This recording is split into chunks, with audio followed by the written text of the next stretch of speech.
The speech volume is now +10.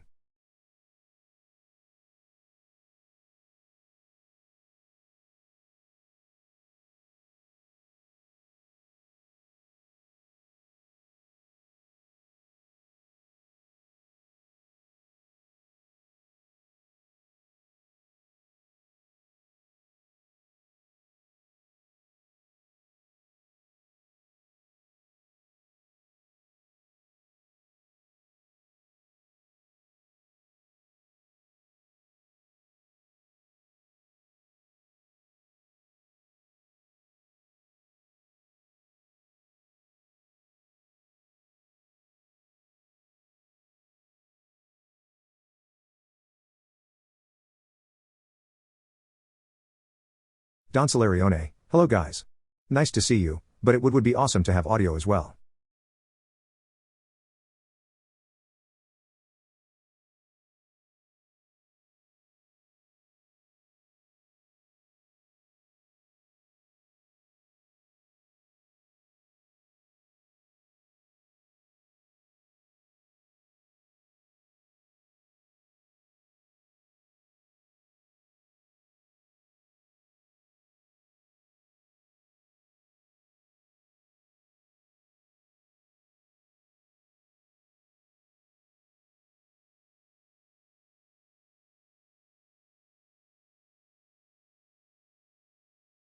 Is recognized by Windows.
Like muted or whatever. I mean, I'm just going through the mental checklist. First is the device. Hey, that look. Hey, Don Solarian, can you hear us now? Hear us now? Is it working now? I hope so. What a shock. Don Solarione, now it is fine. There you go. Okay. Thanks very, very much for the heads up. Yes. Thank you so much. WTF Matthew voice is back. Party time. Yes, exactly. We were just saying that. I'm going to repeat this now. So, okay. Good to have you with us, by the way. And I will, sure, I did all the intro. That's all like without sound, whatever. But I was going to say that Vincent last Saturday sat down and hacked the shit out of the Firebot situation, which of course we back in the day had working for exactly 1 day, I think. And then there was a patch by Firebot and then it got broken. And long story short, Vincent succeeded where none other could, and he has fixed the situation such that we have Amazon Poly voices back. So we've got this silky smooth Matthew voice as the default, and of course users can set their own preferred voice, and we will probably go over that later in the break. Yes. And demonstrate all the voices and stuff. Should be working as it used to. And in other words, this really is like a nostalgia callback to the very first stream we ever did because of the technical difficulties, of course, and no sound at the start. If I recall correctly, we also had this issue in the first stream, along with like performance stuff and so on. Hopefully that won't be an issue today. And it might not be because we are currently downloading the 4th patch, which also just released today, and that's why there's no nice Baldur's Gate music in the background. But Yeah, so- apparently it's 20 gigs. Yes, So- it will take a while. Yeah. We started downloading shortly before the Yeah. stream and figured, well, that's probably fine. No, it isn't. It's 20 gigabytes. Yeah, so it's literally like back in the day where we just spent 6 hours downloading Baldur's Gate. Can I also say, just in regards to that audio issue we just had, right? Yeah, what was the cause, Vincent? I tried to figure it out, and Yeah. the issue was that in OBS mixer was set to default audio input device Yeah. instead of use the mixer. Right. The weird thing is there's exactly one possible input device, and it's set as default in Windows. I No. have no idea why that didn't work. I have a and theory. Like, It has. I mean, we changed nothing since the last time. I don't understand why that didn't So work. the What's your theory? the camera is probably an audio input device, and I It's unplugged it. disabled. Yeah, okay, but it doesn't matter. I unplugged it, something changed, and it may have rewired the hardware addresses of stuff, and then Okay. stuff gets jumbled.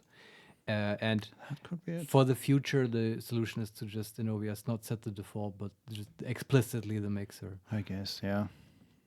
I mean, it is now, so it should be. Yeah, everything's fine now, so that's, Should be good for the future years. everything's good. Everything's coming up, Millhouse. But yeah, we're just I don't know. You want to play some music or whatever? I have some stuff to chat with sure. you about because we literally have nothing else to do now Yes. except download the game. Yeah. What do we do? Can we play like cool like I Don don't know. Solarione, you can always continue Baldur's Gate 1. Yeah, we might. yeah. The horrible ball difficulty run. We'll see. But like, I just want something quick. Can you like play like jazz lounge music or whatever? You can type if you want. No, but I don't have anything. Okay, hold on. Jazz. Yeah, that's what I would tell. We're not music. prepared for this. Can you tell? I don't know if this will be like a license issue or whatever, but I guess It's probably, but I guess if yeah, that's neat. Sure. So yeah, downloading Baldur's Gate.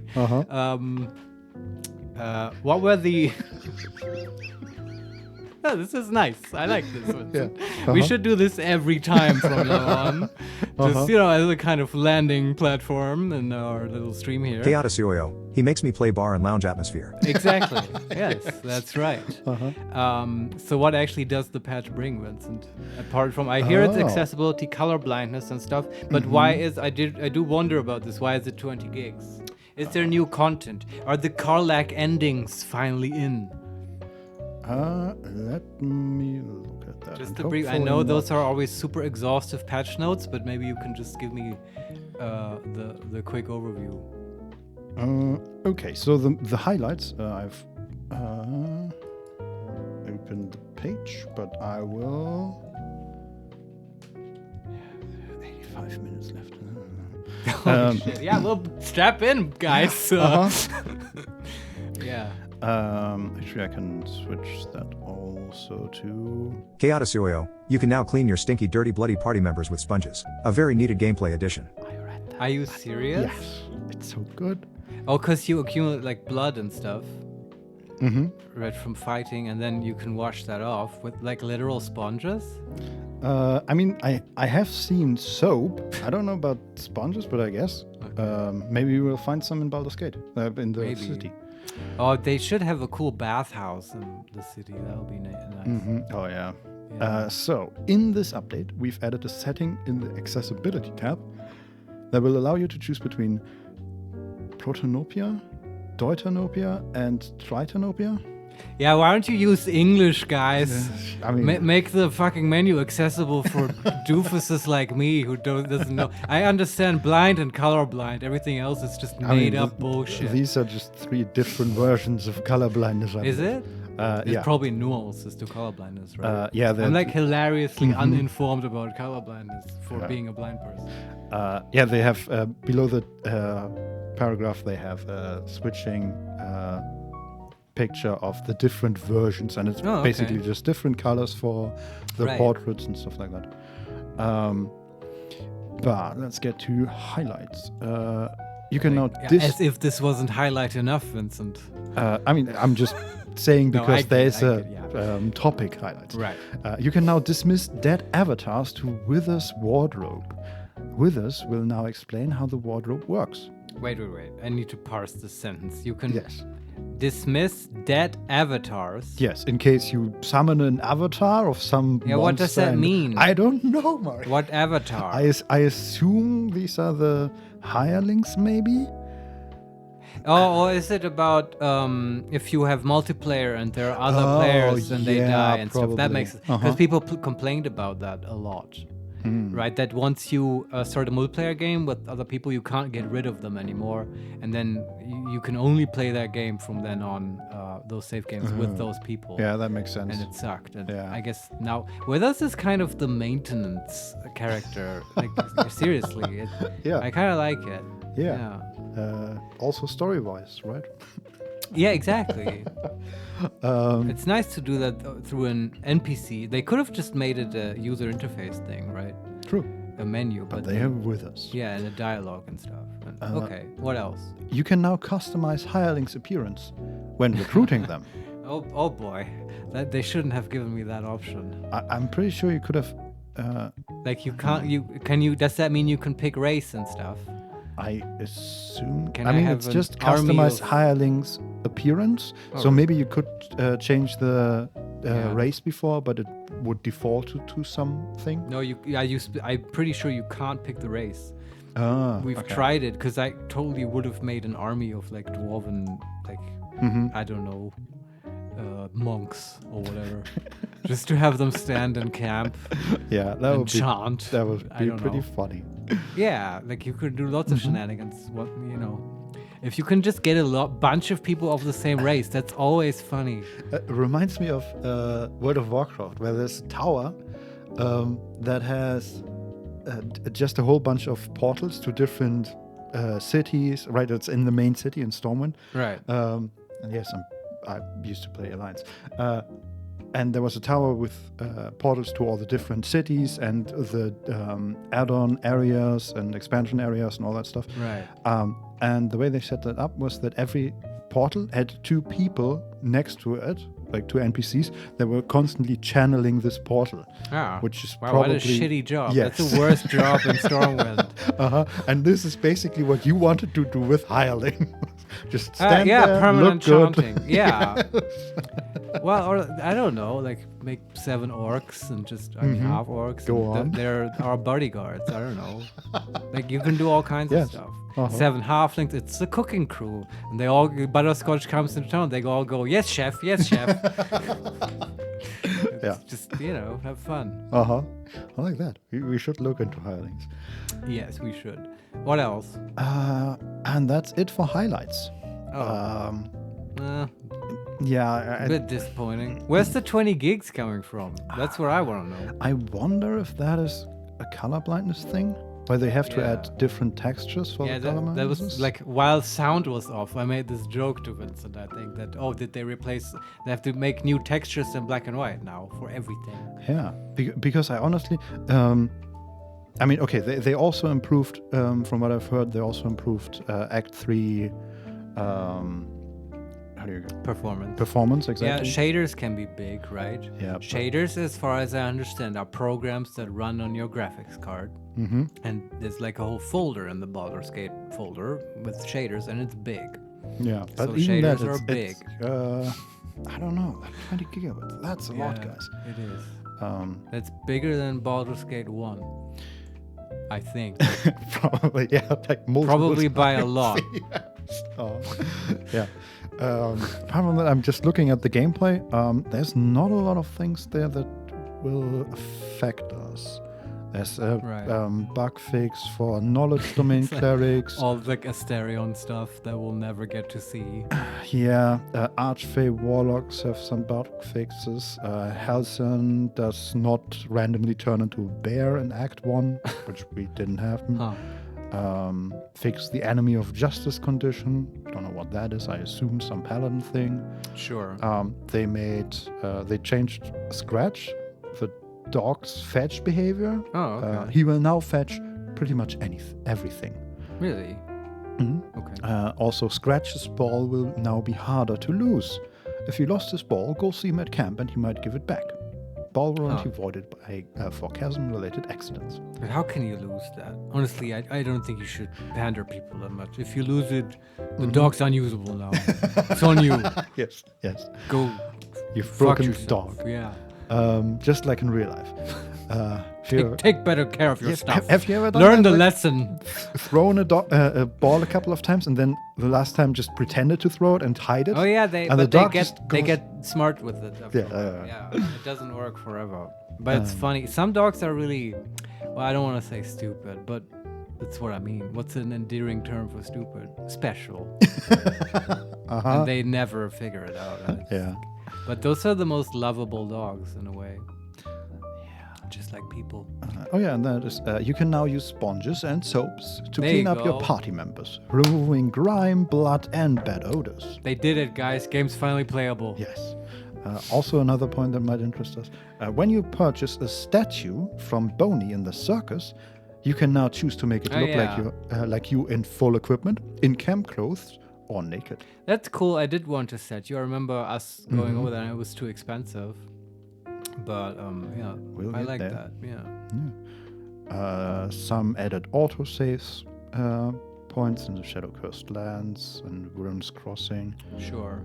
Something about licking a hunk of spider meat in the Gauntlet of Shah. Don't know. And apart from that, tweak the color of the potion of mind reading to distinguish it from potions of healing. Thanks. It's all the colorblind people getting all the hot stuff. Where's the screen reader, guys? Where's the blind people updates? So I can finally play this. It's never gonna happen. No, that's Don Solarione, you forgot about Emperor's favorite soup recipe. That's where 20 gigabytes lays. Oh. Well, I'm here for all the new recipes.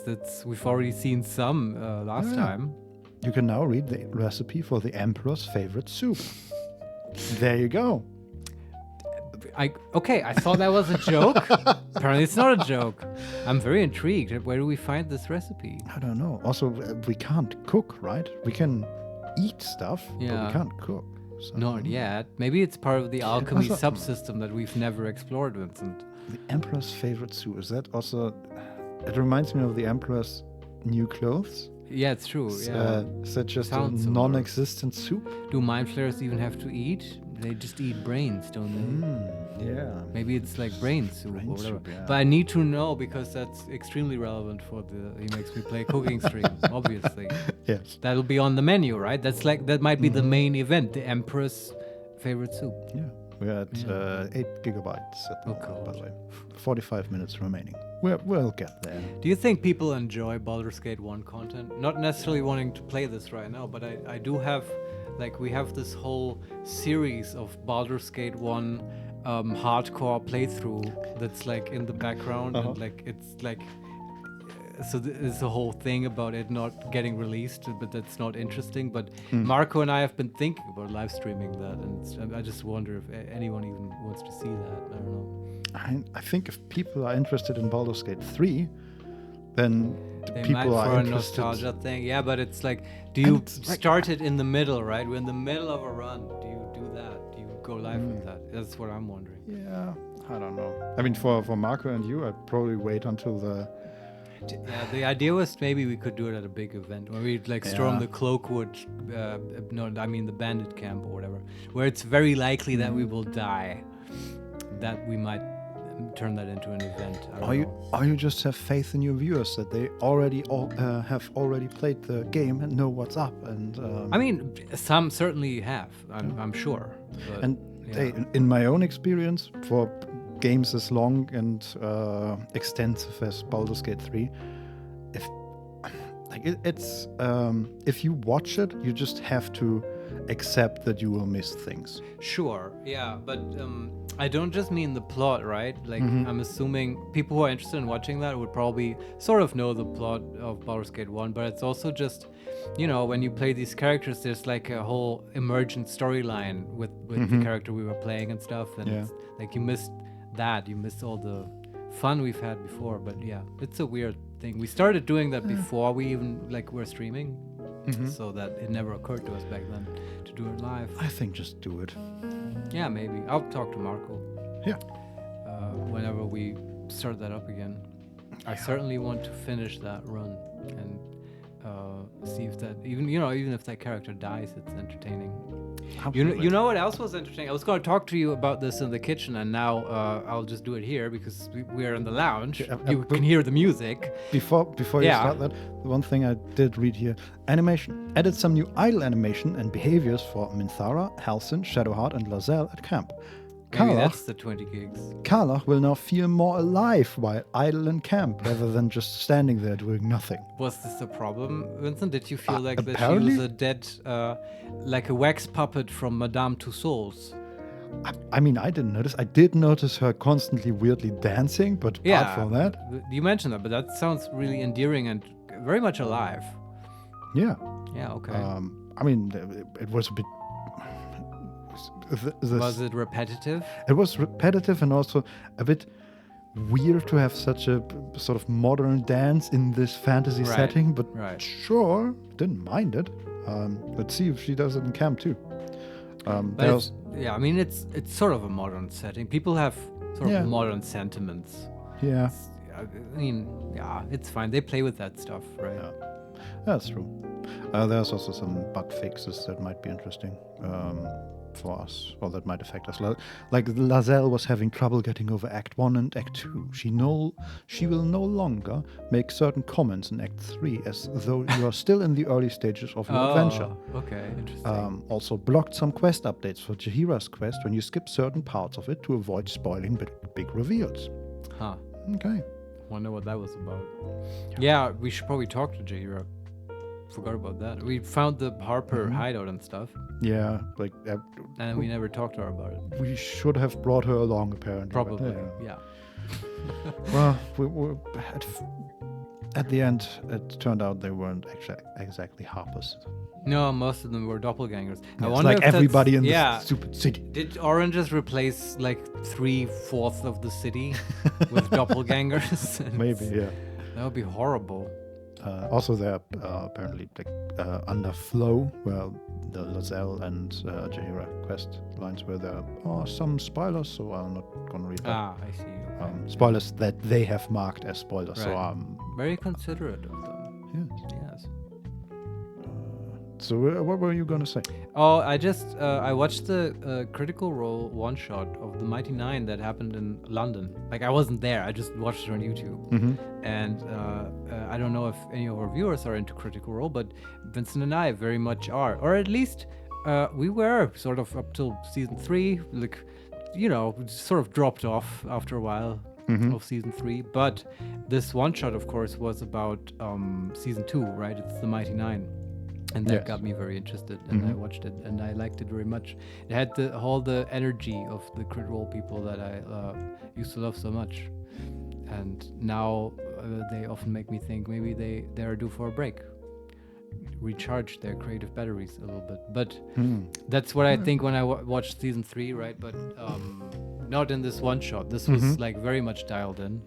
I mean, it was sort of like a break, right? Because they traveled over half the world to get there, and they're in London, and it's just different setting, different characters. Yeah, I see what everything you mean. is That puts different. you in a different state of mind, right? Yeah. But like when I say break, I'm thinking like, oh, I don't know, maybe take a couple years off or whatever.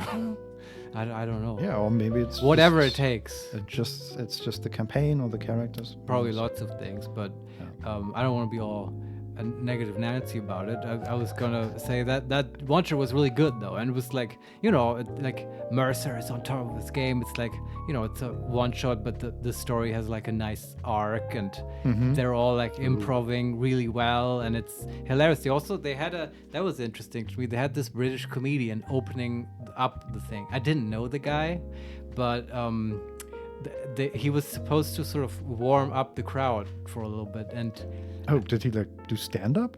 yes. And Okay, was it good? No, it was a bit rough. Okay. Probably also just managing expectations, not what the crowd was expecting. No, like certainly not what I would have expected, but like, yeah, he started out well, just I also get the sense that he was a real fan of Crit Role, and he starts just talking about Critical Role and like getting the crowd to cheer and all that stuff. What you do when you warm up a crowd and stuff. But then he just goes into his normal like stand-up routine, and it just, what's the deal with airline? It's just not. It makes no sense. I like the guy though because later he joined the game sort of suddenly. Okay. And then after about 4 minutes, spoilers, but who gives a fuck? He, after about 4 minutes, died to a disintegration trap, which was hilarious, and he took it really well. And that was funny. I like that. That reminds me of. I love when characters die really quickly and surprisingly.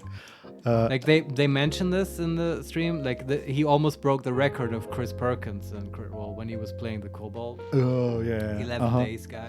Yeah.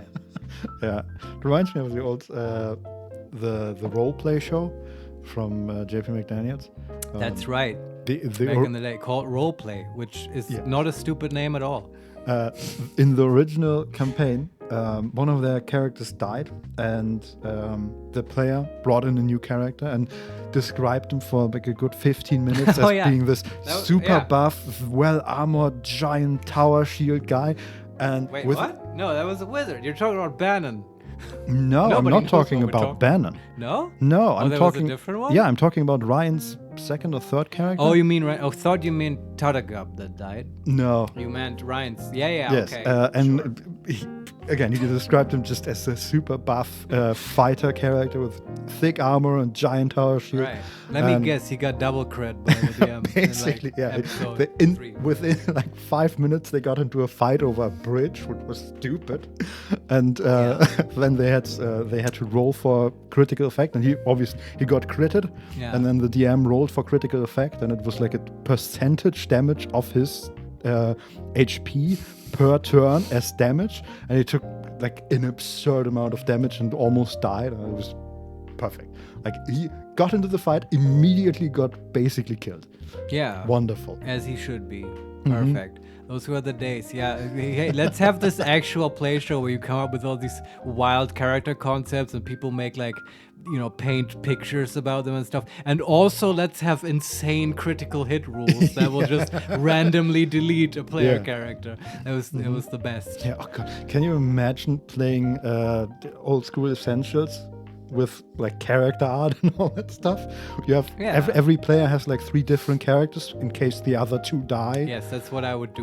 Because that is the definition of high stakes. Yes.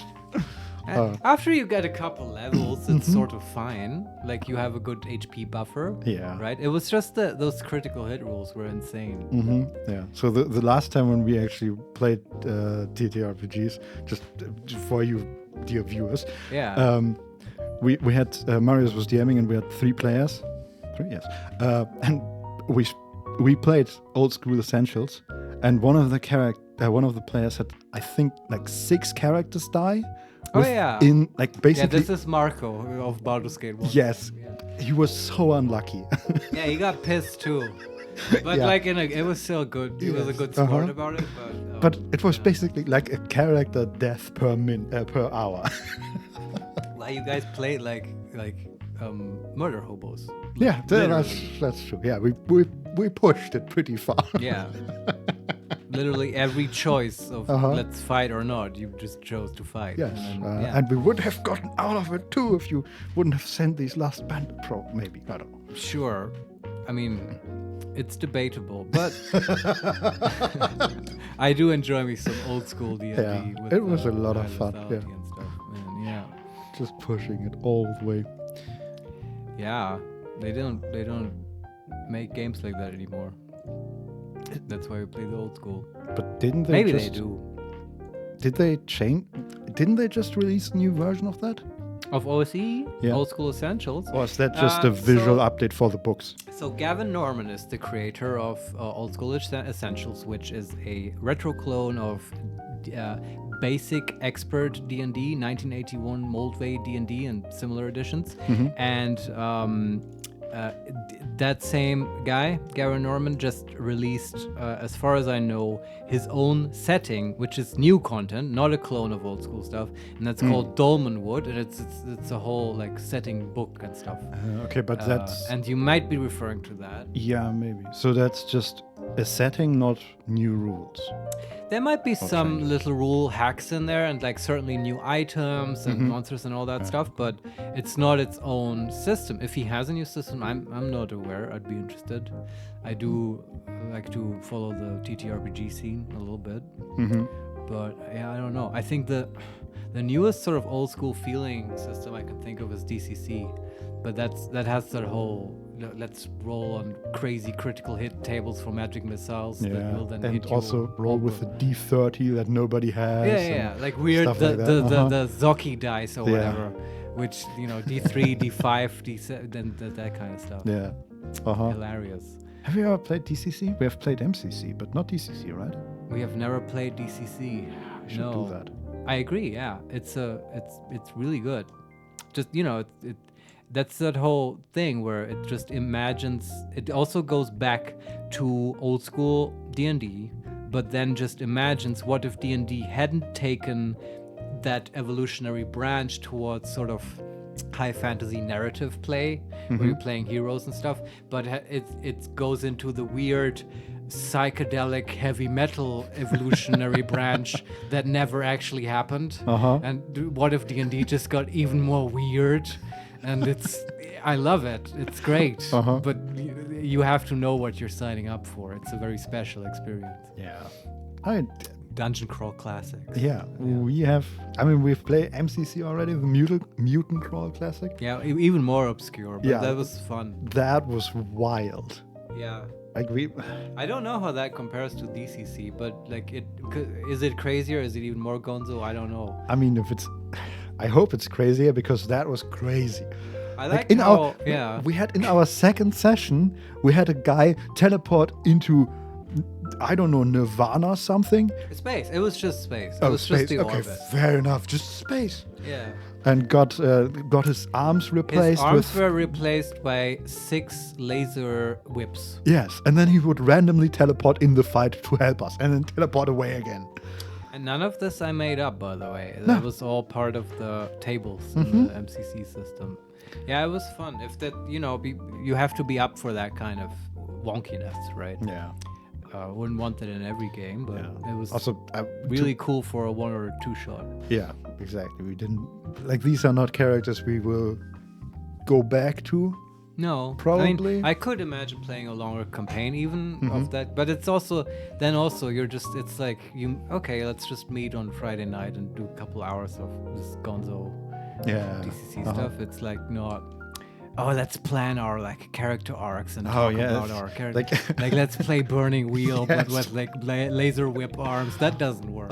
Yeah. Like spend 8 hours making your character and having a really good understanding of how they feel and what they want and what their beliefs are, and then you die within the first 5 minutes because it's like high art. It's crime and punishment, but with laser arms. Yeah. No, Burning Wheels was a lot of fun. If you ever want to get really deeply into a character and see how they change. And that's like my favorite role-playing game, probably. Yeah. I guess I could say that. Yeah. Also sort of obscure. I do like the dungeon crawling, but playing Burning Wheel is a lot of fun. Definitely. Yeah, it's all about the beliefs and stuff.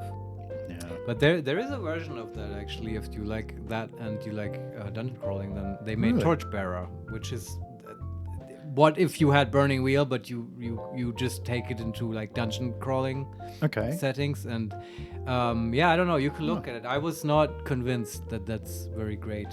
Yeah. Because it's all very systematized and it just takes how in Burning Wheel the parts that nobody likes, the fight system and stuff. The one where you have to get out basically multiple Excel sheets. Yeah, you get out Excel sheets, and people really hate that you have to script out your moves ahead of time, and then you set up different teams, and they script out their moves. It doesn't feel very dynamic and stuff, and it that's takes forever. what Torchbearer like really likes Uh-huh. and does a lot, and so that always turned me off a little bit. Yeah, I feel like that was the main. Like after every TTRPG session, we usually sit for a moment and talk about what we liked and what we didn't like, and Yeah, this analyze. is how intense we are. We Yes. like feedback each other about our TTRPG experience. Yes, and I feel like that has come up often in our Burning Wheel campaign. That okay, this was all fun and good, and the dice rolls took a little too long. And Yeah. I would imagine in the dungeon crawling version of Burning Wheel, you would have a lot of dice rolls. Yeah, sure. I mean, it depends how you do it, right? That is something I would like to try that one day. Just take the Burning Wheel rules, which are oriented around very character-centric, sort of extremely intense, dramatic play, and combat is not super deadly, but super costly, and will easily put you like out of commission for like 6 months or whatever with a mortal wound and stuff, right? It's high stakes in that way.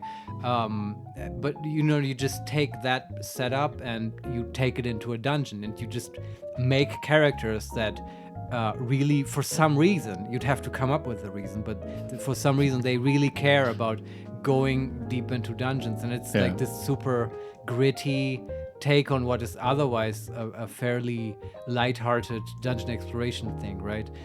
That's why we call them murder hobos, right? The normal D&D characters don't really have that much depth to them. No, they're insane. Yeah, and they just go for treasure. Why? I don't know. Everyone likes treasure. Yeah.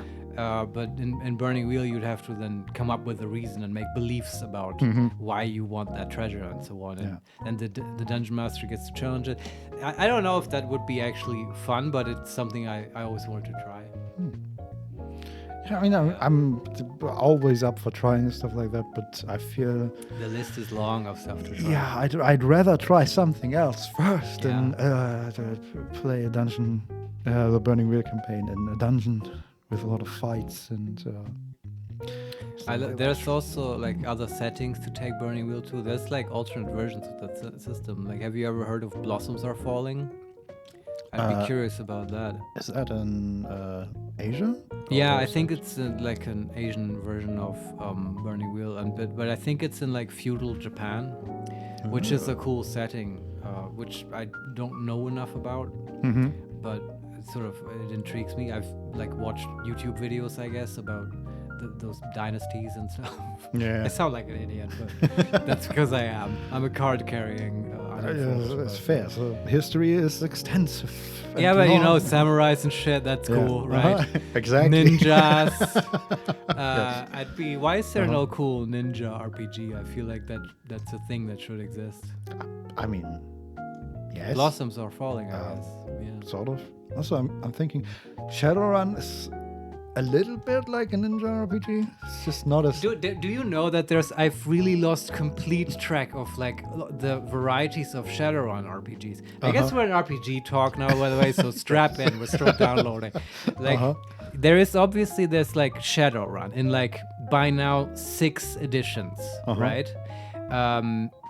And like that's fine. Like, although like I wouldn't know which one to play, because if you like go online, they will tell you very conflicting information, and like everyone has their own little pet Shadowrun edition that they like.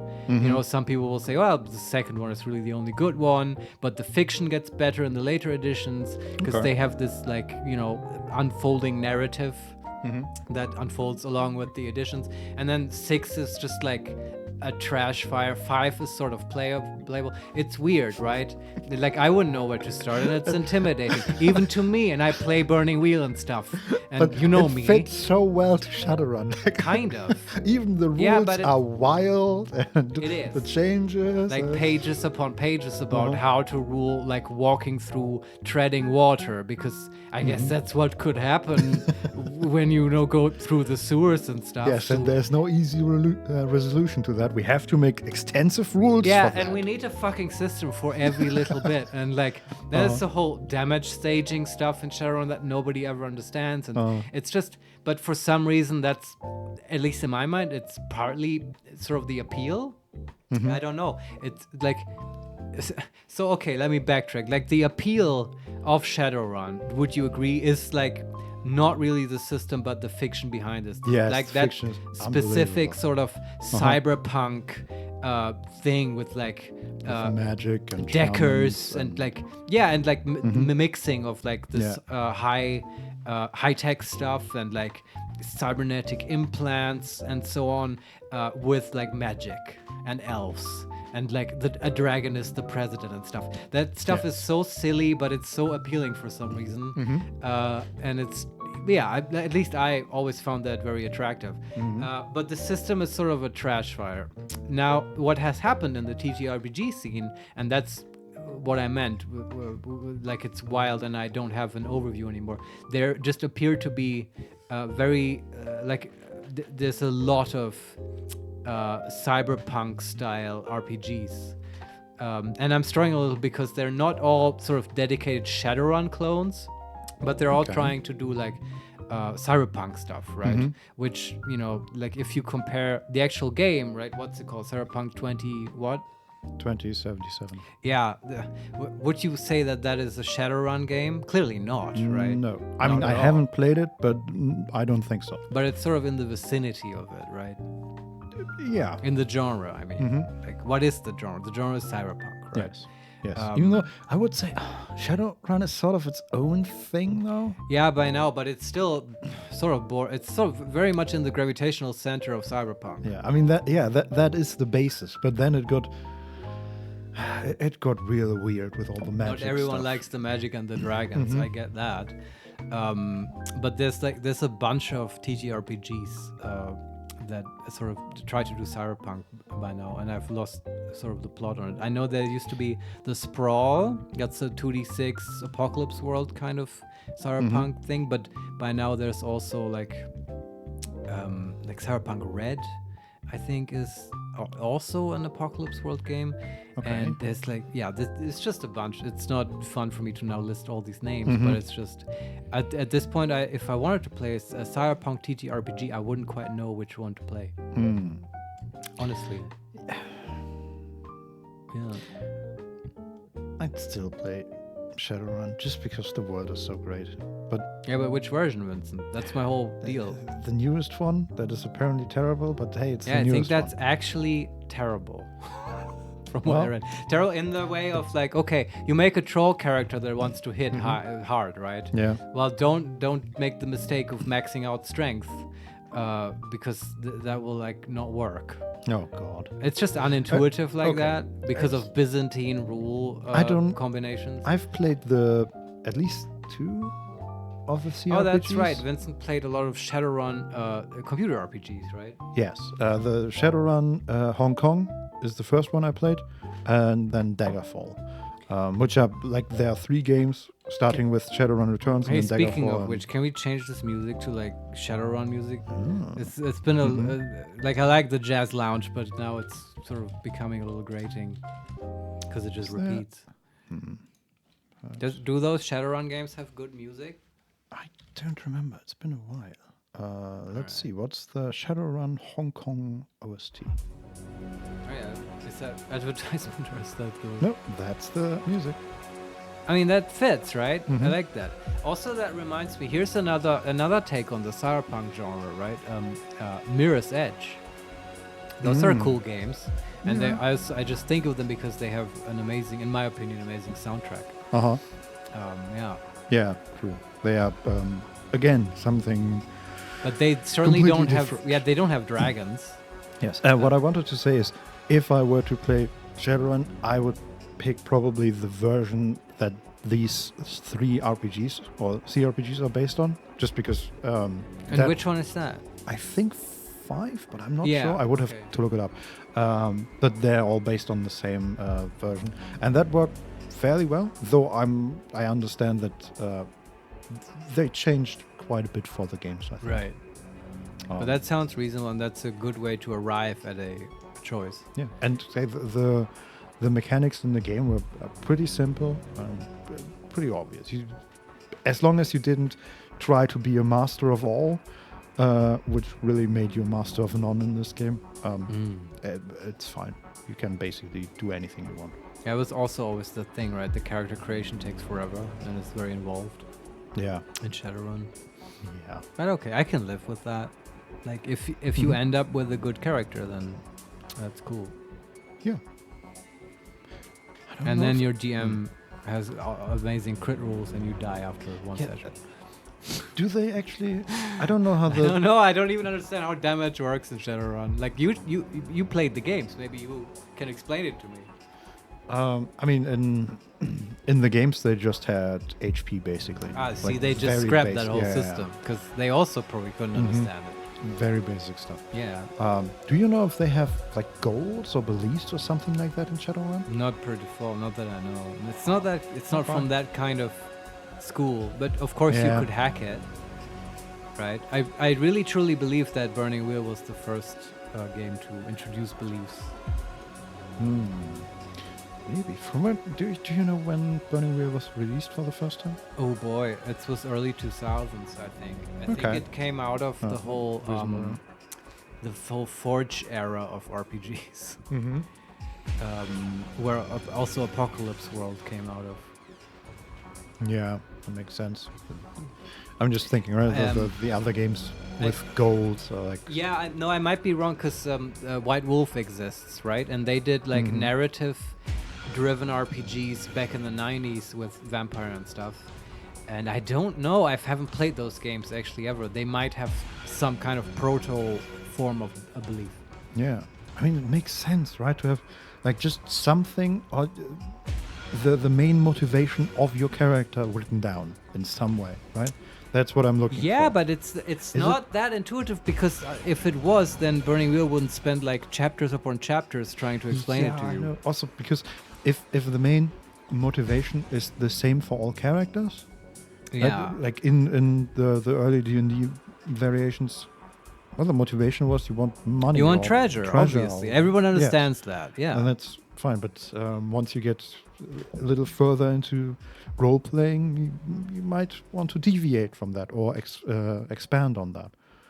And then it seems very reasonable. But, Well, what I bet people did this way at the start. Here's an easy way to get something between a goal and a belief, something like that. If you just take D&D and you give people like index cards and you tell them, okay, like just write down something on this card that you want, whatever it is. Like maybe you just write treasure. Okay, but then be more specific. I want the great treasure of the halls of Ardenvul or whatever, or you say you want a magic staff or whatever, and and then eventually people come up with more intricate stuff like, oh, I want to like humiliate this paladin NPC that pissed me off or whatever.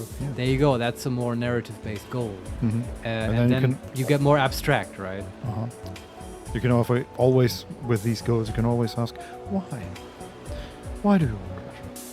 Yeah, Why of do course. you want But to then, humiliate the paladin? wow. But now you're like role-playing. That's like, I just know. want to kill goblets and get loot. Yes, but why do Yeah. you want to loot? Well, yeah, I mean, I wonder when people started doing that. Yeah, But that's, and then the idea is you have those index cards, and then the DM on the back can just write the reward. Maybe just 500 XP, and when you get the thing on the card, you could turn around the card, and there you have it. A magic sword, or a 500 XP, or whatever. my God. Yeah. You're DMing. And yeah, you've hacked the game. You've changed the Yes. reward cycle of D&D. Yeah. Yeah, but I'm curious about Shadowrun. I've never played it. I don't know if I ever really want to. I've heard so much weird stuff about the rules. But I'd play it. I'm just kind of not into DMing it. I don't Yeah. know. If someone else were to like DM the game and like explain it to me, tell me what to do, I'd yes, tell me what to do. let me I be understand what you mean. the lazy fucking player that never reads anything that I have come to know and love. Not calling out anyone in particular at all. Yeah. just reading rules is boring. No, I seriously did not mean Vincent. He's not that kind of Hey, player at but all. I am serious. But I'm not the person that sits down and reads the rule book. I enjoy learning the rules while playing. Like I'm the one that sits at the D&D table. That's not true though. Like you've read Stars Without Number, haven't you? Here's our other favorite RPG, Stars Without Number. Yeah. I mean, yes. I've literally seen you sit around at my place reading the Stars Without Number. That is true, but it also like reading the first 70 pages of this book, which the other two are just tables and DM stuff and things like that. Right. But yeah, reading the first 100 pages took me like our entire 1 year campaign basically. Yeah, okay. Also, steady as it goes. Yeah. Again, I'm willing to learn the rules while I'm playing. I enjoy that. I even enjoy them getting really specific with the rules, like we do in Baldur's Gate. But I definitely do not enjoy reading the game without playing it. Right, in preparation. Yeah, that's for weirdos, right? Like me. Like I enjoy that. Like I like reading role playing. Jesus Christ, man. How many gigs are left, Vincent? This is getting I don't know, worse 400 and worse. It's 10 minutes left. Oh, okay. That's doable. Yeah. We can make it.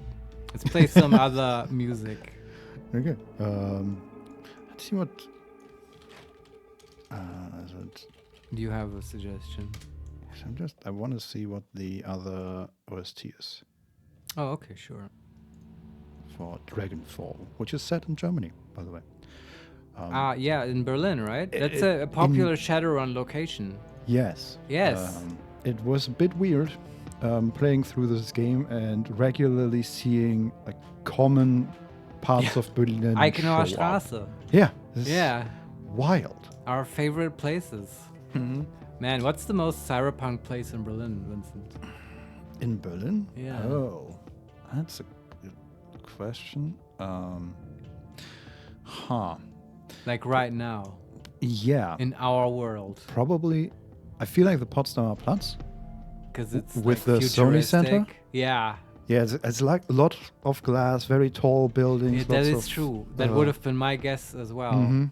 Because that's like a cinema place. Like at least it used to be, have a yeah. cinema, but it's also.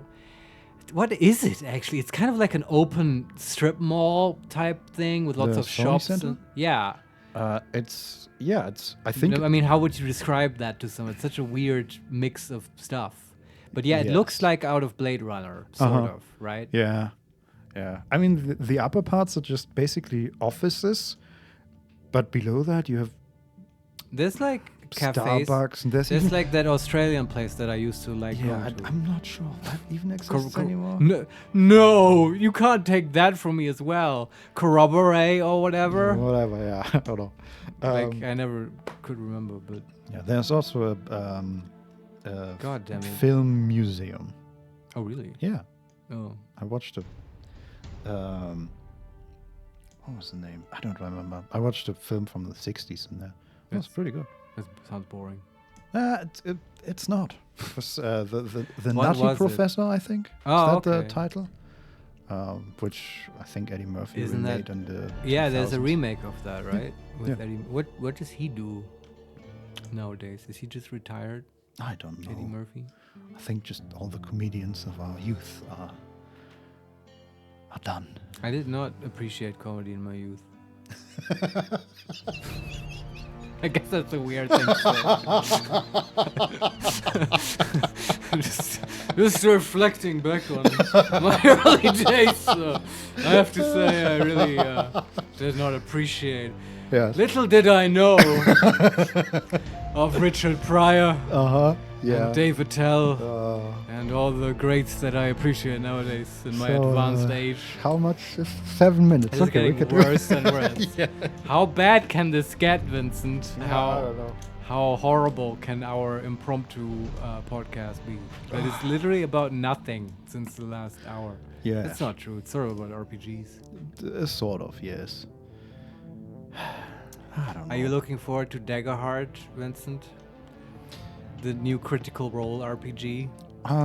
Sort of. I have Don seen. Solarione, guys, what is happening? It is not even the second part of the stream.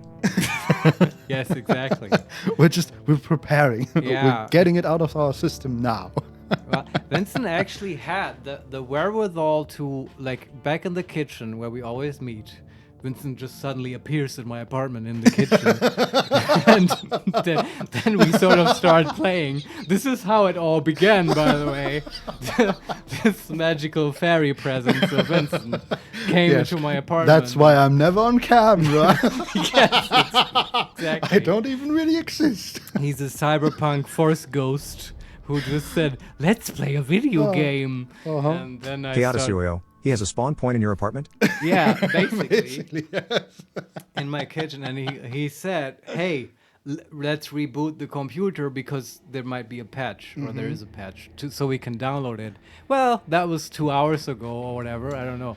What I'm saying is we Yeah. even tried a little bit to prepare, but we're just bad at it. So this is what you get. It's a 20 gigabyte patch. And I read the patch notes, or some of them, the highlights, on the Yeah. way here in the train.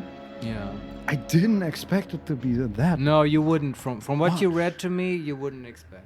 Yeah, there's just not a lot going on. I mean, sure, a lot of bug fixes and stuff like that, but no.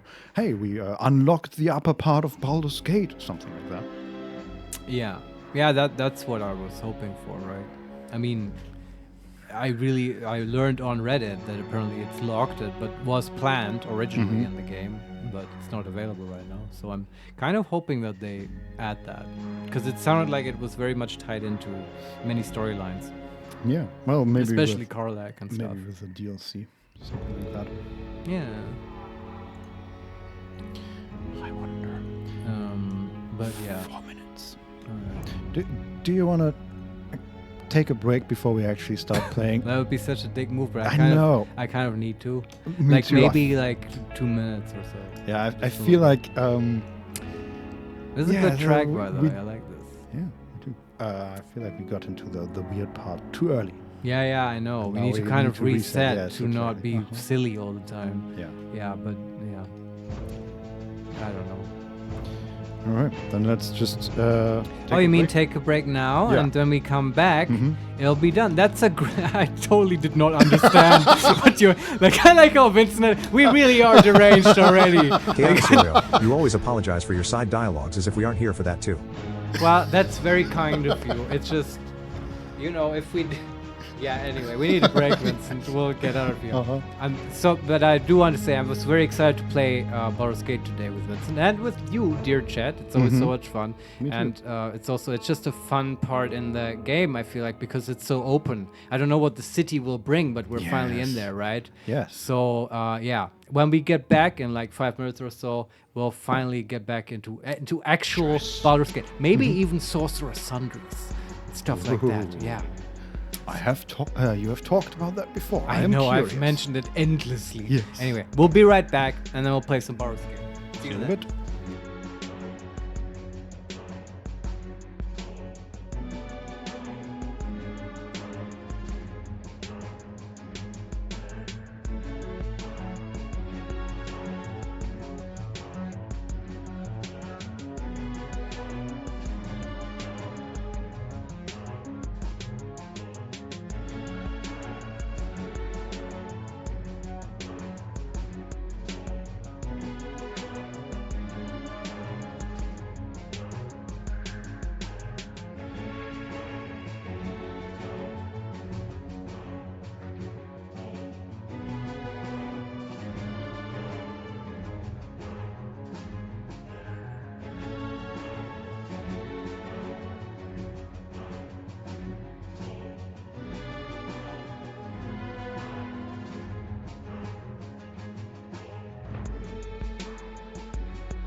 Baldur's Gate. Are you ready? We're back, by the way. I'm ready for Baldur's Gate Shadowrun edition, according to the music.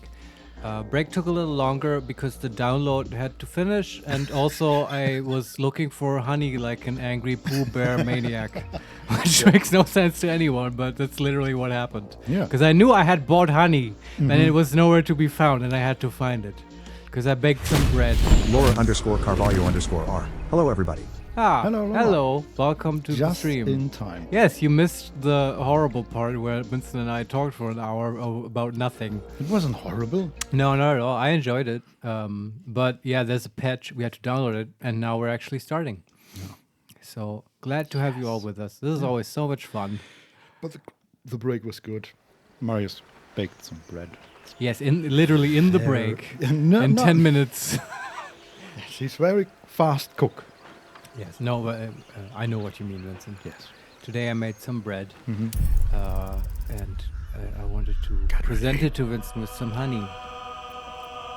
But no honey was to be found. I'm making more of a story out of it than it really is. But come on, the game's not been delivering, so I have to deliver the Well, honey. we're working on that. Laura_Carvalho_R. The quickest fermentation ever.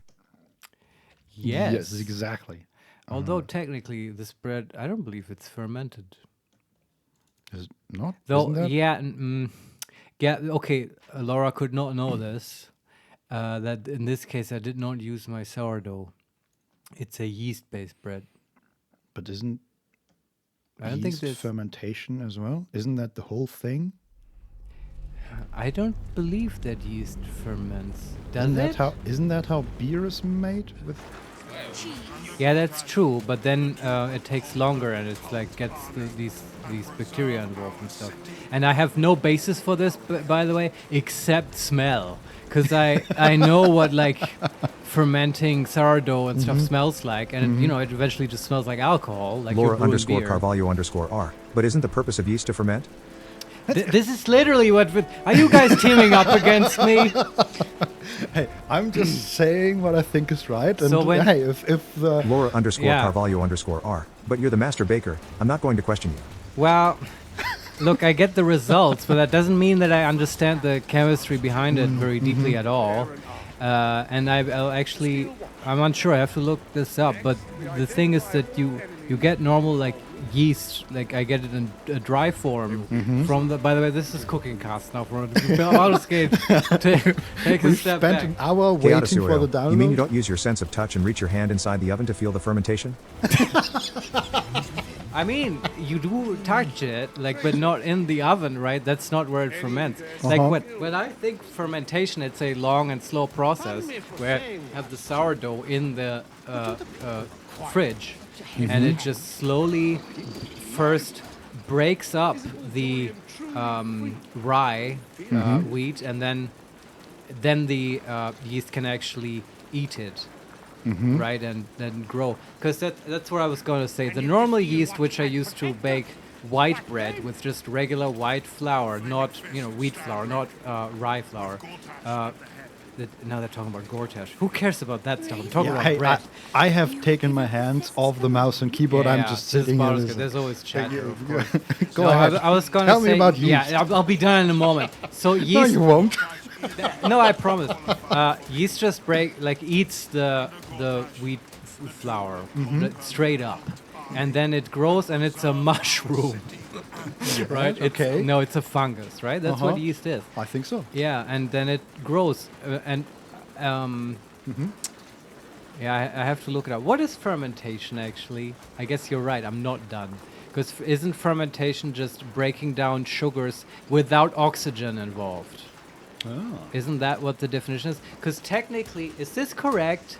I feel like we need an expert in this stream, podcast, whatever. Okay. Your muscles ferment sugar as well, right? Do they?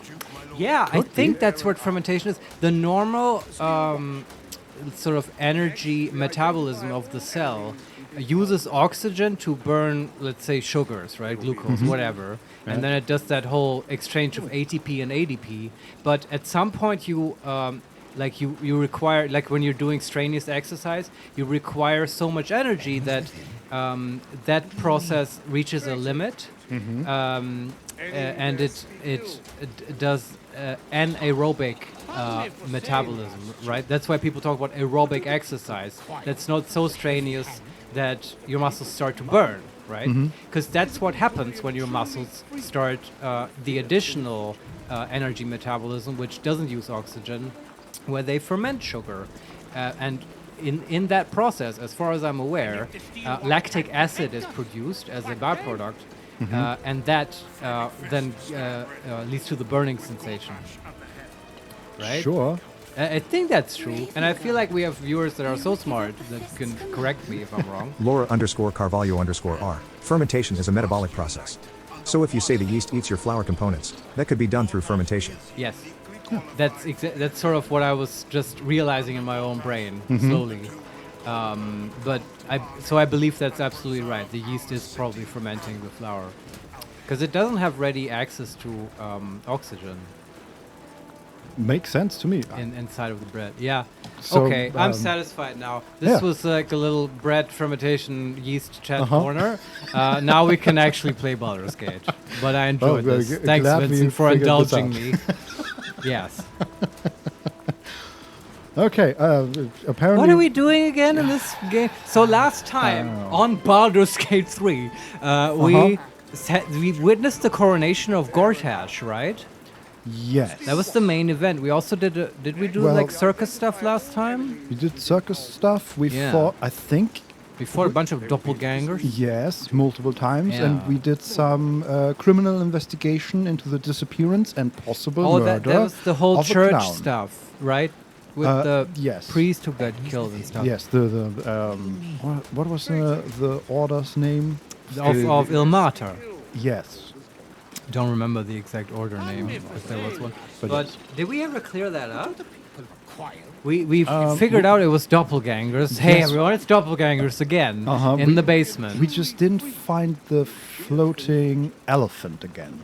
And we have to talk to them, I believe. Oh right, but we also wasn't there a lead to like a basement or whatever where we find who's behind this? I know we found a dagger that was important to them. Let me look into our... Wasn't there another? log. I know. I mean, we did find another exit. Yes, and but I that's- think that was about it. That's right, and we went out there, and that's triggered the whole bridge and steel watcher conversation. Where we, I remember now. Where we just let ourselves get arrested, Yes, and then there was this whole prison thing. Which, Yes, exactly. Yeah. Okay. Another high point of our internet career.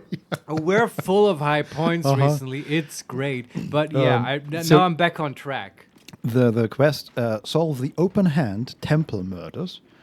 There you go. Is the objective is find the lock to fit the flower key. We found a murder weapon and flowery key underneath the open hand temple. See? We should check More what the baking facts coming up. key opens. Yeah. Well, that's somewhere in the city, right? I assume so. Yeah, we'll watch out for it, but we don't have to immediately go there. I say we just sort of take a stroll through the city, finally reap the fruits of our labor, Yeah. which we can do now, right? And we witched Gortash's coronation, and Karlak wanted to kill him. We didn't, and he offered us a deal where we team up against Orin and become god kings of the universe or whatever. Yeah. Do we? So there's Gortash is still standing there. Lord Enver Gortash, Archduke nominee. Awesome. Talk to Gortash. No, you can hear him talk. He's talking to some nobles. There's also the Duke Alder Ravengard, which is the supreme marshal. Laura_Carvalho_R. Are we finally going shopping? Yeah, hopefully we'll get to Sorcerer's Sundries, perhaps. I'm kind of tempted to talk to them again. I would like to talk to Ravengard. That's Will's dad. That's I will also say on the minimap there's a quest marker for Lord Enver Gortash. Confront Gortash. So yeah. we I wouldn't want want to do that right now. Yes. But Ravengard is I don't know fine. why I'm saving. We have done literally nothing. But Well, just in hurt. case, let's talk to Duke Alder Ravengard. Make this even more awkward. Truest of souls, bathed in her light. There is a fleeting connection. Your parasite communes with his. then falls quiet. Father, my dearest boy, the hells have touched you, but you've come to me just as Gortash said you would. A true soul, no less. Father and son, unstoppable generals. You and your allies will usher in a new dawn. He's not even hiding it. That's not what I was expecting. He's a card-carrying absolute worshipper. Yes, but also he has this look on his face, like a sort of distant, serene look. Like he's Right. not quite all there. Makes sense, yeah. Well, sure, yeah. In his mind, he's constantly hearing the voice of the absolute. Yeah, let's see if we can help him. We can say, indeed, the absolute will bring glory upon this fair city. Number 2, new dawn. Is that what you call the tyranny the absolute brings to Baldur's Gate? Or number 3, Baldurian. By the gods, what have they made of the city's great hero? I like how the first two options are sort of really aggressive, either to support or like confront him. And stuff, and then the third one is Baldurian, and I was expecting this dude just have a pleasant chat about the city, you know. Oh, Yes. those Uh-huh. public transport's a bitch lately, huh? Yeah. Do you know where they have a magic shop here? I've heard Yes. there is. Yes. But What's as the- always, that might be the best option, though. Can you read that again? I didn't quite even understand. By the gods, what have they made of the city's great hero? Right, because presumably referring to Ravengard himself. Yes. Yeah. I guess I want to say that. Sure. Yeah. What is a hero, if not an actor for the greater good? Faerun suffers in darkness. Tyr has abandoned us. Helm's Eye has strayed. But Baldur's Gate will soon burn bright, a beacon to light the heavens. Gortash and I will ignite the final spark, and that, true soul, is the greatest of goods. No. This isn't him. This is the tadpole talking. For a brief moment, uncertainty clouds his mind, then dissipates.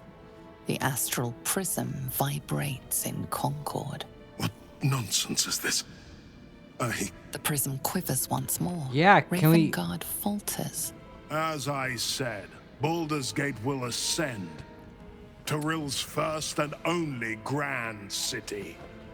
So can just Emperor just extend his magic to this guy from the prism? Why not? Why just us? Is he like at capacity? No idea. I also wonder, maybe the Duke has progressed too far? Maybe. Although he's not like a Mind Flayer. I mean, Yeah, that's they all true. have that. That Thermophosis is not Yeah. a thing. Like, but sure, I don't know. But it's like that has never come up with the Emperor, right? Why doesn't he do it for more people? Like, I mean, he probably can't do it for everyone, but you know, I understand why he wouldn't just extend the prism's protection to like random True Soul Halfling number 5 we meet at the Gith Crash and whatever. Yes, But like Ravengard is the real prime target. This would be really useful. It would make sense, yes. Yeah. What Who's- can we say? Also, who's Toril?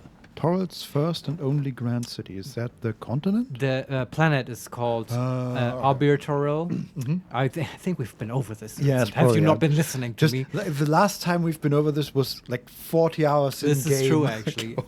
I'll repeat it now. So the planet is called Albir Toril. It used to be called that, but then it sort of split up, I think, in a huge geological cataclysmic event. And As like you do. one half of it is called Albir, and the other one is called Toril, and we're on Toril. And I think that's also how the Tears of Saloon were produced, which are like moons that orbit and stuff. I'm sort of shaky. There's some truth in what I said, I'm sure. Yes, and it's enough for me for now. Yeah. I also read a little bit about like how souls work in D&D universe. Oh, what did you find out? Yeah, TLDR, it's sort of up to the DM. That makes No, but, perfect like, sense. okay, so we're still not playing, but do you care, Vincent? Yes. Because I can say a little bit about Yeah. it. But so what I thought, it was a Reddit thread, obviously, but I did think it was very interesting because people were saying that in like Forgotten Realms lore, what happened is that over the years, many authors contributed to the lore, and people couldn't quite agree on how dark the setting is supposed to be, right? Okay. And so you have some gods where the afterlife is just sort of pleasant and it's fine. Like, you know, maybe you like think of the upper planes, Arborea or whatever, the neutral good plane where animals go and stuff. You just go there and you're fine.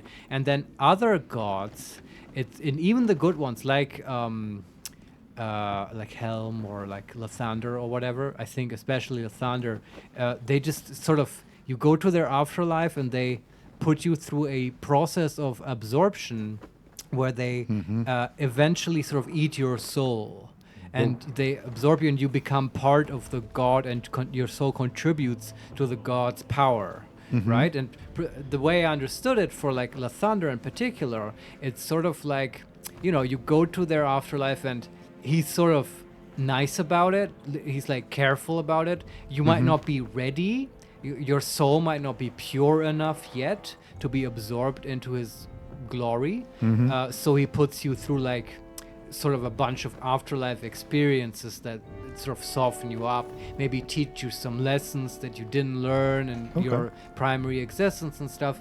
I mean, I can see a version of it that doesn't sound sinister, but the way I read about it, it sounded a little bit not super appealing. And then, you know, all the other gods have their own versions of it. Like we've seen Shar, right? She just randomly forgets about you basically in the waiting room of the afterlife, right? Yeah. There was this whole little story about that priestess, which I liked. Okay. But the thing is, people compared it to Warhammer, right? Where people, Warhammer 40k, where none of the factions is really the good one. But that's where it's tricky though, and like the writers couldn't agree on the tone, because some people were writing Warhammer gods, some people were writing like, I don't know, Lord of the Rings gods, right? Which aren't sinister. Would you say Lord of the Rings gods are sinister? No. They're not, right? No, definitely not. Yeah. But so the one takeaway I have from this is that I kind of like this sort of mess because it kind of explains why people are so happy to make deals with devils and stuff. Because the alternative, because then you go to their place, right, to Avernus and stuff. But like if you compare it to being eaten by Lathander, it's not that bad, right?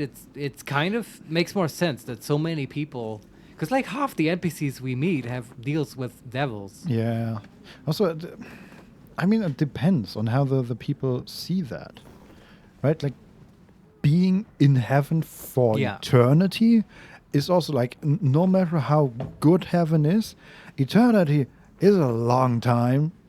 Yeah, so sure, but maybe it might be better to eventually be absorbed. So you can but frame it in many different ways, right? That obviously, Vincent, you're applying very human categories here to like eternity or whatever. But it's like, you and I don't have to have a discussion about this right now. For me, it's like the important thing for me is, what is the author's intention, right? Are you trying to sell it as a sinister kind of thing, or as like a wholesome thing, right? And like even on that level, people couldn't agree for Forgotten Realms. But it's also like, we talked about this the last time because we were, well, at least I wasn't sure whether the souls get basically recycled, right? Yeah. Get reused. Don Solarione, he makes me pray. There you go. Yeah, that's on the list. Like in Pillars of Eternity, for example, it's the whole thing that the souls get basically reused, and that's a significant part of how the gods work and how they got their power. That's one of the Forgotten Realms gods, by the way.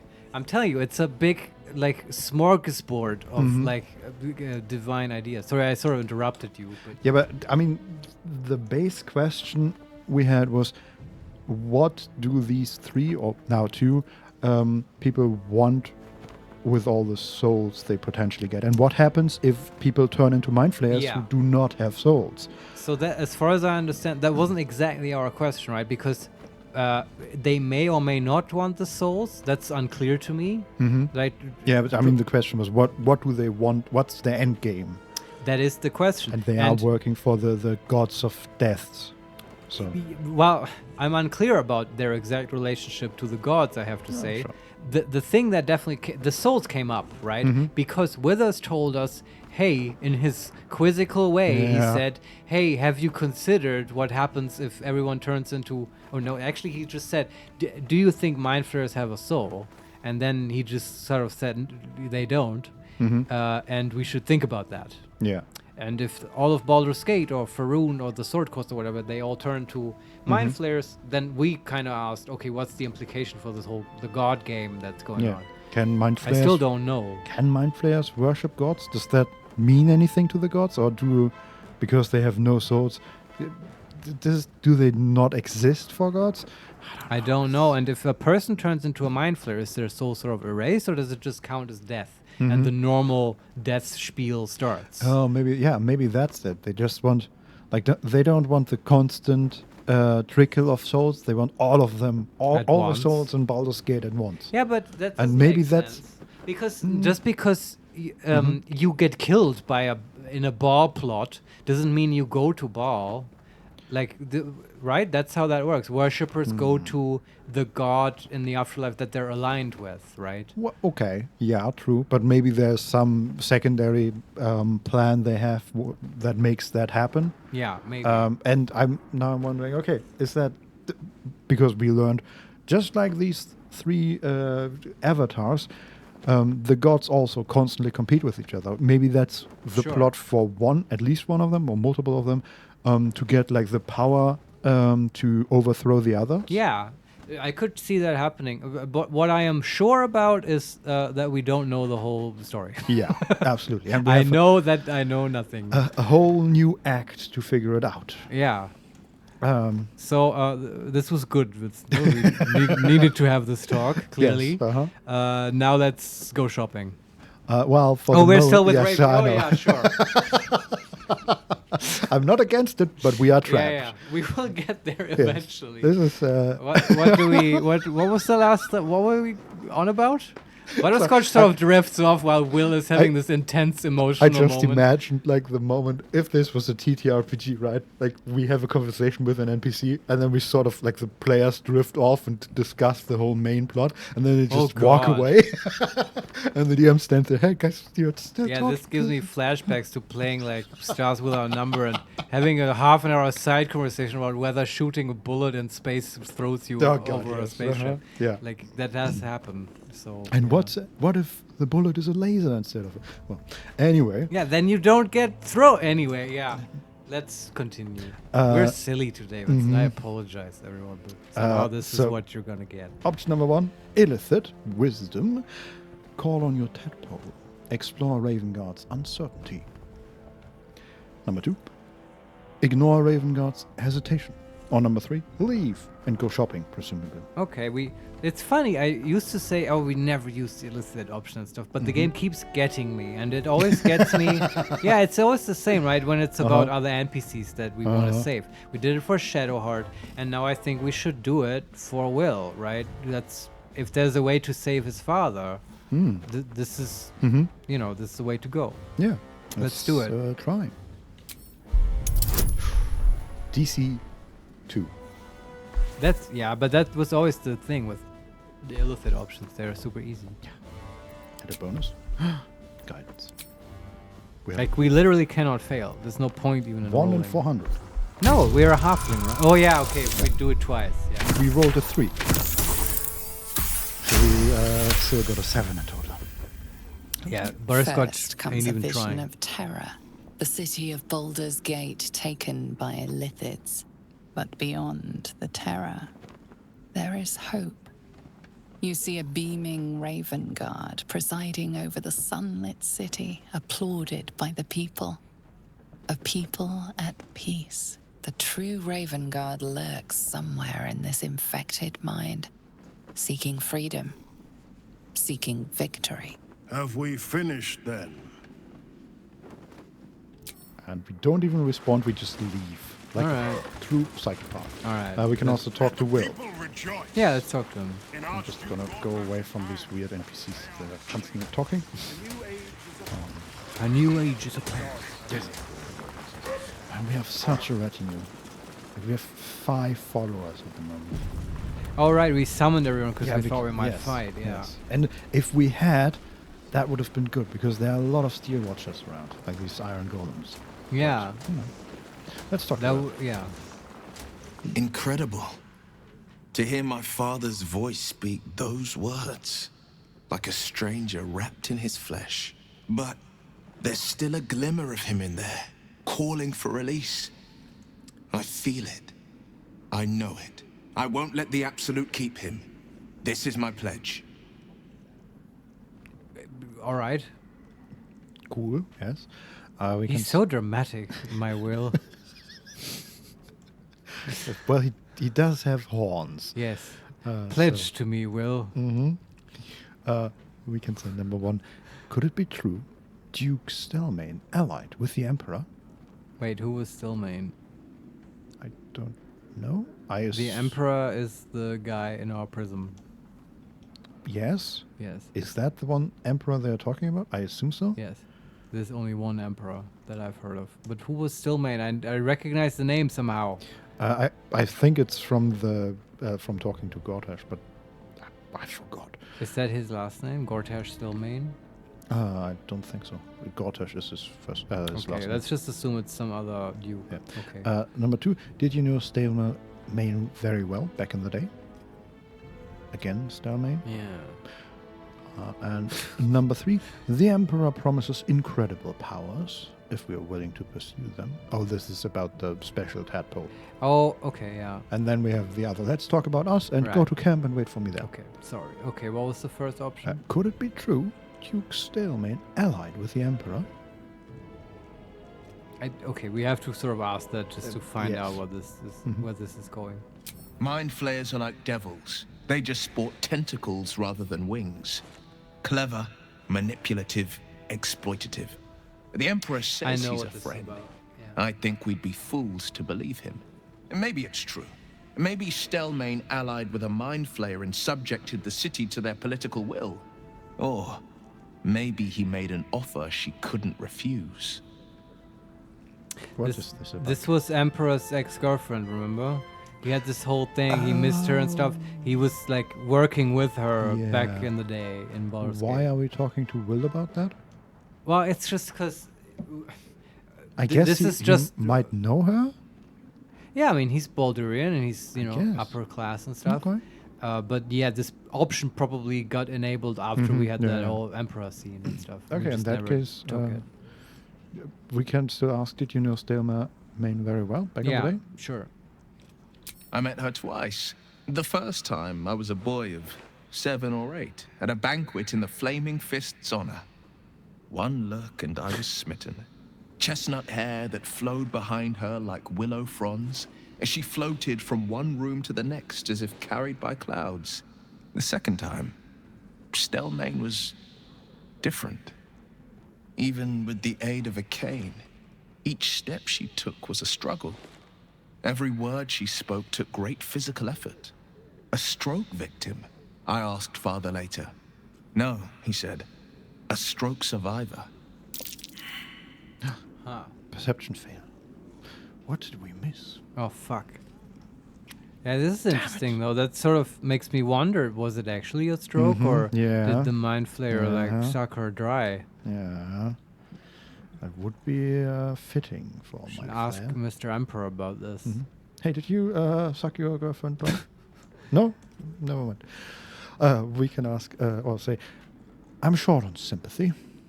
She was partners with a Mind Flayer. The Emperor, no less. Number 2, gone before her time. It sounds like...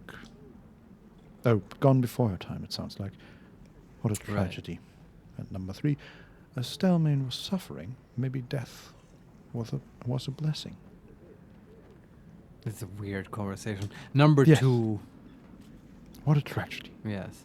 Not a tragedy, a calculated cruelty. Think about it. My father was tadpole. Stelmane is dead.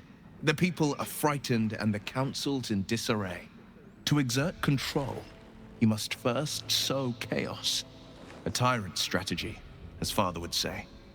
These murders aren't random acts. Someone powerful is guiding the killer's hand, and the city is made weaker for it. Okay, so she was killed and poisoned somehow. I don't know. She's dead now, right? I think so, yes. Yeah, okay. Yes. All right. I like Will sometimes. Like, this was one Yeah. of the conversations where he was, he showed his actual understanding of tactical and city management. I'm hoping, and I do think this is his act, right? Just like how Shadowheart had Act 2, Will probably has Act 3, because Yeah. he's all about Baldur's Gate and Yeah. the Duke and stuff. I hope that will be a cool story, like trying to save the Duke and stuff. Yeah. Though I don't know where to start with that, really. I was sort of hoping for more from Will now. It also makes me wonder, is there a hidden force guiding all these events beyond Gortash and the whole three? Maybe. But if they keep doing that, I'm going to get sort of annoyed. Because they've Yeah, been yeah. pulling NPC villains out of the bag for a while Yes. now, honestly. True. Yeah. But I'm wondering, I mean, maybe it's just the Emperor. Maybe we find out that the Emperor is behind everything. Somehow. There's always I don't know. someone behind. Laura Remember when underscore Carvalho underscore R. There is always a bigger fish. there Exactly, is. yes. Like, it was Catherick Thorm for a long time. And remember when the biggest villain was sort of the Goblin King? Like, Yes. right? That's Which how we this didn't started. even talk to, we just killed. Yeah, he just died along with the rest. Yes, we probably threw Yeah. him, or threw a fish at him, and it And then there was collapsed. Minthra, who was like talked about, and she Uh-huh. was behind everything, and we just killed her too without ever talking. I do see a pattern there. Yeah. And I think in this long list of villains, like Catherick may have been Laura underscore next. Carvalho underscore R. What do you mean was? More respect for the Goblin King. Yeah, I know. King represent. I'm looking forward to our next playthrough where we actually talk to people before killing them. You're bad. We might Die. ally with the Goblin Camp. Yeah, I don't know, maybe. man. But I've been thinking about that. Uh-huh. But let's not get into that now. There's so Okay, much to talk about. Let's go always, shopping. Vincent. Yeah. Goodbye, Will. Goodbye, Will. No, let's not go shopping. One thing, though. Let's go to the camp real quick Cursed and put my talk to hands on Jahira. everything. Okay, I will get out of here though. Yeah, that's okay. Down.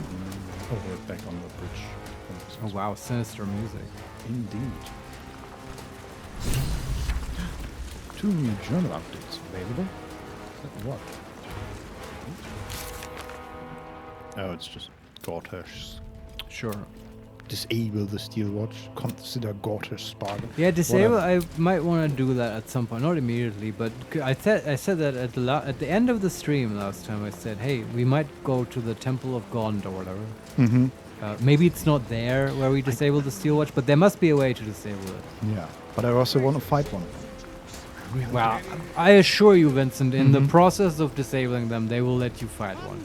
I hope so. And if not, I will eat my one of my many hats. Yes, let's go together. The tiniest hat. Okay, we are in camp. Yes. I just want to talk to Jahira so she doesn't bug out. Jahira. That's good. It's a good idea. Even though the patch said they fixed some stuff about her. That's true. Oh, yeah. Ready. Whatever it takes.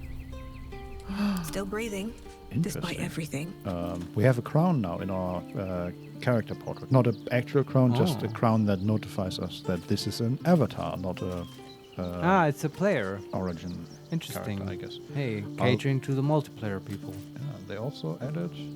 Oh, no, we have just a quest. The High Harper. Talk to Jahira. Sure. A true pleasure to watch you tell the Archduke exactly where to put his alliance. One cannot embrace a viper, only get entangled by it. And we learned something. One chosen thinks to send us against the other, while they sit safe behind their defenses. Good.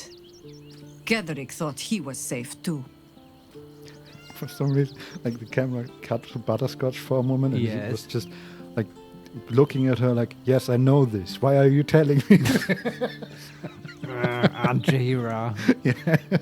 Going on her tirades again. We can say, and what do you think of his warning of the doppelganger in our camp?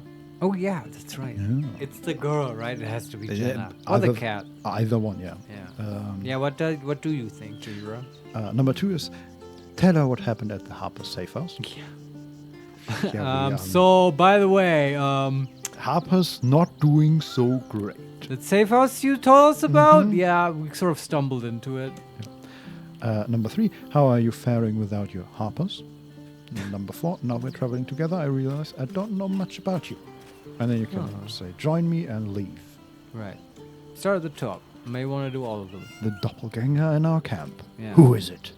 Tell me. It would be irritatingly true to form, would it not?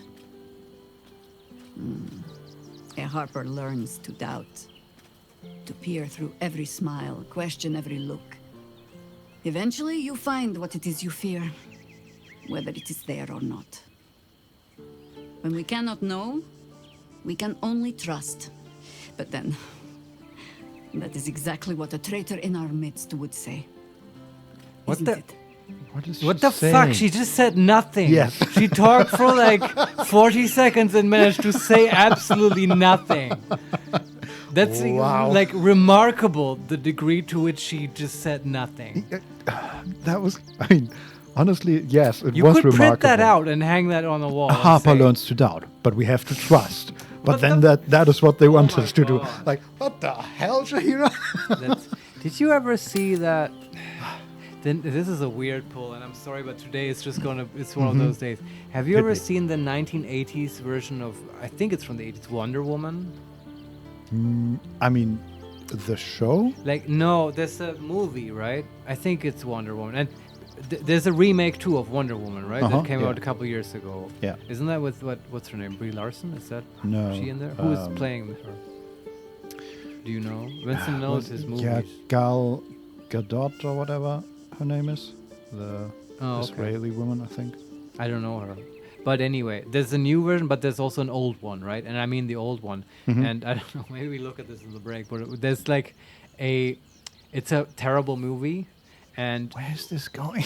the Wonder Woman gives like an inspiring speech. I may want to look at this with you later. Yes. And the speech, that's another example of just a speech that says absolutely nothing. But it's like set to very uplifting, inspiring music and stuff. But the writers completely shit the bed on that speech. It's hilarious to listen to because she literally says nothing. And Jahira, like, Wonder Woman is number 1 at this. Jahira takes number 2, probably, in my book. Yeah, so far, Yeah. great writing. Makes there. me think that Jahira is the plant, that Maybe. she is the doppelganger. Maybe. Yeah. Yeah. Jahira, how do I know it's you? Is there, like, we do have Moonbeam, but apparently that doesn't work. Yeah, I know. Is there any way to tell? You hear the cat? I would have guessed True Sight should reveal it, but maybe not. Maybe? Maybe not if you actually shape change. Yeah. Um, Also, True Sight. no, I do don't have know. a spell. We need Gaius Baldur to make a Cylon detector. This is what we need. We just maybe we just hit everybody until they're unconscious, and when Kill everyone because they doppelgangers- revert to their normal form. Yes, at and 0 then we HP. Yes. we can revive them. This is the good playthrough. Okay, Jahira, hold still. Yeah. We can figure this out, but it's gonna cost us some morale points. Anyway, let's tell her what happened at the Harper Safe House. Yes. Also, I mean, now I'm just thinking about it, right? Is it Jahira? Because we just met a whole bunch of Harpers who were doppelgangers. And she sent us there. Yeah, like as far as I'm concerned, no one is off the table. Yes. Like you know, if you think about Larian, that would be sort of a really fun red herring to like they did this, right? They put Jenna and the cat in our camp, Yes. and then not much later they tell us, "Oh, there's a doppelganger in your camp." It's like we're not clever for thinking it's Jenna and the cat. You know what would be hilarious? If it was Asterion all along. Oh, and we just don't have a stereo. And Larian never expected anybody to not take him. Yeah, well then they shouldn't have, introduced it in Yeah. such a shitty way. What an asshole. Yeah. Okay. I'm too old to deal with people like that. Let's tell her what happened in the Yes. Harper Safe House. I have not been overly generous with the truth.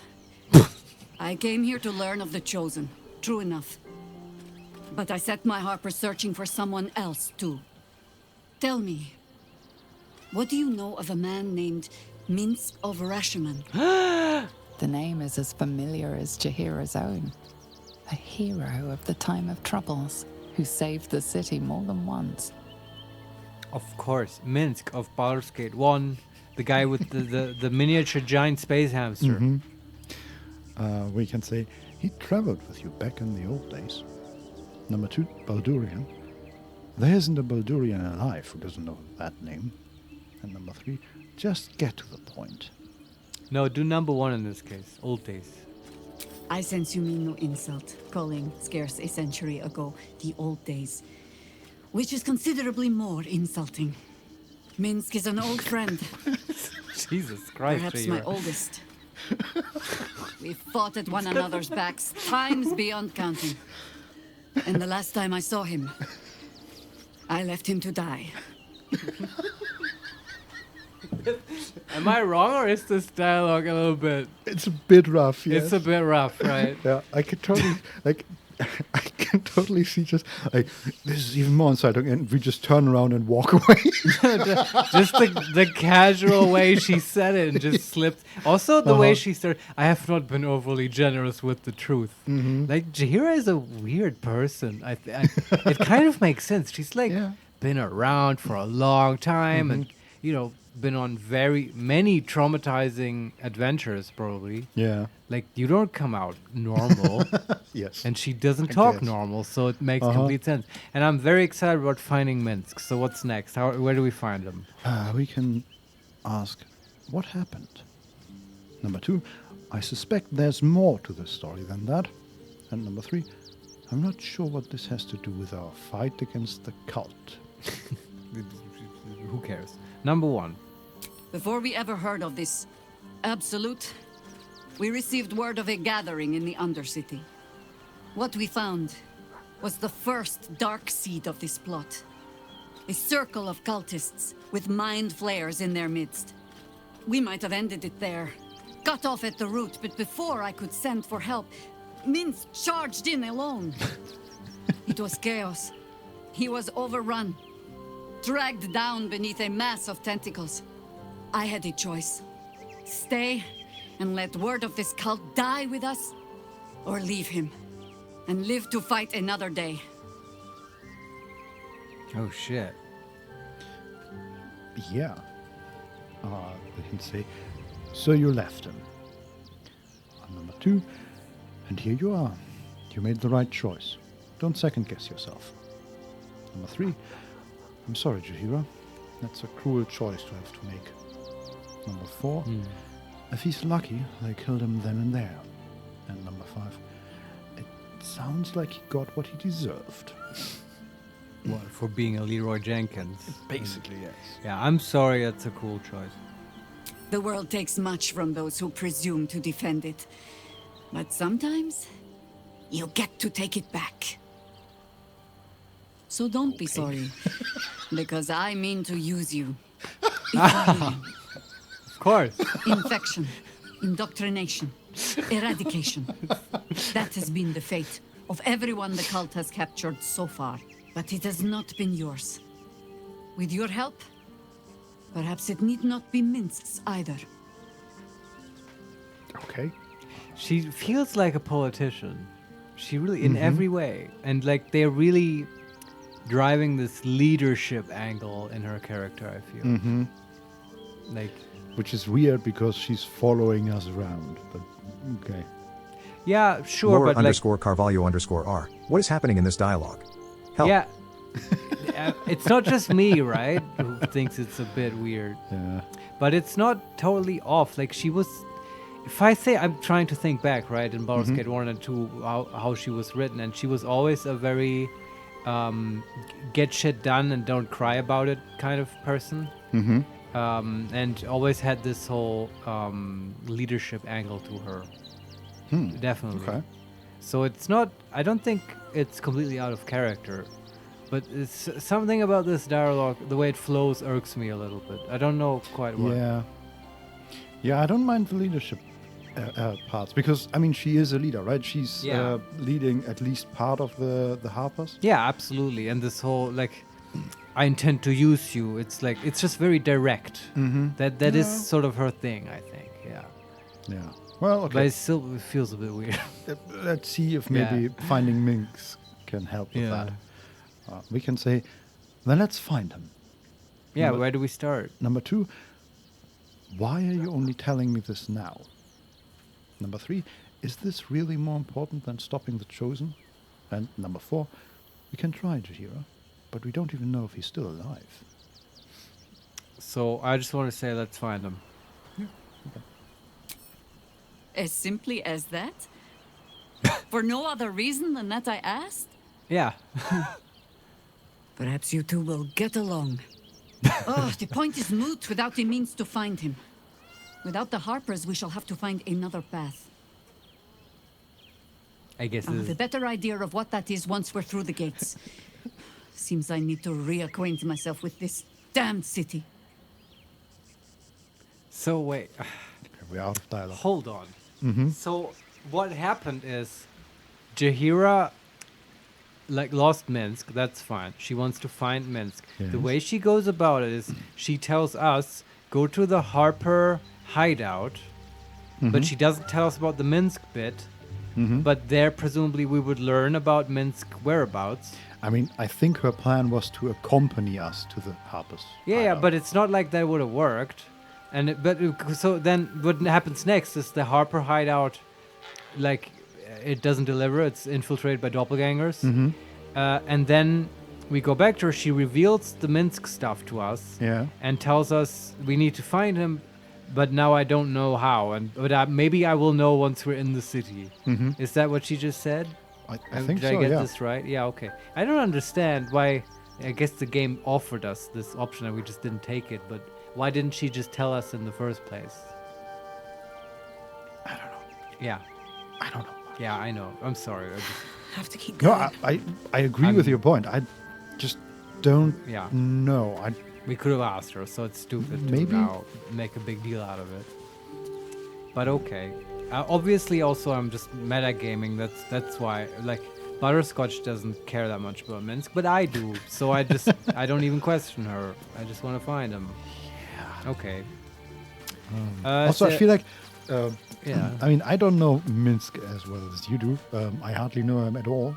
Well, But you get the idea. when she was surprised that we just agreed and then said, you two might get along, was she basically insulting us?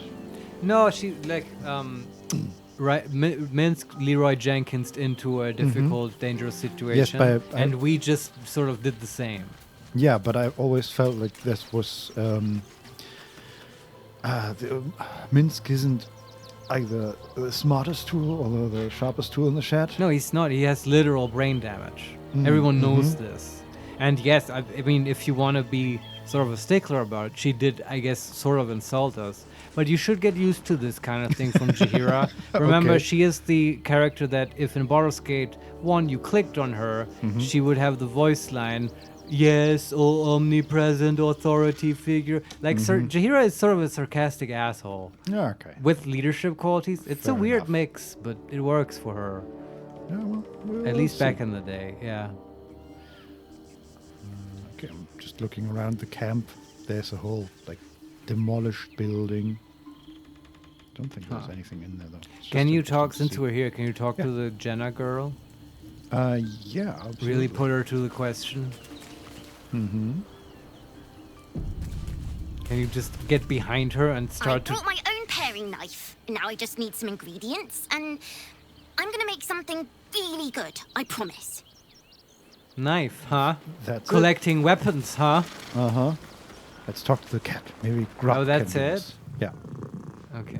Can we do But some we animal- need to have animal talking enabled. Well, okay, no. I figured we might get a animal handling check and then maybe a hidden perception check to find Yeah. something out. But no.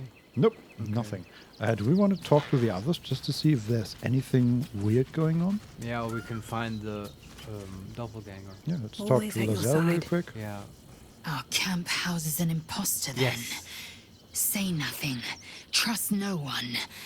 Not even me. I feel like if we just put her on the case, she would sort this out. Yes, but also she might kill everyone in the process. Nothing That's new. step one. Unless I'm the imposter, somebody else must be the imposter. She would not so, hesitate to kill herself, I guarantee. Yes. Yeah. But that would be the last resort in Yeah. case the others weren't. Do we have any more guests that I'm not aware of? We have Ellen and Isabel. We don't have Annabelle or whatever her name was anymore. No. Volo isn't here anymore. No. With us, but that's it. And With us isn't gonna be the doppelganger. No. Also, Halcyon is still here. Yeah, I don't trust him, but I don't think he's the doppelganger. No, he's way too hot for that. Yeah. Let's talk to Will real quick. Sure. An imposter in our camp. We must identify them. And quickly. Without trust, our fellowship is doomed to wither and die. Our fellowship? Are you in the wrong game? Will is having a moment. They're We're all just gonna having a will. say this. I'm done here. Let's get out of here.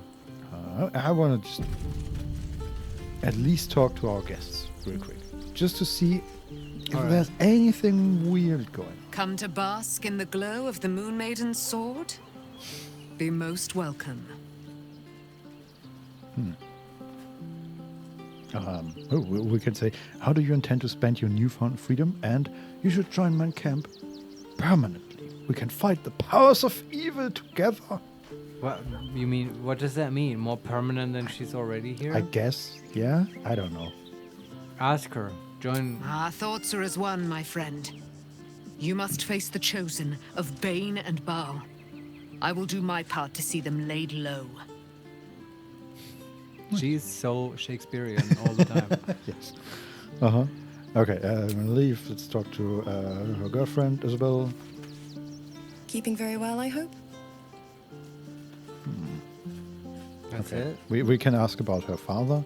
What will you do now that your father's gone? And Didn't we already do that? I'd like to know what happened between you and your father, Catholic. I think we already know what happened.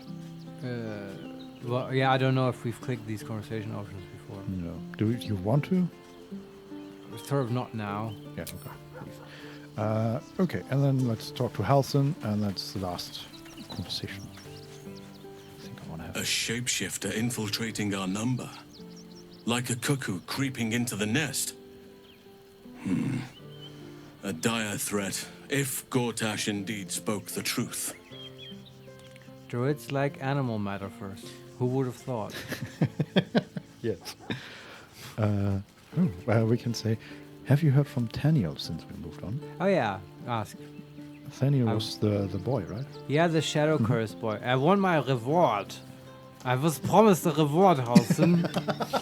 I don't know how to make German voice for that, but I do. I want the reward. I have. He speaks to me during my nightly meditations. He is well. And Oliver also.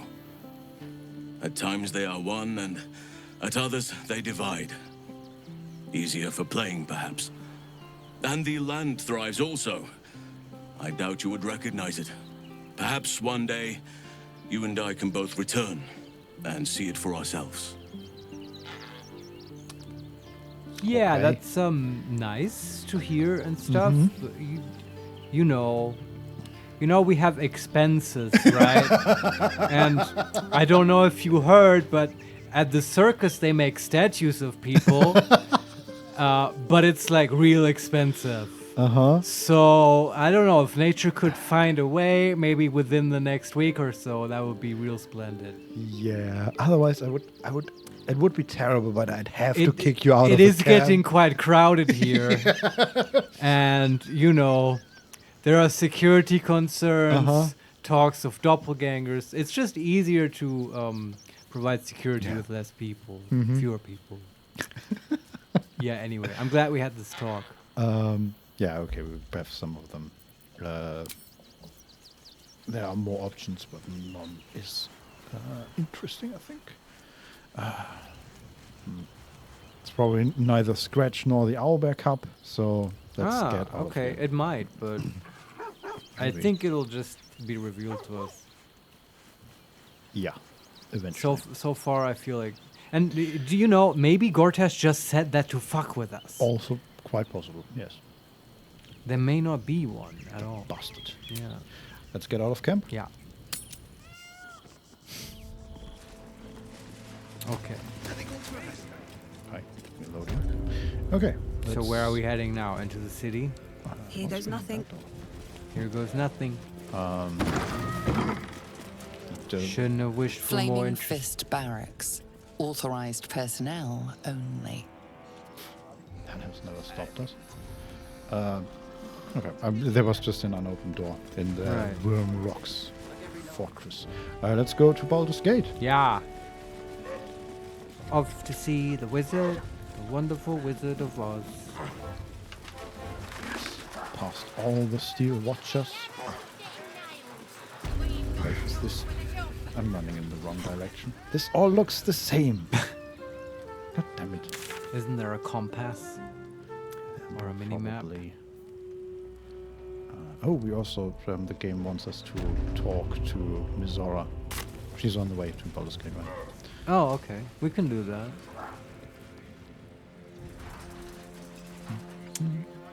Maybe she has a way to save Ravengard.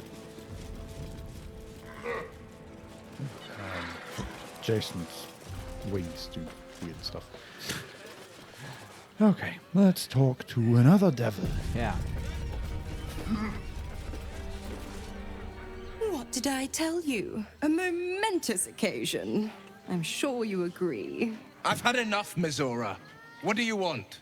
Your attention, little pup. Nothing more. And you'll be glad to give it. You see, Gortash has had your father relocated. What? But we just talked to him. Yeah. What does that mean?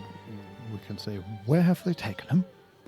Number 2, already, I thought Gortash would want to keep him around. Number 3, relocated. What are you playing at, devil? Already?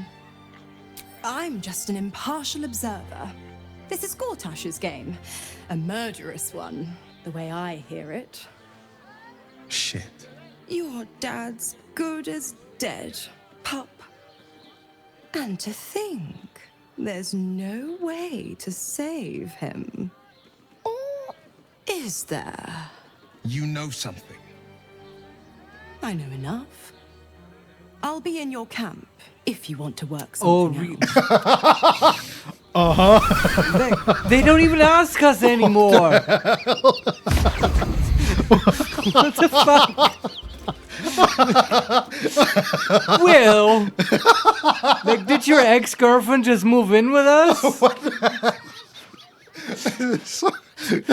Gortash tells us there's a doppelganger in your camp. We Yeah. go, that's it. That devil there, that's doppelganger. That'll be the next thing that Gortash walks up to us and like, hey, by the way, I'll be in your camp if you want to talk. Yeah, I got nothing else to do, honestly.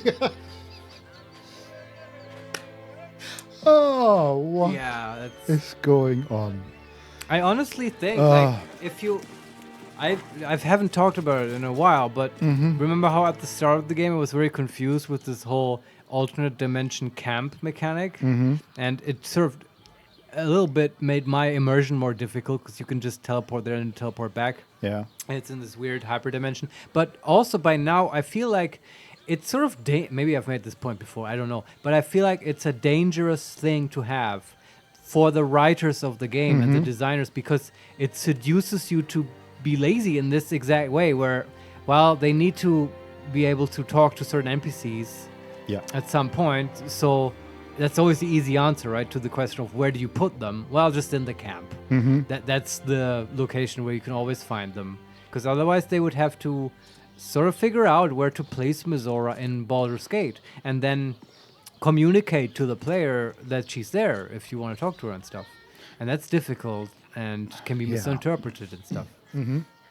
Yeah, it's just something I noticed.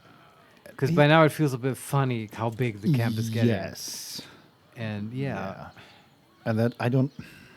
And it's just, it's so unimmersive, right? Because why at this point, why not just make a long list of like all the NPCs you might ever talk to and then You can just click on it wherever you are, whenever you like. Yeah. But maybe it's just me. I don't know. So I mean, it fits her character to just do it's true. that. Yeah. But at the same time, as a player, it doesn't really feel good to have this character who is constantly an antagonist, basically, and now they are in our camp. I don't want to talk to anybody in our camp because there's Mizora, a devil over there listening. How often do you have this, that you have to go to a space in the world to talk to NPCs? It does happen, right? Like in this game? Yeah. Like it happened in Act 2 with the last light in. You had lots of NPCs there. Yeah. Where you had to go. Jahiro was there and stuff. Mm-hmm. In Act 1, I can think mostly of the Druid camp. Right? They had people. But it certainly happened. But was there anything else? Well, that's the Goblin camp. Theoretically, you could talk to Minthora there. But like out in the world, there wasn't that much, right? I mean, to be fair, no, we didn't. I'm lying. Like there are places. Like there was the Joachim's Rest and stuff. Mm-hmm. What were you saying? Just thinking, Act 2 we didn't really explore, so there might have been another like safe haven. Yeah, it was such a hostile place. Yeah, probably not. There was the Underdark that had a bunch of NPCs at the Spore camp and so on.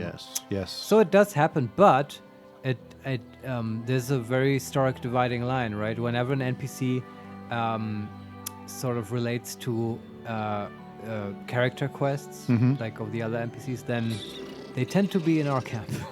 Well, yes, or at least show up but there. also like Halcyon and Jahira both came along. Yeah. I don't know. I mean, but they're at least playable, so that's fine. Yeah, but also not really, right? They're sort of. No, they can join our party. I mean, that's what I mean. Yeah, but they are not playable as like Karlach is, for example, as in like gameplay wise. Yes, gameplay wise, yes, but they don't have as much story or anything. Yeah, that's true. Yeah, that's right. Also, I don't know why Halcyon is still here. I guess he's sort of vaguely interested in the curse. The absolute plot, he's like participating now. He's helping. Yeah. I think we literally asked him to help and to join us. I guess. Yes, I mean for the Shadow Curse, yes. But for the whole absolute, I mean, I don't mind. I don't know exactly. I think we may have had a dialogue option to maybe ask him along. Yeah. Laura_Carvalho_R. Look, just let Daddy Druid hang out. Hey, I'm not complaining. All right? Like, when we talked to him again, that was my first thought. God damn, he's good looking. But,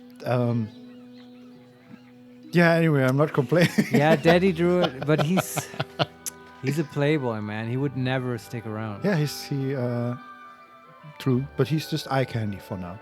Sure. Laura_Carvalho_R. It's like having a nice looking tree around. Don Solarione, he probably does not want to see the whole world destroyed. Yeah, I think he's just like in it to win it now. Yeah, I guess, but the whole saving the world thing feels like his deal. Like, why didn't every Harper we met come along? Right? It's like, why did Halcyon come along, but why isn't our camp now filled with like 40 different people who also do not want to see the world destroyed? They don't have the skills, man. Like, Halcyon is like a special 400-year-old druid. True. We only have the elite. We have a literal angel. Like, she came along. Yes, but I mean, the Harpers, the group of Harpers fought alongside us, right? Yeah, I mean, they're good for that. And I assure you, once we need an army again of like mooks, like, we'll probably get Harpers or others, right? But it's like, I'm not letting those people in my camp. Like, apparently you do not have a choice in that matter. Yeah, but at least Mizora is sort of elite. Like, she's a proper devil. And honestly, she's like, why do we even hate her that much? Honestly, like, she's been sort of decent. She did nothing that is like annoying. She gave us a super cool rapier. True, but the annoying part about her is that she doesn't let us decide. Yeah, but with what though? Like, the only slightly antagonistic thing is that she did is like give Will horns, and that's not even that bad. True, but she also said, "Hey, if you don't do this task, there will be consequences. And so far, Yeah, we have it's just true. done Yeah. all the tasks because okay, you're there right. would be consequences otherwise. Yeah, I guess we And that's not a very nice thing to do. No, it's not, but you know what I mean, right? She's not Mm-hmm. been that bad. Because the stuff she asks for is not that horrible. I mean, yes, she asked us to save her from Yeah. the Mind Flayers, which It's is like, wow, we were going to do that understandable. anyway, but sure. Yeah. Anyway. She asked us to kill Karlach, which is not Yeah, we great. didn't do it, and then it was sort of fine. I think That's where the would horn came disagree. Yeah, but that's how he got horns. Mm-hmm. Anyway, let's move on. Will wants to talk to us. Oh, God. Okay. Yeah. Is this how Act 3 is going to be? It's This will- constant ambushes. Either actual ambushes or narrative ambushes? Yes. Yeah. Of course she'd stick her infernal nose where it doesn't belong. Of course she's dreamt up some risible scheme. By all the hounds of the hells, what is she planning? We can say Miseros up to nothing good. That's for certain. Number 2, I have no idea, but I can't wait to find out. Yeah, that's honestly how I feel. Number 3, your father's involved, which means it's worth hearing her out. That's a reasonable thing to say. Number 4, where's Gortash taken your father, do you think? And number 5, you don't have a single clue. She's your patron, not mine. Your father's involved, blah, blah. Yes. Mazora's always worth hearing out. That's what makes her so dangerous. We'll have answers soon enough. Mazora's gone to camp. We should speak with her. Until then, may my father keep safe, whatever coop he's been flown to. Yes. I pledge to save your father, Will. Whoa. Like, don't get ahead of yourself. I don't know, I just like pledging, I guess. Well, yeah. Sorry, just the idea. Hey, Butterscotch, you have other money. Can you buy this apple for me? I pledge to buy the apple. The apple. Yeah. And then the merchant stands by. That's not enough. I want money. Butterscotch, you need to actually pay the money. I pledged it. You should trust me. I am the hero of Baldur's Gate. Baldurian. I am the hero of Baldur's Gate. Yes. Yeah, okay. By the way, that's also something I want to do. Like, I don't know why I said also. This has no relation to anything that we just said. But I want to find a cool tavern, right? That's a big city thing. Yes.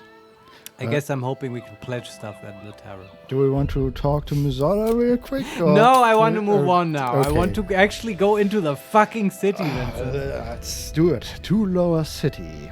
Yes. You are entering a different region. Venture forth? Yes. I don't know how many quests you used there, but who cares? None. It didn't say you're gonna lose progress and stuff. True, yes. God, that would piss me off. Another, like, Act 2 Nightingale situation. No, what was it? Night Song. Sorry. Yes. That pissed off a lot of people as well. I probably said that before. Yes, I believe it. Yeah. Even if you can't be seen, some criminal acts can be heard. Oh, we know. Trust us. Yes, yes. We've Like killing been caught. goblins. Like that, I wasn't gonna talk, but we're loading. Like Yes, about our second playthrough. I've been planning it, and what I want is like an all stealth party. A what party? Yeah, like an all stealth party where they're Oh, all stealth. super experts on stealth. Because we never okay. do that, and they should all. Well, it all fits together perfectly because I want the mechanical focus to be like alpha striking, right? Where you just deal a lot of damage in the first round. Like completely different to how we play now. Where we basically drag out every fight as long as we can. Yeah. So what's going on? I hear like a market and stuff. Must be surrendered. All livestock is now property of the Ducal Council for the duration of the ongoing emergency. Livestock? Failure to comply will Yeah, there's just a lot of people talking about it. So more severe we are standing on the market. Not really a marketplace, though there are some carts around.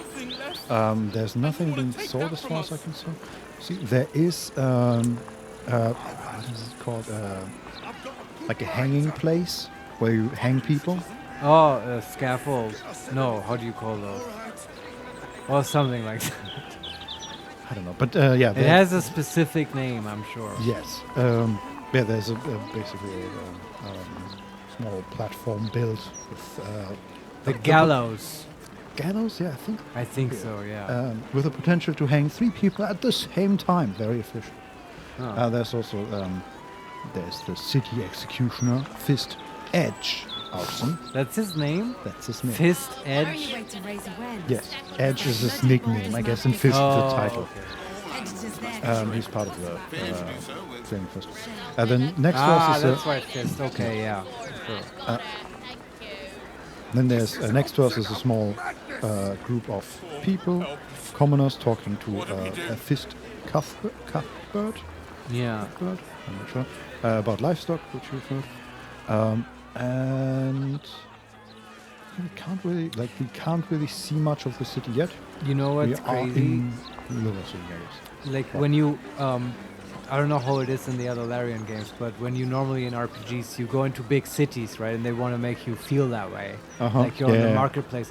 You will like hear sort of fake chatter in the background, right? It, like blended into each other, so it feels like there's crowds talking.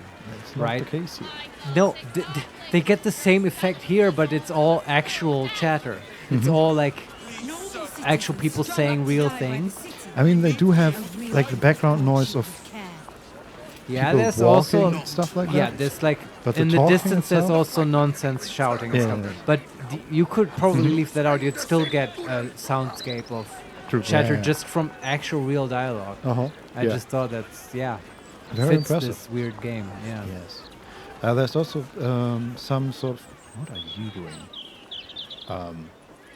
There is like a Flaming Fist barracks something building.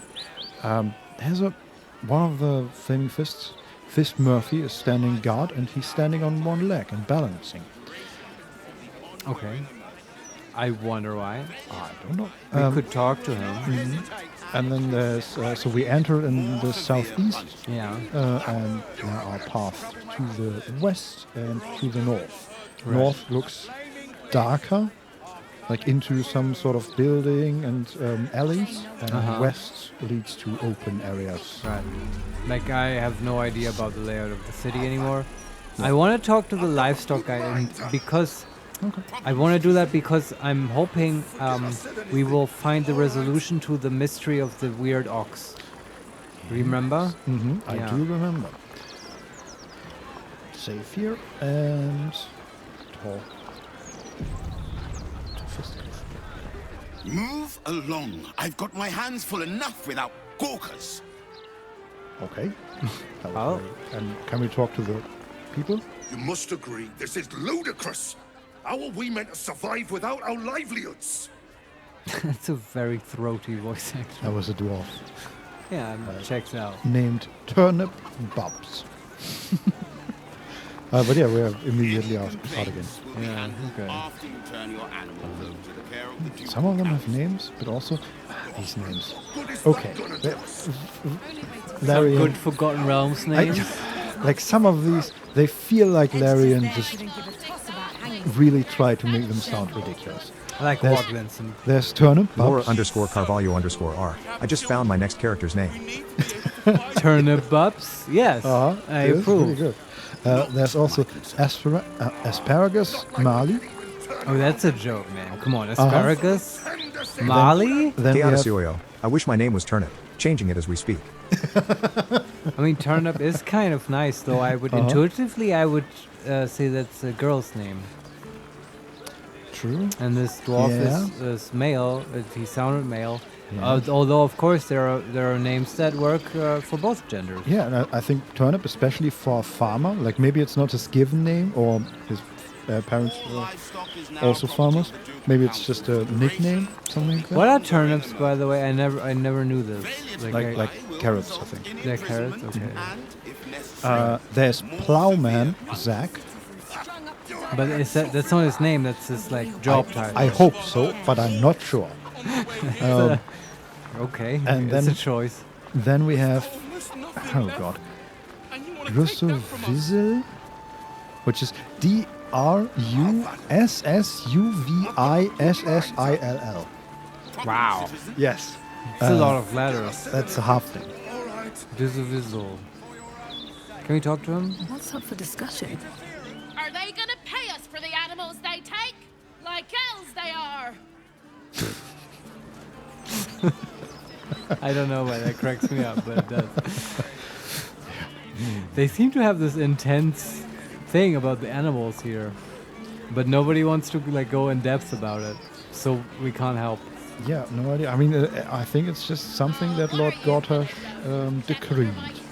To take the animals away. So is there like a barn or something? No, though there's a group of chickens next to them, but... Do you want to turn on animal talking and ask the chickens? We can't talk to them, they're in a cage. Oh, okay. What do we do? But apart from that, no, there's not really... Again, this is... Okay. It looks a little like a marketplace, but it isn't really, because there's mostly carriages and stuff like that. Right.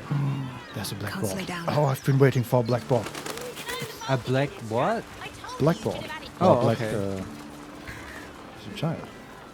News Harker Luan. And there's also... Okay. Come on. For the stout and sturdy. Adventurers wanted. A quest. Yes, for perilous and profitable quest. Master Lorican, the Arcanist of Athkatla, the recluse of Ramaz's Tower, seeks brave and enterprising individuals Oh, to that's always good. delve treacherous temple and recover storied artifact, the Night Song, for preservation in Baldur's Gate. Oh, we have the...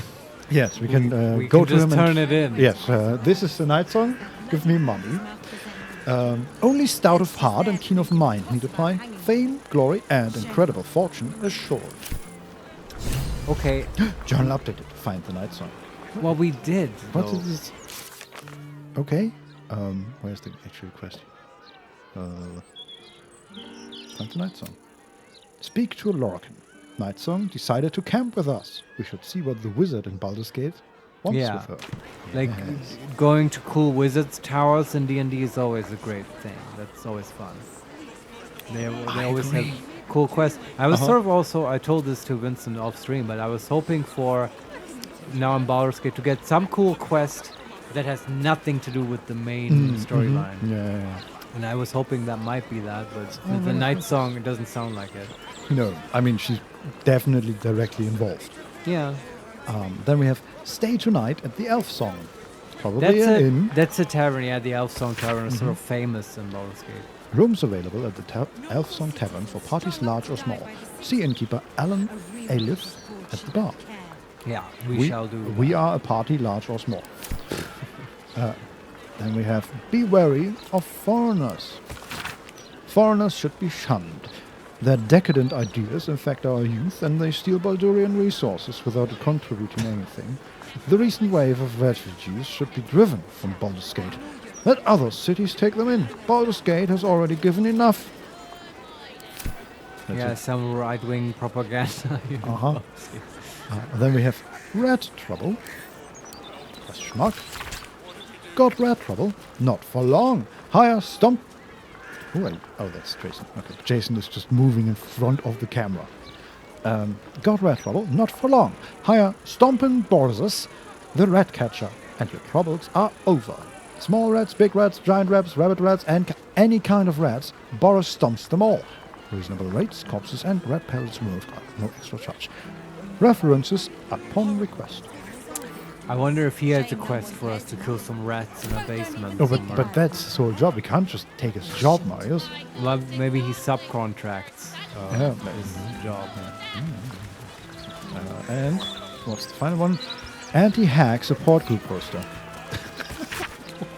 Oh, that's so cool. That's where we will meet the lady we helped. The lady we helped? Yeah, with the hack, remember? She probably now joined the support group maybe, for like victims of haggery, and like we will go there and she'll be so glad to see us. I'm sure. I just remembered that we met.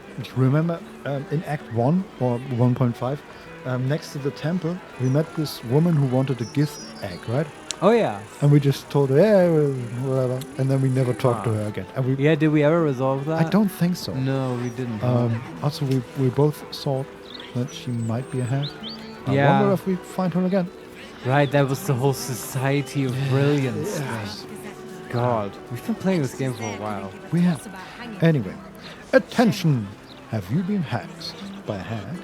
Lost a loved one to a deal? You're not alone. Join other survivors of hag tragedy at Baron's Coop. Alone, we're vulnerable.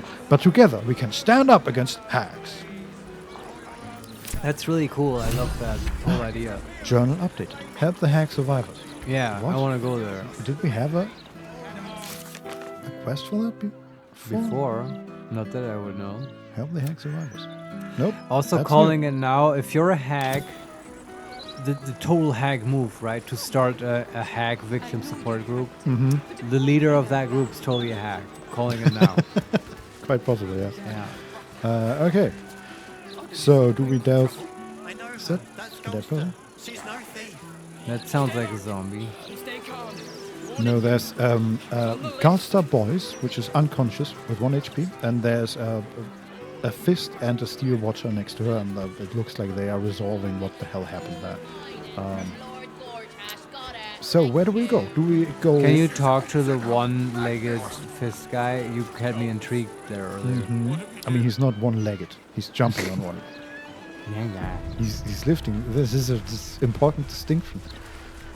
Such pedantry, Vincent. How dare you? Basilisk Gate Barracks. Ah, yes. And we're talking to Fist Murphy. Don't distract me. It's all I can do to stay balanced. That's it? We can say, Baldurian, is this one of Blaise Portio's infamous punishments? Or number 2, I'll leave you in peace. No, say the Baldurian. Yes. I stole a purse from the evidence room. It was stupid, and I swore to Blaise Portier I'd never do it again. Ever. I have to stand on one leg until she believes me. That's possibly forever. Yeah. We can say, good luck. Number 2, how long is that going to take? Number 3, we can pretend to push him. And number 4, you're a flaming fist. How dare you steal from the people you're supposed to protect? Come on. How long is that going to be? I have no idea. And that's it. And Cool. I don't know why, but apparently they really like to just end dialogues in Act 3. Or maybe that's just this very moment. Well, Larian made a choice in this game, right, to have every NPC interaction be one where you sort of zoom in on it, you know what I mean, and go into cinematic dialogue. We've had this earlier with the livestock people, right? They said one thing and then you're kicked out. And I think that if that happens a lot, as it does here, because there's so many NPCs, then you get this feeling that they love kicking you out of dialogue. Yep. That's kind of it. Yeah. Yeah, again. People are fighting. Barracks. There are 2 fists fighting. Sort of practicing. There's also a steel watcher. There's a couple of dwarves talking to each other. Is that a female dwarf? Bruja Oakite? We've Folks are getting bolder. My husband's been mugged twice this month, if you can believe it. You be safe out there. Can't trust a damn soul. She looks very nice. Alright. Beard? Yes, no? No beard. No. Okay. But just a good dwarf woman. Nice. And that's her husband. I guess. Fatma. If you're here to report something, don't bother. The fist don't give a damn. Alright. They're fighting the dummy. It's hard to figure out who's actually important. Because they're all important, Vincent. Yes, that's you just just immerse yourself and just Well, in that think case, the way our characters work. let's read the codicillarian rules of engagement for the flaming fist. Let's see. There's just a book laying around here. Sure. Got the whole city, but Vincent just wants to read books. This thick tome has been hollowed out in perfect square, exactly the size of a common flask. Oh, man. For now, all you see inside the book is a few pungent-smelling stains. See, That's aren't you pretty happy? Cool. I'm aren't very you happy, yeah. I was fake complaining anyway. Yeah, I didn't I mean know. it. I love books. They do that quite a bit, don't they? I love reading books. Let's go into the barracks and talk to... Laura_Carvalho_R. That's a very Vincent thing to do. It is, but, you know, we love him for it. My daughter, Banra! Forgive me. What was her name? Yes, okay. So there's Laura. You asked me to come here. That's her. Don't you remember? Yes. I mean, no. I mean, Are you drunk? Is that what this is? of course not. Simply tell me why you're here. And she's talking to Blaze Liara Portier, commander of Flaming Fist. That's cool. We've heard about Blaze. Banra. There's Her also... name is Banra. Yes. Kindly lower your voice, madam. You even bothered looking for her? There's also... This is very entertaining to just listen to. For who? Is this a hotline? Like, Blaze is not quite well, right? I don't either. This is her not being well, or this is actually how she deals with annoying citizens. This, who are you talking? Oh, you're talking about your daughter. Wait, what's her name? Forgive me. She just channels like Guy Pearce from Memento energies when people are annoying. Sure. Let's talk to them. Yeah. You asked me to come. How many times do I need to say it? You sent word about a need, said that I should come see you about it. Of course, madam. Let me just...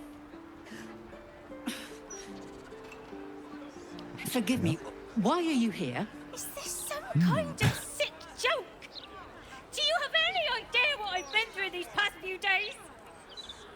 Yeah, she definitely seems like sick. Yeah.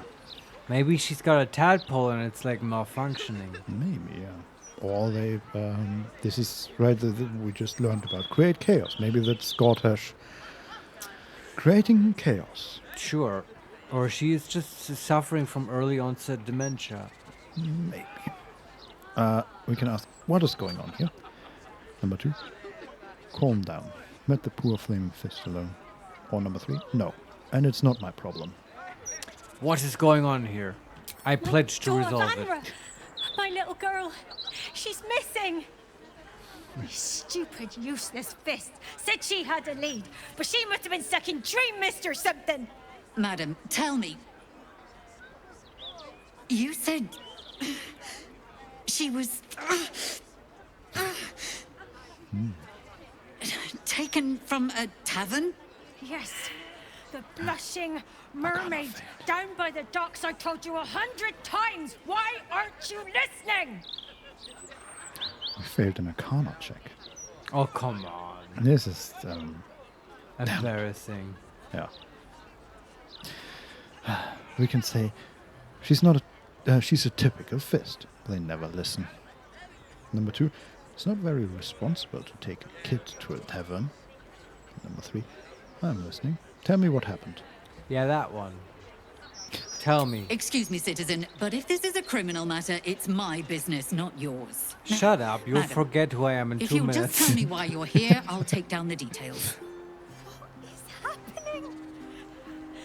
I feel like I'm going mad. This is a hotline. I feel like the Flaming Fist, they're like a bunch of trolls for putting Blaze in charge of this particular job of like dealing with, you know, people who have any kind of need. Yes, I would hope that she normally is better at this. Yeah, honestly, you should probably give her a day off, but if Yes. she has to work, maybe, I don't know, put her on potato peeling duty or whatever. Yeah, or give her an assistant. We can say, have you searched for your daughter? Number 2, I'll help you find your daughter. Number 3, forget the Fists. Tell me everything you know. And number 4, this is infuriating. I'm leaving. forget the fist. Like, leave it to Butterscotch.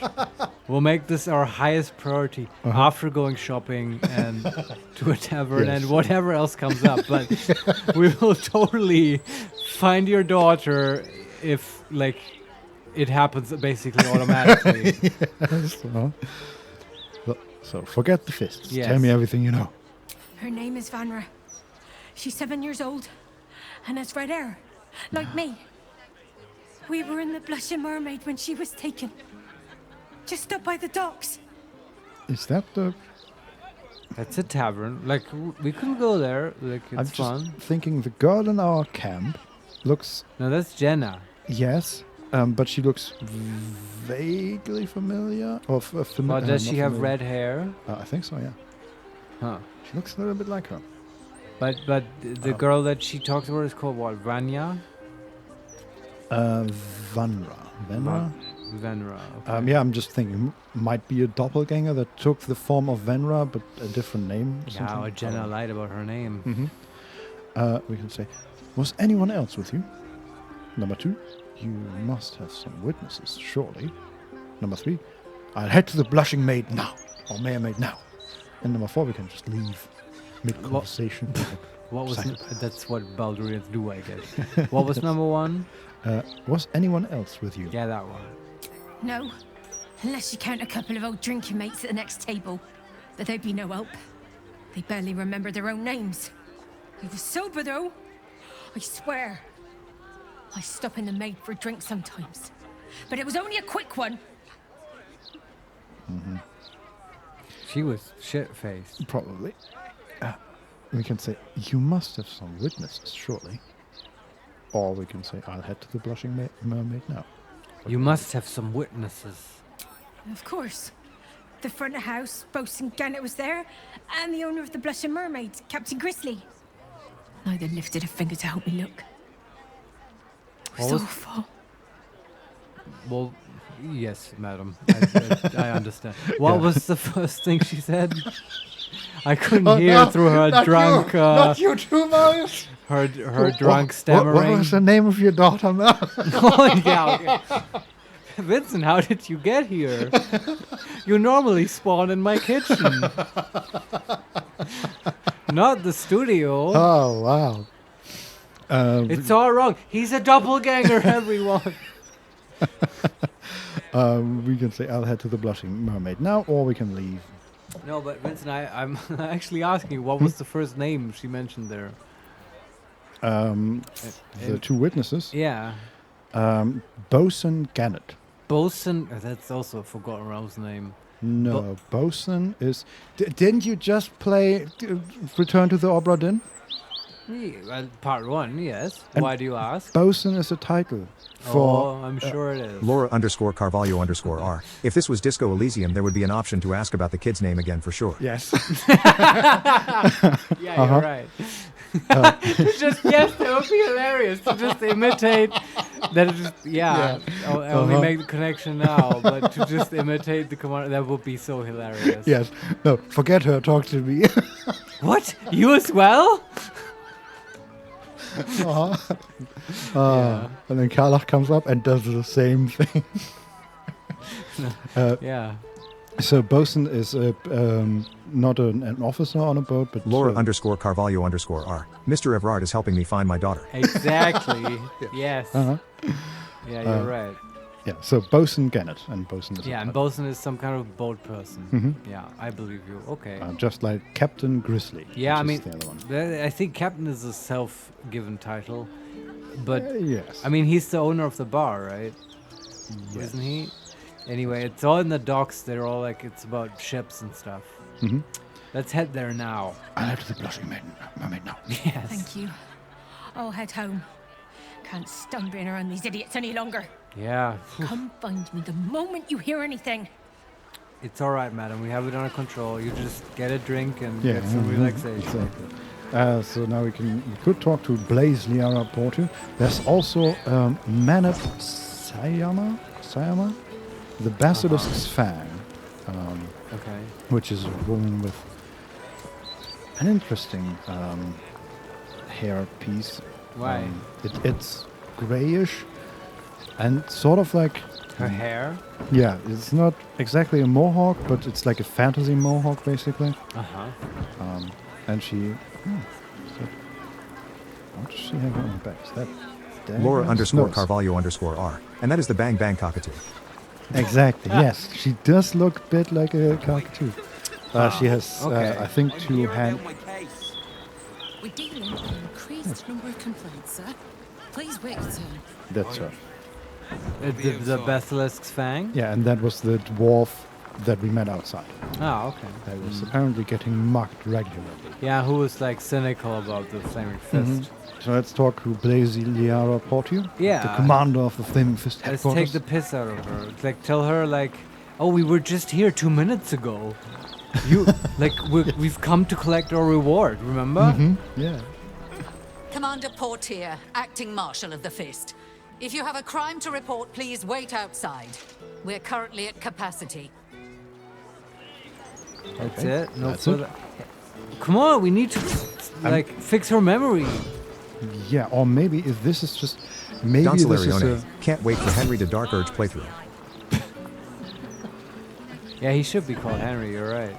I don't think we ever decided on a name. That's pretty good, yeah. Henry.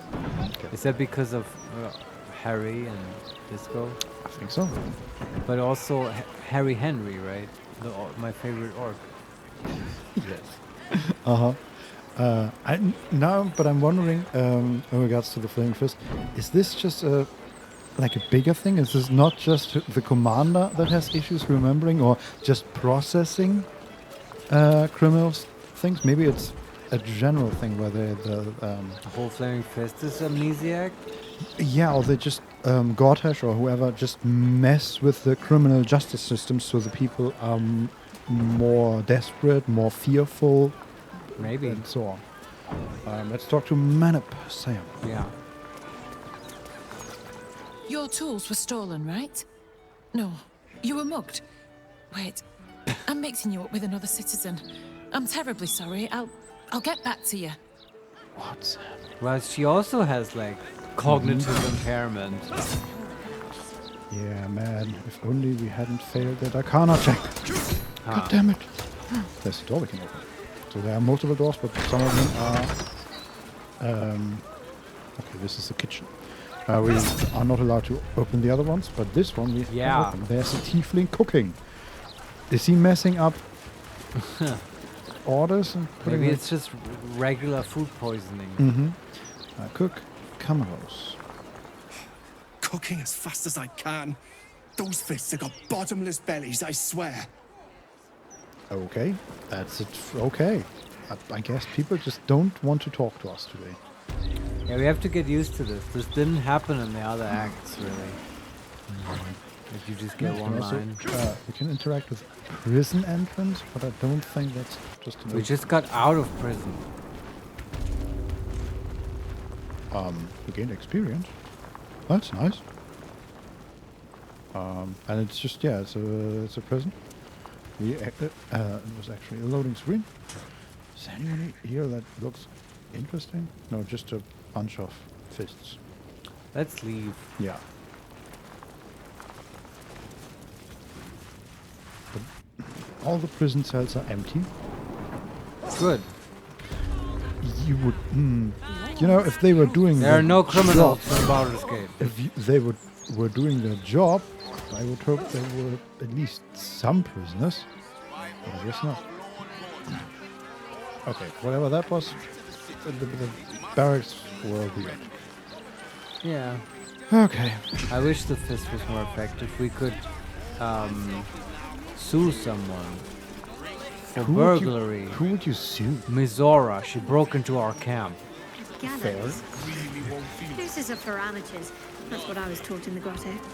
Do you know how badly those things can go wrong? What? What's she talking about? Rather not think of it, Shadowheart. Garrows. You could strangle them by accident, use too much rope and break off their legs. And if it goes really badly, you could wrench their heads right off. What a picture. Very welcome. Quite detailed, quite colourful, quite unnecessary. Yeah, she's so chipper about hanging people. There's a strange beggar walking around. Undead fortitude and stench of death. Let's talk to him. He's walking away. Come back. He's walking into the dark alleys of Baldur's Gate. He's surrounded by refugees. He's like a zombie. Come to have a go. Give it your best shot. An air of decay hangs over the stooped beggar's form. The smell of rot. The smell of death. Gold first. Then you can hit me. He wants 15 gold. What? The beggar? Yeah. We can say a strange way to earn your keep. Do many take you up on this? Number 2, that's a cheap price for allowing someone to beat you up. Number 3, usually people pay me not to hit them. Or number 4, we can just pay. Or we can leave. Number 1.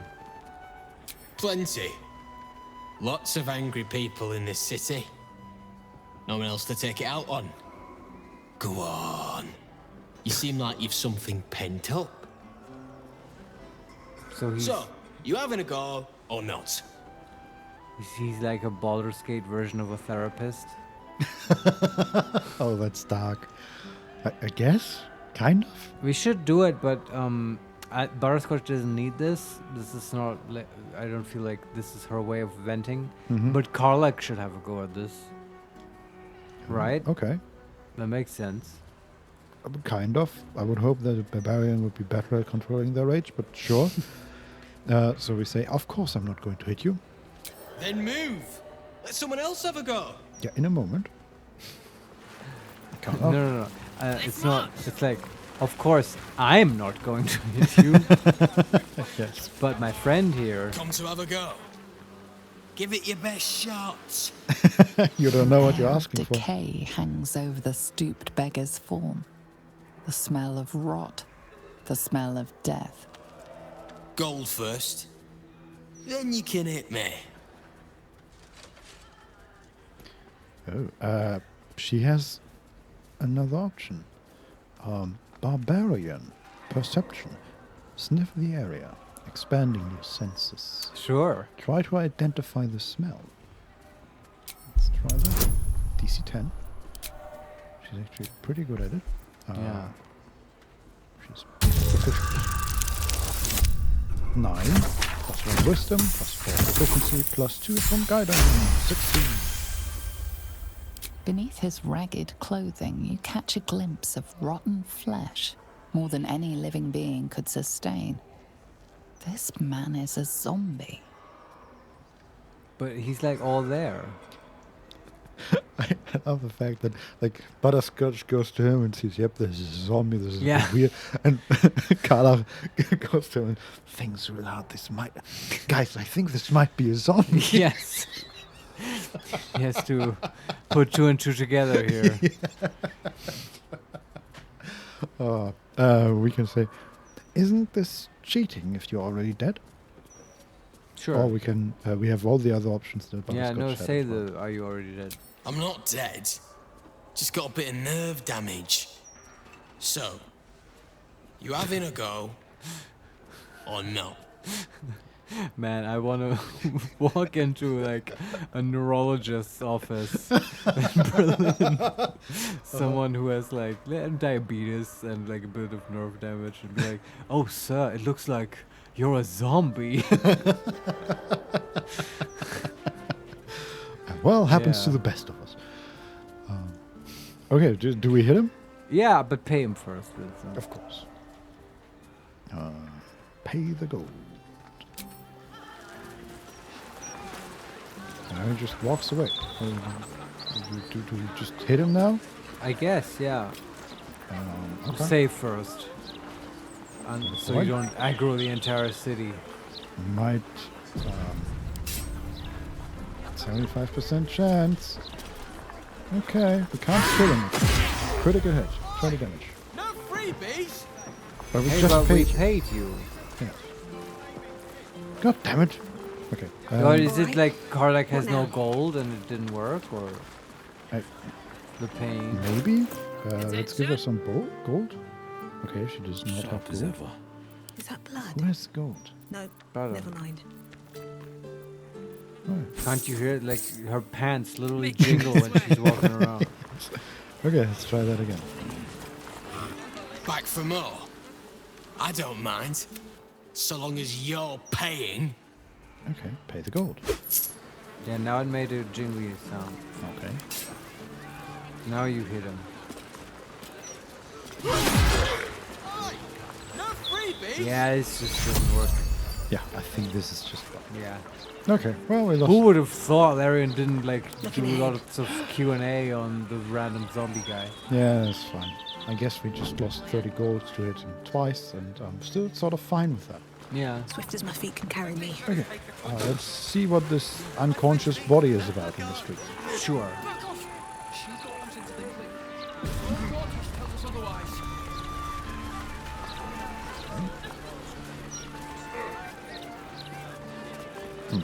Don't push us. This watcher has a short temper. It's the Fist Gummidge, who is sort of standing in front of a small crowd of 3 people.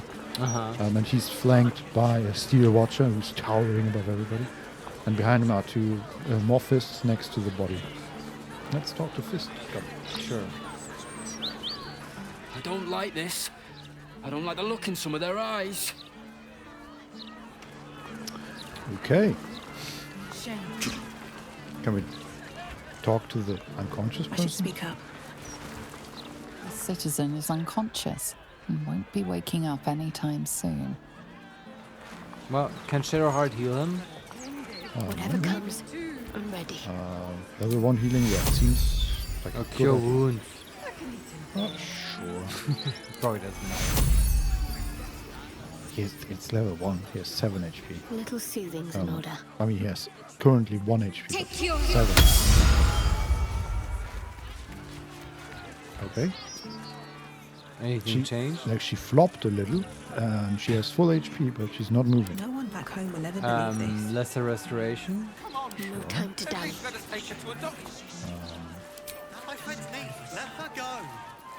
Lesser restoration. This is Target is not blinded, bloodless. Okay. Diseased, paralyzed, or poisoned. Good to know. I'm glad you can use the interface in the spell as a diagnostics tool. Yes, basically. Do we have greater restoration? Yes, we do. We should, yeah. We can do that. And if that doesn't work, we have to kill her and then use true resurrection on her. Yes. We will get her story. I'm gonna save before using a level 5 spell slot on this bullshit. Take you. Okay, she flopped even more. I think she's faking it. Stop healing me! This is yes. Opens one eye. He's like, oh, you're ruining my act. I'm gonna get you. Carla, kill her so I can resurrect. What? Get the angelic healing potion. Call on Dame But Aiden. Shadowheart, we only have one.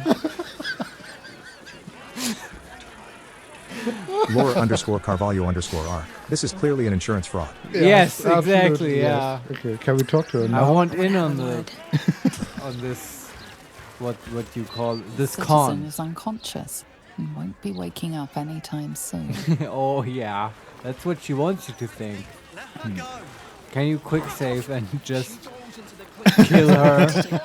Like just have Karlak be like, oh, can we hit her as well, and then just hit her. Sorry. You murdered someone in view of a guard. Perhaps unsurprisingly, you're under arrest. The narrator always does this. Like when you do a crime, she sounds like she's talking to my 6-year-old nephew, who just like, I don't know, threw some candies on the floor. You stole candies and threw them on the floor. Laura_Carvalho_R. Oh, now they want to do their jobs. Yes, exactly. Yes, now they do. Uh-huh. So, yeah. Well, we did just murder someone in front of the guard. What? We're in combat with everybody. Karlak is like, I paid her 15 gold. Uh-huh. Sprinkled some gold on her. All right, time to quick load. I guess that wasn't the solution to this quest. I mean, it kind of was. We fixed her. Well, she's not unconscious anymore, Marius. She's not unconscious anymore. We won't have any more insurance fraud in this town.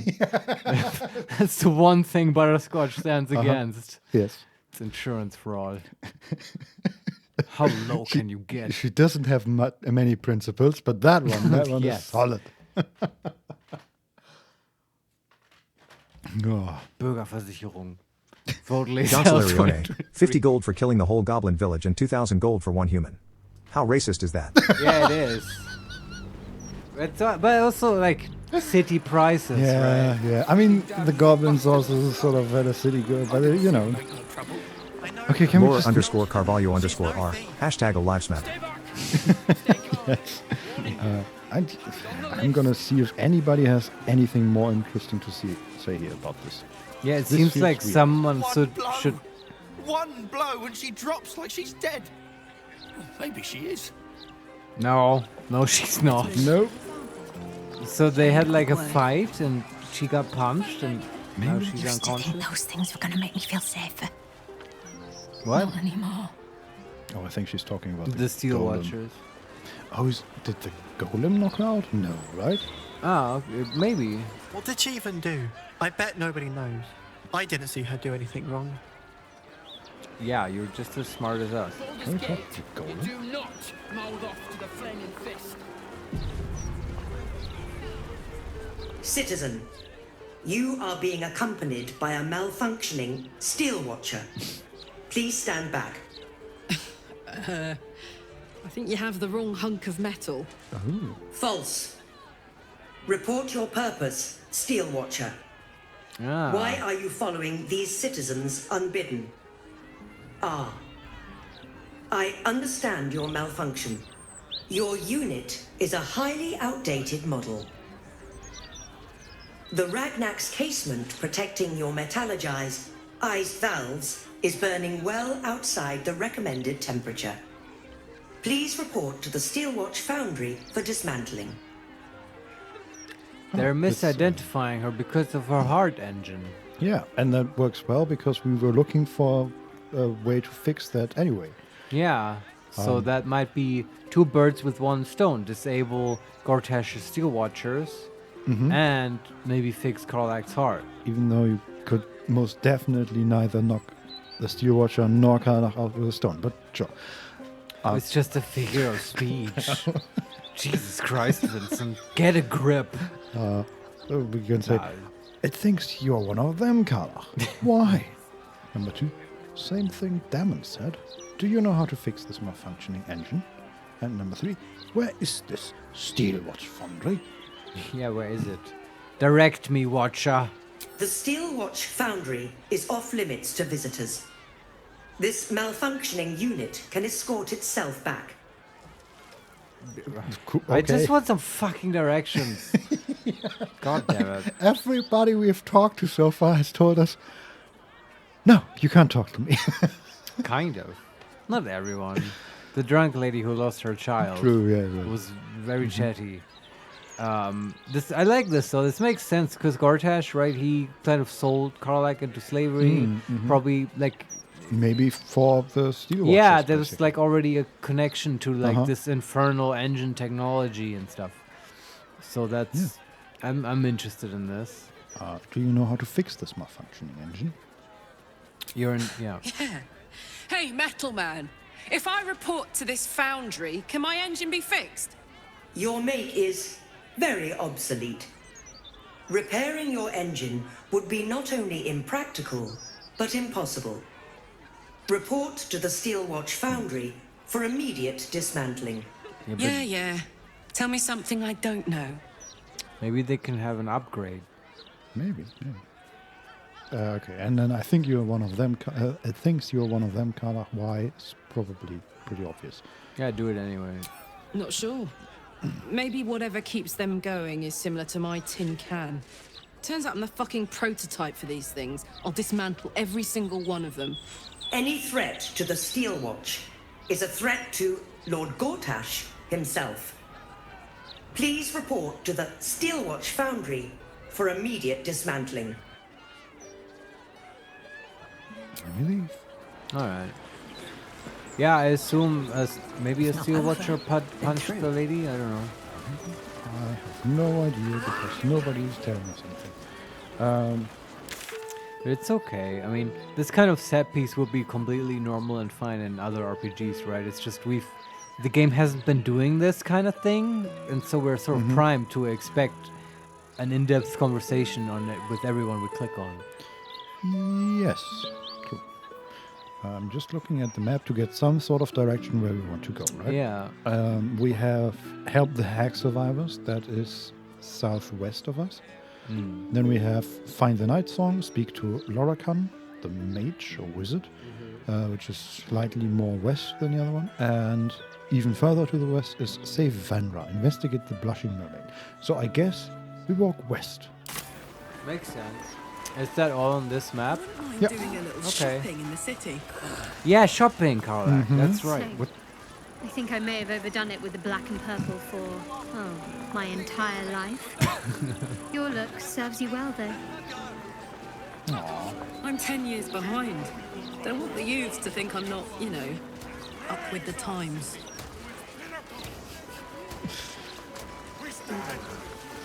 Oh, there's a man on a crate.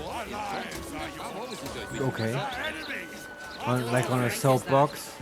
It's a dragonborn with a giant golden head. Shall bring us, true children of the gate, into the light. That's him talking. Crush our enemies without mercy. Okay. Let's talk to him real quick. Sorry, I keep listening to these people. Yeah, this is sure. This is his group basically. Yeah, let's Baldur, talk to him.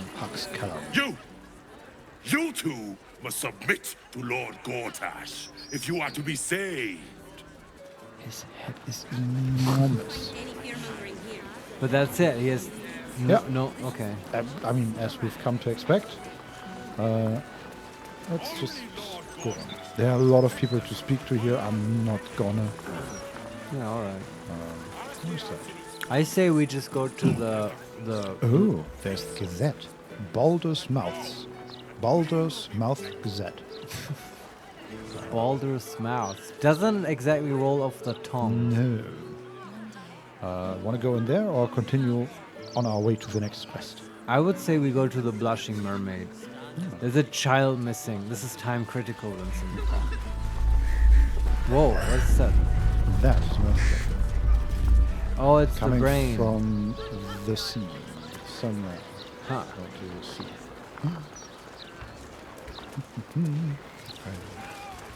Going down some stairs. If you ask me, There's somebody complaining about thieves. People complaining about nobody's safe anymore. Everyone's talking about Gortash. Yes. There's a few ladies talking to each other, Tifa and Halfling. I'm just following the street here. There's another plaza, basically. Yeah. Child on a soapbox. Newshawker Jason. Talk to him. Child on a soapbox sounds like fun. There's also a second group that we know here. Come get your copy of the Baldur's Mouth Gazette. When the mouth speaks, the city shakes. All right there, Chief. Can I interest you in a copy of our fine broadsheet? 2 gold. Sure. Sure, why not? It's a rip-off, but sure. Have a gander at that. Come back tomorrow if you fancy fresh news. Item received. Baldur's Mouth Gazette. 1492 DR issue 86. Let's read it. Let's read some newspaper. Yes, finally. This is what we wanted to do. Ooh, it's a... Nice. It actually looks like newspaper. Cool. It starts with at the top, in the middle is Baldur's Mouths. like written in old letters on a scroll that sort of flows over the page. Baldur's Gate Printing and Publishing Company. Estimated 1339. And then next to that is on the left is a tower in a small circle. I'm just painting a tower, and to the right is some. That might be Worm's Rest, I think. We also learned that Edward Needle is the editor-in-chief. It's edition number 86. It costs 2 gold pieces, and the main story is ritualistic murder of Duke Stalemain at Elfsong still unsolved. Oh wow! Okay.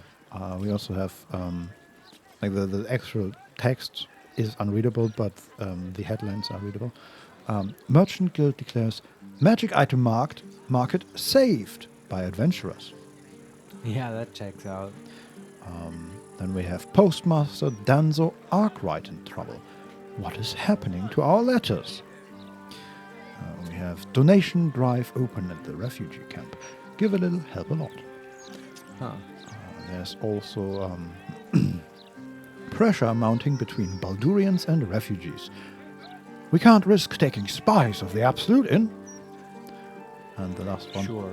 Gortash's coronation imminent. Witness the ascension of Baldur's Gate first Archduke. With a painting of Gortash holding, while leaning on his sword in his robes next to or in front of a window. Yeah, we've been there. Butterscotch knows this. She immediately pages through to the comics page. Yeah. And then at the very bottom, there's a line. Boris Meathoney gives you money-saving advice. Boris Meathoney? Yeah, I think not meat as in flesh, but meat as in honey wine. Oh, I see. Okay. And I think that's just an advertisement. Yeah, this is like for Better Call Saul. Yeah. Baldur's Gate version. And the actual texts of the news articles are written in runes. Right. Which they have used before. It's just the typical Baldur's Gate speech. That is very nice. Yeah, that's fun. It's also this is a great idea to doing D&D campaigns at the table if you're the DM. Just make a fake newspaper. Yeah. I mean, if you have time to kill. Yeah, I mean, news are always good. No, yeah, it's just, it would excite your players, I'm sure. We are standing in front of some magic shop, and we see that... What is it? What's it called? I don't know, because it doesn't say. It doesn't have a sign or anything. It's just the sign, basically, is a purple wizard's head on, I think, just a cloud of grey, like a puff of smoke, basically. Is it Sorcerer Sundries? I don't think so. I think it's the... I think there was a purple wizard. Yeah, speak to Lorakan. That is that quest. Find the next one. There's in front of it that one. The person talking is standing in front of a clank, animated armor that is blocking the entrance. We can look inside. Are you firm on searching for the child? Sort of, yeah. Okay. Then let's continue and find this child first. Yeah, or at least go to the Blue Mermaid. How do we get there? I mean, unless you bring something up that really distracts me. I feel like Lorcan is going to be... Yeah, I don't know. It's about the night song and stuff. Interesting times. That's true. It's too much main quest. I need a distraction. City Central. Okay, we walk through an actual city wall. What did we think? Dust's dark desires. So when... And now we're entering into a more natural area. This looks like maybe it's a graveyard or something like that. When trailers and stuff about Baldur's Gate came out, I noticed people were very impressed when they saw the city. What's your impression of it, Vincent? I smell an ambush. Oh, ambush? Are you Wow. sure it's not the flowers you're smelling? You may be allergic. But better safe than sorry, I suppose. Who's ambushing us? Oh, Karlak said she smells an ambush. Yeah, but I don't know. We are in a park, in Bloomridge Park. So what do I think of the city? It's very lively. It's surprisingly like it's big, and I like that. But so far, it seems big, like a movie set seems big. Right, where it's like if you start looking actually what's in there, there's not a lot in there. So I mean like NPC dialogue wise and so on? Yeah, exactly. Sure. I guess we just haven't clicked on the right people yet, but like we've spent some time belaboring that. But like I mean now visually, right? What is it impressive? I felt like people were very impressed with like it all being continuous. And it seems to be to a large degree, right? Is it true? Like the docks and like the entrance and the marketplace and stuff, that's all in the same map? Yes. I mean, I still feel like we haven't seen a lot of it. Honestly, I expect it to be as big as the main map in Act 1. Wow. I don't base that on anything. It's just how it feels. That would be impressive. Yes, and that is definitely impressive. But I haven't, like we, at no point so far, I think we should start seeing other people. like you, when we entered, right, you said developers often want to show off the city. Because they worked very hard on it. And so far, I feel like Larian hasn't done that. Like, at no point have we seen, like, an overview of the city, right? There was no cool camera flight. Yeah, even just the way where we would enter the city and we are at one of the high points of the city and we could just see, like, they have done that multiple times, right? Yeah. Think of the moment when we fought the hag, for example, right? Where you enter that room and you can see all the way down to the area where you actually fight the hag, and there's this whole cloud, explosive cloud or poisonous cloud puzzle before that, and this is all visible. Here I feel like the cameras, like they have not done that at all, basically. Right. They want you to be down and in the thick of it. Yeah. So I have honestly, I can appreciate that. It looks very lived in. There's a lot of details, like everywhere, like small cards or boxes of things or baskets, and there are people moving around, just NPCs. There's a dog running between Sparky might be a fox or something like that, running around here in this park. Definitely. Is it the most impressive RPG city you have seen? That's tough. You hesitate. Which one could be more impressive? I mean, the Citadel is quite impressive, but given it is separated in a lot of different ways, I don't know. I guess it's just it looks good, but I'm not impressed yet. If that makes sense. Not because it isn't objectively impressive. It is basically. It just hasn't tried to impress me. Basically, it's just right. If you, I don't know. If you visit like London and just walk through the alleys, are you impressed by London, or would you need to see like the whole city or the skyline or something impressive about it? Well, does that make sense? It's fine if you just say it hasn't impressed you yet. That's what I was asking, right?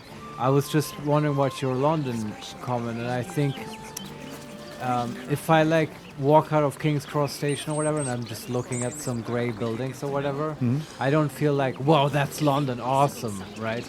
But it's like, But if you're standing in front of Buckingham Palace, or like the Tower of London, or any, but there's not like one place where it's like, oh, here's the vista of London, and I have to go there, and then I'll be impressed. But it's like, at various points throughout the city, I would feel like, oh yeah, like this feels like London now, right? Where it's just a little bit, it has more of an oomph to it.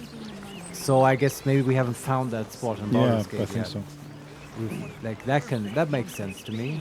Yeah. I mean, the wizard's place just was sort of that, just mostly because there was just this armor was interesting, right? It was different from this. Just seems like very basic city stuff. All right, kind of. Maybe I asked you too early, Vincent. I thought so. we've like walked around for a little bit, so I thought. I know some impressive things. And there seems to be at least some variety. There was market stuff earlier, and now there's park stuff. The soundscape reflects it.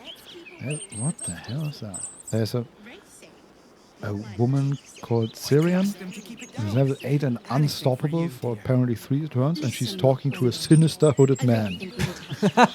Sounds like a quest. Let's talk to them. Yeah, they're standing in front of a fountain. Not supposed to like there are a lot of people around here.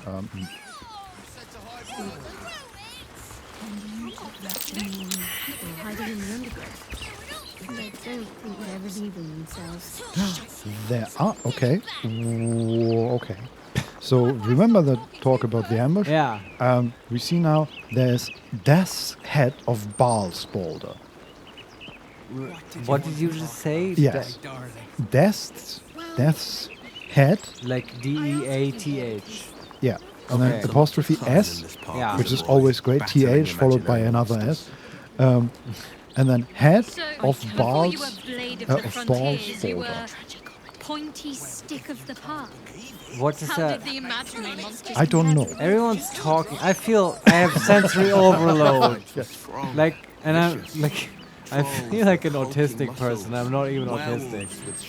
Yeah, allegedly. I mean, I can understand it. I can totally imagine that this is harder to understand if, like, everybody is talking here. Yes, and it makes sense is the problem. So I get distracted by it. Yes, and for me, they all have subtitles basically. Or okay. Top titles, whatever you call them. They are above them, right? So that makes it very easy to process all this, the different dialogues. Yeah. But still, there's a dude hiding in the grass that's called Head of Baldur, and he has an aura of murder. He's ambushing and he's unstoppable. Let's talk to him. Okay. Let's talk to him. Ambushing murder. Hi. Yeah, we're in a fight. Who would have thought? Yeah. The ambushing murder guy actually ambushes us. Okay, and the two people, the sinister hooded man and Syrian, are fighting us. There's Reaper of Bar Clotile, level 5. It's kind of exactly what I needed right now to get my head on straight again. Just some good old-fashioned murder. Nightblade. Okay, here's what it feels like. We have stumbled onto the stage of a theater piece, and for some reason they think we're part of it. Why? I don't know. Why aren't these normal assassins sent by Oren? Maybe, but these are just normal people. Like some of them are level 3, level 5. And they're the aggressors? Yes, we talked to the dude hidden in the grass, and now they're fighting us. Oh boy, well, maybe they're just muggers. They were talking about being mugged earlier. These guys will have a rude awakening. Come on, let's fight some crime. Let's make Baldur's Gate great again. The aura of murder. Nearby hostile creatures become vulnerable to piercing damage unless they are resistant or immune to it. Okay. Well, Carla is going first, and I can tell you, she doesn't have a problem with piercing damage. No, she's in rage. You were right, Karlak. There is an ambush. Resolve the ambush. Let's We're all pumped up. We were pumped up for the Gortash fight. Yeah. Like you really couldn't pick a worse point in time to ambush us. So who's going next? Okay, that's the ambusher is going next, so let's kill him first. Yeah. Open up.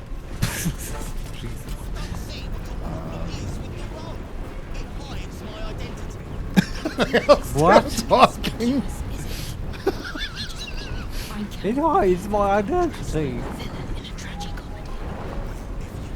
They are talking about tragic comedy. You might be right with this whole theater play thing, but oh god, are we killing? Well, then it'll be a misunderstanding, and we'll just get a fine. And to be fair, like we've talked to them and they attacked us. We did, yeah. I mean, technically they haven't heard us yet, but kind of, yes. They have red circles under their That's feet. enough for me. Yes. It's come. Okay, we miss. But this, okay. They have unstoppable and take less damage. What does unstoppable even mean? Condition reduces the next damage taken by the entity to 1 and consumes 1 charge of unstoppable. Unstoppable creatures cannot be moved by external forces, mundane or magic. I wonder if that's like if this is actually a theater play, and they are going next, so we'll find out whether they attack us or not. Well, like they had ample opportunity by now to like say something. Yeah. Well, so, let's see. Yeah.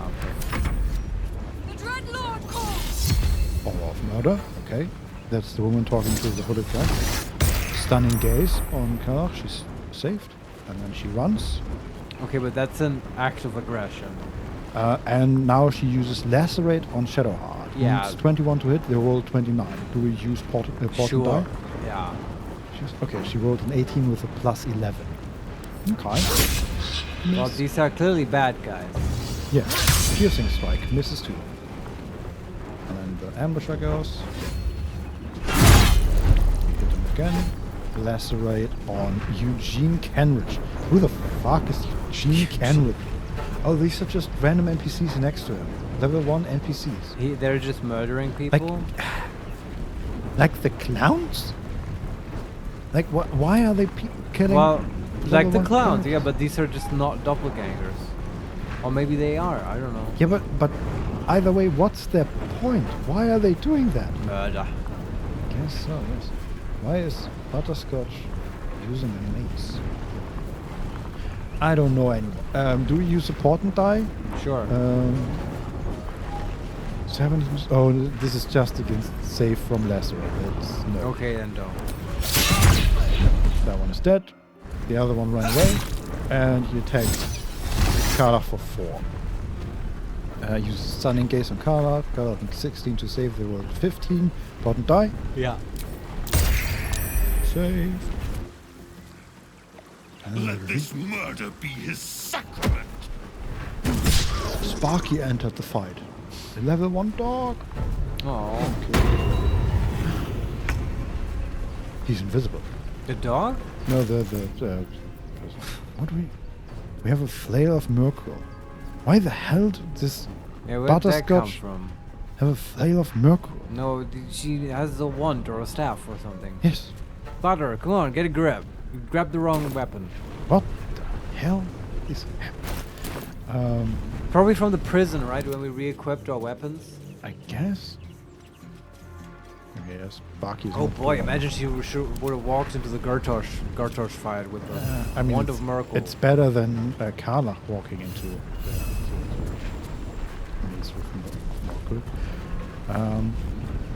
So it's Butterscotch's turn, it's the Fire Elemental's turn, and Alright. It's Modo's turn. Yeah. What the fuck does like can we like fear them or like hypnotic pattern them? Can she still see invisibility? No, I don't think so. Are these fuckers actually invisible? Are you kidding me? Yeah. Well then, and now we don't have it prepared, right? We have blindness. Dancelarione, where is see invisibility spell when it is needed. Yeah, exactly. Fuck off, man. Do we have a scroll? Yeah, do we? Or a potion? Potion of scroll of see invisibility. Cast it. We have exactly one. Yeah, cast it. Cast it. Fucking bullshit. And then they still have the deck save and stuff. Yeah. And we can't move her because we were taking an attack of opportunity. Okay. Well, you can try shoving the person who's threatening you, or is it multiple people?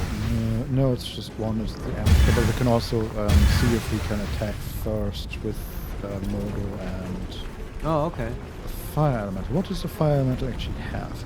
Smoldering touch, 2d6 fire. Touch a foe with heat, like the bright core of a furnace.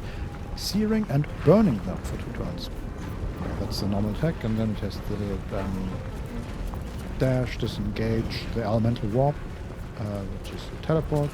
It has erupting cinder, 4d6. Stoke a giant cinder ball and lob it, bursting in wide explosion and creating a fiery surface for 1 turn. Like a mini fireball. Yeah, basically. And it has multi-attack. Burning targets take double damage. Okay, so you attack first and then you multi-attack, I guess. In the next turn. Okay, but he just attack. Yeah. Probably not attack. Kill the ball.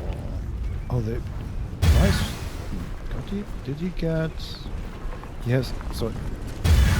He has 2 turns of unstoppable, but he was down to 1. So do they gain them back? I don't know.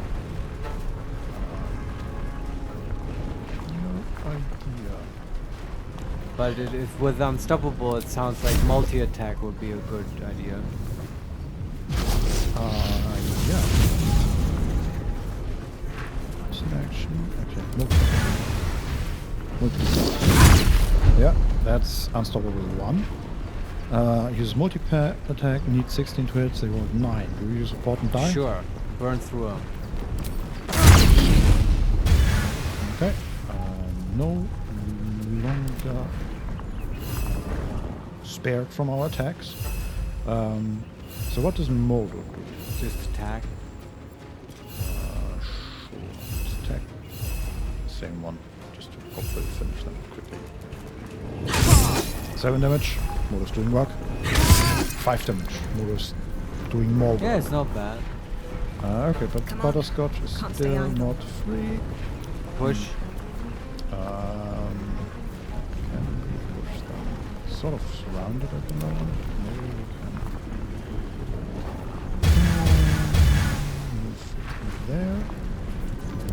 Can't even catch my breath. 25% chance. Okay. Nope, that didn't work. Alright. Okay, I guess she's just standing there. We have to take it. Okay, Moldo and the fireman. The level 3 sinister hooded man uses throw on Will. It all started with him. Yeah, do we want to use a level 1 shield? Yeah.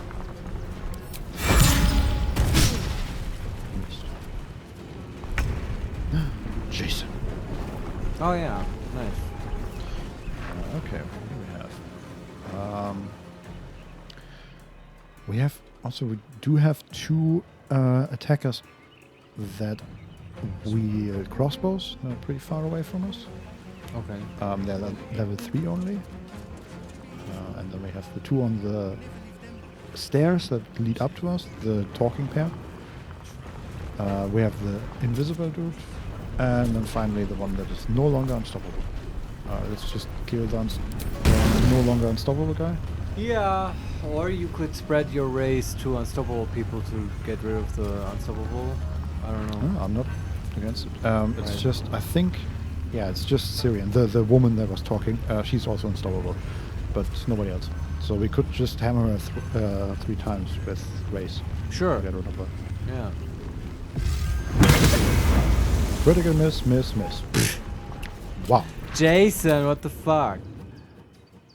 Okay. And then I guess he could fly next to one of the people with a crossbow. Yeah, that sounds like a good move. Just to annoy them. Hello. Now they do. Nightblade. Piercing shot on Butterscotch. Critical miss. Yeah. So disadvantage. And then she tried to shove Jason, but it didn't work. Okay, Quoth's turn. probably blind somebody. Let's try the unstoppable one, because she would also use one unstoppable to 1 damage. Yeah. Yeah, that worked. She's Again, the Raven is the MVP. Let's see what the dog does. Dashes to us.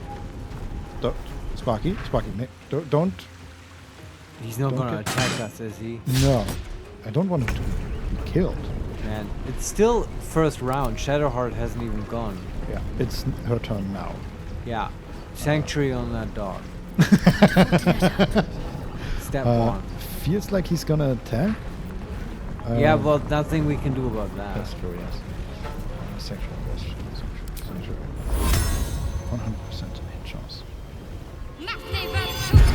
Okay, very good. Okay.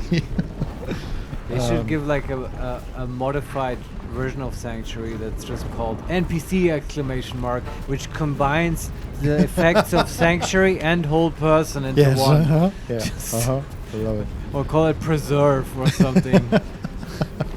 Yes. Okay. We could Spirit Guardian here and hit 3 people. Oh yeah, I think. sure. That's also works against invisible assholes. Actually only 2, but still. That's just level 3 Spirit It's Guardian. just fun. There's a guard walking next to it. Come on, Fist, Bella, help us. I think she's just He's out of like, range. move along, everyone. It's just a theater play. Yeah. No, it's not. Okay, Spirit Guardians level 3. Sure. Okay, that's 1 less unstoppable. And then go. How do we do this actually? Let's go there, up. Yes, that was 20 damage to the former unstoppable, and then we move. Actually, we can use the Aza to run down and burn Oh, them he's both. here when we really have everyone, huh? Yeah. Yeah. I'm going to save here because I do not want to burn our Raven. I might. That worked. Okay, something just took 0 damage. I don't know what, but I guess that's fine. But A Syrian, squirrel in the grass. maybe. Syrian is also no longer unstoppable. Very nice. Smart her, I guess. Because she's blinded with a damage. He missed. And then we can run down again with the Spirit Guardians and hit the third person. Yeah, for another 17 damage. Alright. Okay. That's pretty solid overall. And then we have finally Will. Oh, right, he hasn't gone. Uh-huh. We have a lot of people. Yeah, what a round, man. What can we do? Do we just Eldritch Blast? kill the... Okay, the one that's no longer unstoppable has 60 HP left. Oh, that's a lot. But I think it's best if we just focus them.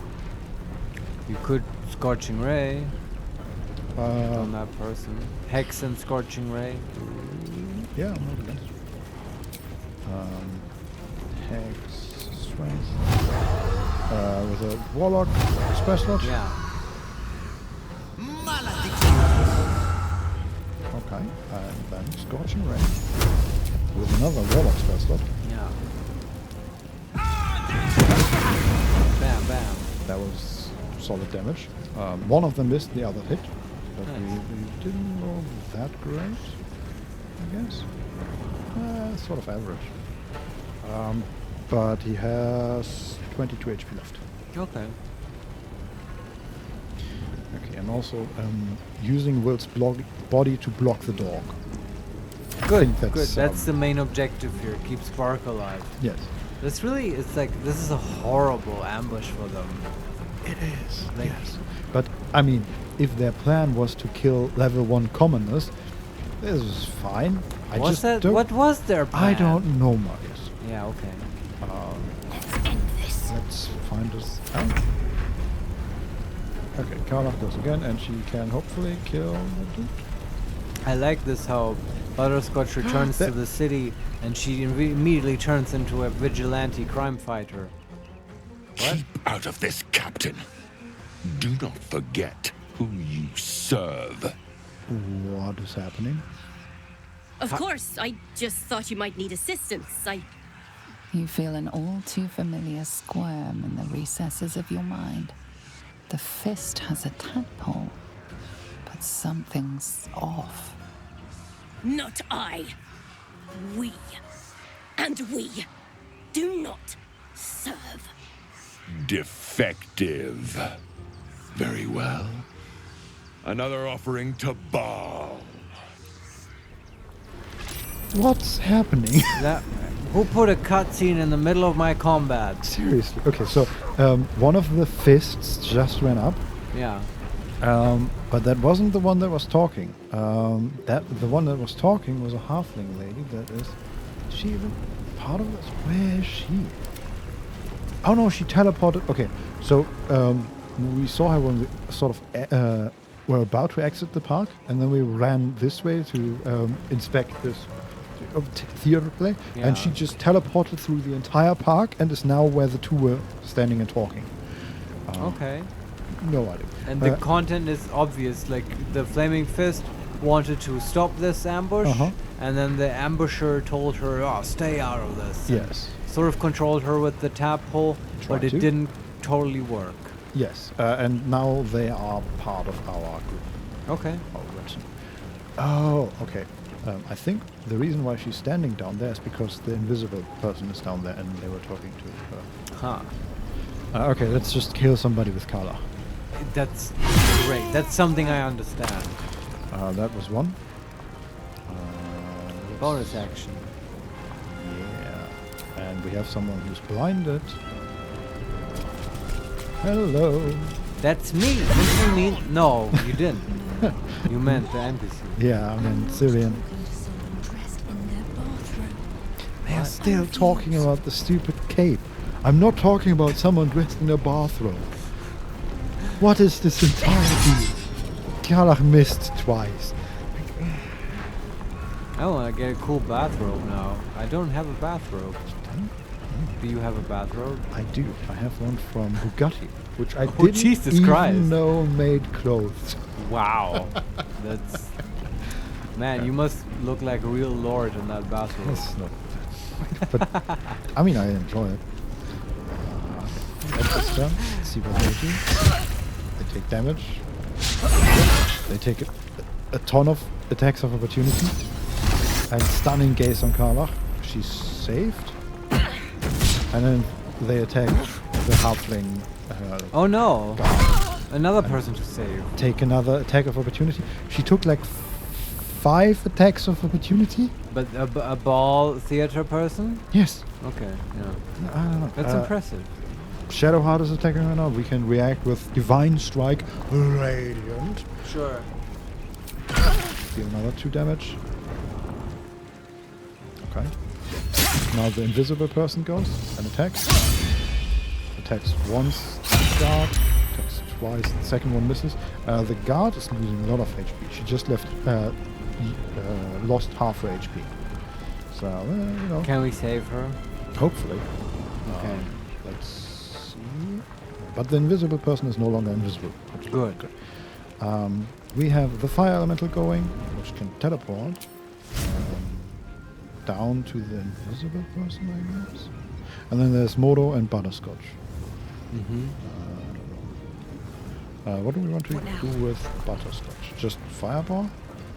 Firebolt? Is there anyone left who is unstoppable? Nope. Okay, then just firebolt. Okay. I feel completely unthreatened by these people.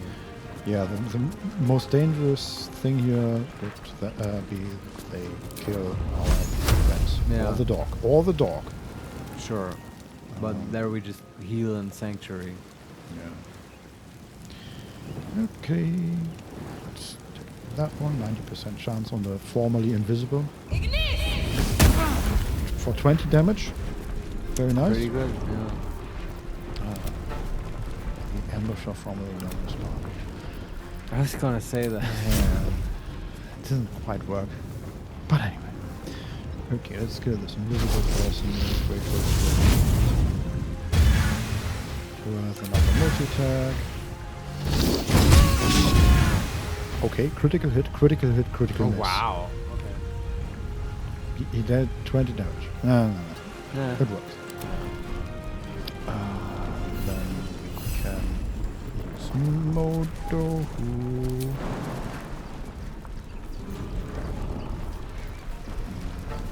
can scare somebody, I guess. He's not really in a position to do anything damage-wise at the moment, sadly, because there are too many people on the staircase. Okay.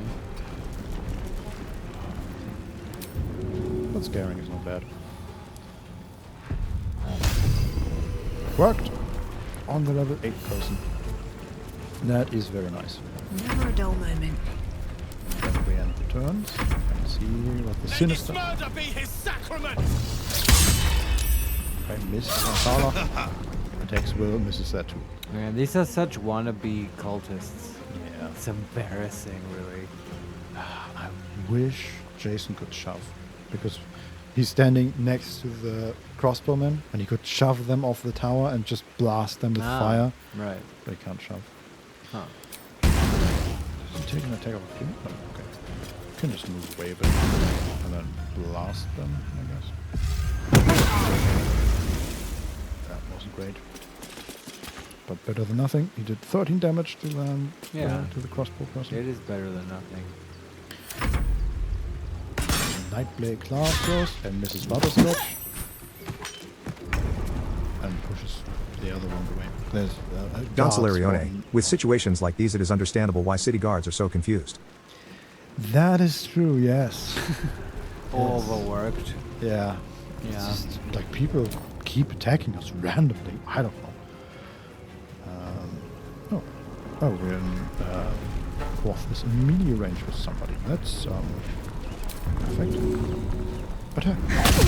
Blind. Very good. Cool. From that side. And he lost Order of Murder. Isn't a murder a group of crows? Yeah, that's true. That is the group now for crows. The dog attacked. It's also, I think, but an enemy, right? Spark is on our side. Yeah. Okay. But he lost Sanctuary. Yeah, but what are we gonna do? Like, whole person doesn't work on dogs. Dogs aren't people.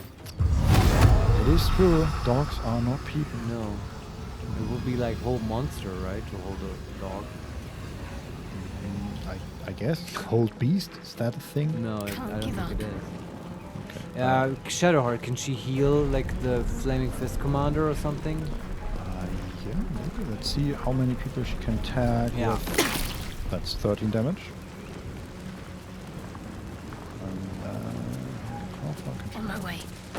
16 damage. And just barely can't reach the other one. That's a shame. Yeah, she can. With an attack of opportunity, she could cure wounds, like she's standing almost next to the commander, or she could use healing word. Yeah, why not just high level healing word? That should be enough. Okay. What's high level? The highest level. 5. How much HP does the commander need? 33. Yeah, that should be fine. Highest level.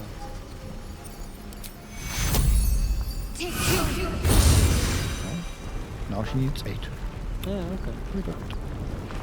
Alright. Oh, and still we have the attack, I guess. Forgot about that. Yeah, why not bonk someone with your Lathander mace? No significant loss. Bonk. 7 damage. Wonderful. Fun. And then we have the Aza. Can he just real quick kill that? Yes, wonderful. He had 1 HP left. And then he can run down there and hit Syrian again with Burn. She saved against it. And then we have Will. And he can maybe shoot the person who is blind. that one is dead. Okay. He had 1 HP left. Wah, wah, wah. In hindsight, I could have probably just normally attacked with the Raven and killed him. But, you know. Actually, no, because Shadowheart went after that and she did like 7 damage then. Okay. Let's kill the level 8, I guess. Hopefully.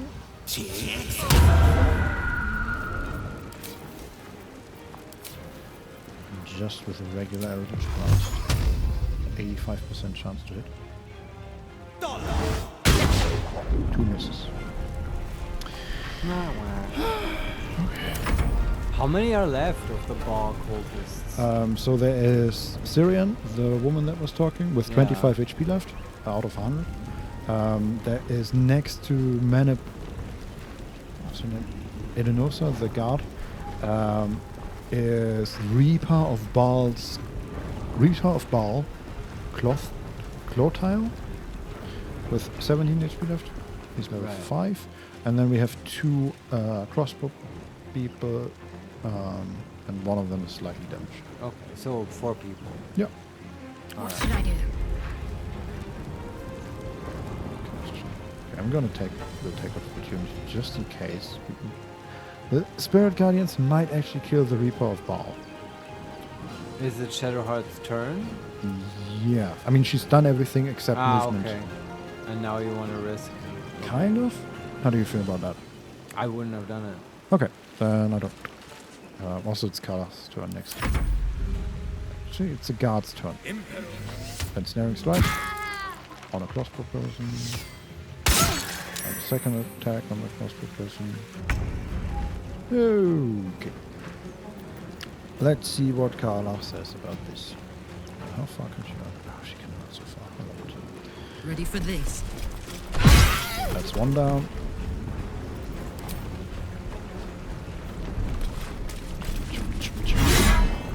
Attack. That's 2 down. And then we can use a ranged attack on the one that is ensnared. 88% chance. Sure.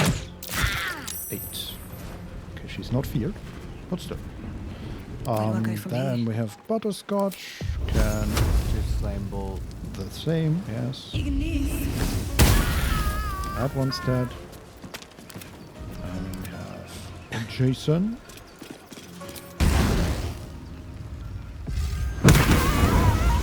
That's it. Quick! Wow. Must be quick. This mind is small, fragile. Listen now. Yeah, can we talk to her? Yes. We can ask, who are you? Number 2, I'm listening. Number 3, you're bleeding. Number 4, illicit wisdom. Use your parasite to explore her thoughts. And number 5, I don't think so. Illicit wisdom. It's really getting to you, Marius. I know, but I need to. I want to know this. The secret of the flaming fist. DC 2. As usual. Yeah, 4. Again, a terrible roll, but enough for a 2. Entering her mind is like stepping aboard a sinking ship. The architecture of her consciousness buckles and collapses. Thoughts yield to a flood of overwhelming power. The Elder Brain. Do not waste time. This mind cannot bear us. It turns to liquid. Listen, just listen. We learn. We grow. Loosen our clumsy bindings. Aid us. Necromancer dead. Changeling and tyrant remain at odds. Kill them. You have a place in my grand design. The Elder Brain was working her like a damn string puppet. What else is it capable of? What happened? Why do I taste copper? She's going down. Oh shit. She like bleeding from her nose and stuff? No, she's dead. Yeah, okay. But probably because the Elder Brain, like, burned her up. Yeah. Trying to communicate. But that's cool. The Elder Brain was just talking to us for the first time. Yes. And I guess that is the next villain they're pulling out of the hat. Just the Elder Brain itself. It's no longer just a prop. It's a person now. Yeah. And, we can maybe work with it or against it. We'll see. But that's kind of cool. We can work with it for a while and then kill it. Let's loot all the people we murdered. I mean, the crime we fought. The criminals. You would expect. Leather armor, dagger, murderous cut, which is a magical dagger. Nice.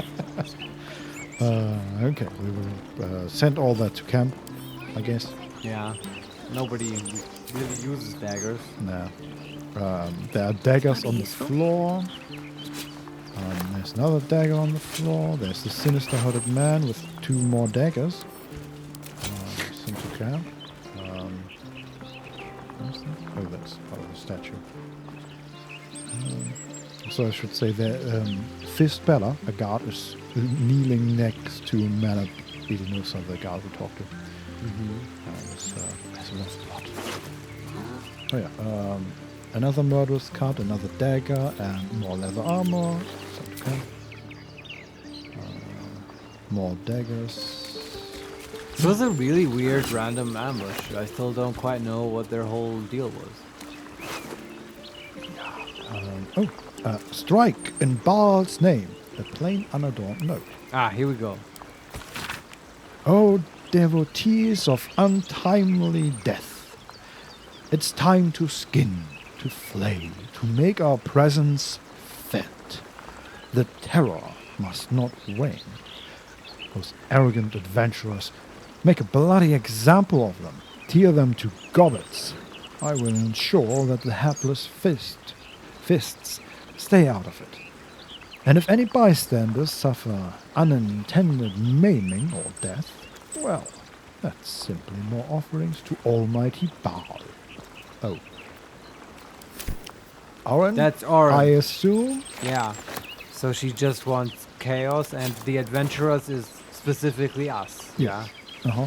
Yeah, okay. There's a wizard set. At least it's straightforward. They got a wizard set, is that? Is it magic? No. And it looks sort of like a cowboy set. Alright. But oh no. It is a wizard's hat, but the tip is sort of flopped forward. So it looks like a cowboy set. I see. Howdy, partner. Yes. I don't know if I want to wear that though. This wizardly hat has a little embroidered rabbit inside its lining. The rabbit is called Snowball. Laura_Carvalho_R. It looks like a Smurf's cap. Oh, yes. wow. Good That's pull. silly. Yeah. Uh-huh. I don't know if I like that for Butterscotch. The rabbit is called Snowball, and once he was lost, never to be found. Huh. Yeah. This is like for a stage magician to pull a rabbit out of a hat. I guess, yeah. Yeah. I don't know. Let's take it off. Just have a beautiful gothy hair. Right. Okay, I think... Oh no, the crossbow people. What path lies before me? Oh, so there are multiple statues here. To merriment. Let merriment abound. Yeah, there's just a statue of a satyr with...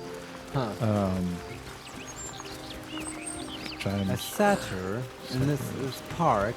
Do you think this is where Baldurians go to like snog each other at night and like snog? Yeah, that's like a British term for kissing, and maybe more. Make out, I guess, is the term. Yeah. This is where Baldurian teens go to make out. I think so. Yeah. Yeah. No, it's not. Yes, it is. A story without an ending. A book's all about the journey, Morgan. Obviously. Okay, they're talking about a book. Yeah. Three women talking about a book. Okay, but we've looted everything. The crossbow people had just that crossbows. Yeah, I guess onto the blushing mermaid. Yes. To the next thing that will distract us. How far are we from it, do you know? Pretty close. Okay. Maybe we get there, but before we go in, how do you feel we could take the longer break? Yeah. Well, we can like stop right in front of it. And then how do we get actually to the... Oh yeah, that's actually. Ooh, that is a pretty cool looking. Yeah, see, this is what I was hoping Is for. this the impressive moment? I mean, sort of. I can imagine a more impressive version of this, but now we are. So we leave the park through the main gate, which I guess we should have entered. Right. But there are stairs down, and we can see below us is the docks with multiple small ships, and like everything's quite busy. Yeah. And next to us is a huge building that has there's a winding road next to it leading down to a sort of wooden a pier. Not a pier. I guess this is sort of a boardwalk. Yes, a veranda basically. I don't know what the English word is that. God damn it! Yeah. Porch. Yeah. Yeah, but imagine a porch that you can also walk on top of, like What's below it? Water. Or it's just several stories of. This is overlooking the dock, so it's like a good 30 meters from the water. Yeah. But out of this building, out of this porch area that we can walk on, is the front of a ship. Right. Like the wood of the porch goes directly into the form of a ship. Is that the Blushing Mermaid? I would assume so. That's why he calls himself the captain, because. You know, it's a ship that they've turned it into a tavern. And it's probably yeah, it's a super hip location. There's like a list you have to get on to get in, and the cocktails are all like $20. But you know, it's just Baldur's Gate for you. Yeah. Also below the porch we can walk on is like a stony area. I don't know, but you can also go there. Yeah. So the big question is, if you're looking at this, where would a child go missing here? Oh, what's going on? There's a dirt one, but it's a crime to dig. What? God. Bullshit. Who's gonna arrest us? Flaming Fist is all like. I'm gonna save and I don't know. Save and dig. We need modify memory. This might be the child. This is, you know. Everyone subscribes to what is mine is yours, it seems. Honestly, this makes me angry at the narrator. Her smug, like, you're a criminal line. Not for communal use, it seems. Let's show some respect. Or some more cunning. What do you mean? Can you just cast Fog Cloud and then dig? Yeah, I guess it just wants us to hide. Can we hide here? Oh, just in plain sight. Nope, it doesn't work. Maybe Yeah, do from the Fog other Cloud. side. No, just barely doesn't. Yeah, let's do Fog Cloud. That always works. Oh yeah, we can cast Dungeon City as well. Sure.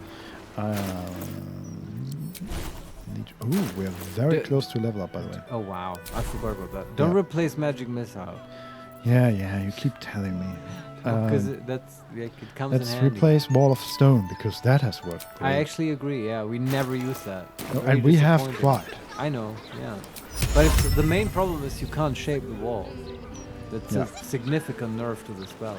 Yeah, also different elevation, stuff like that. Oh, yeah. Fog Cloud, hiding, dirt mound. Go on, dig. Dig like your life depends on it.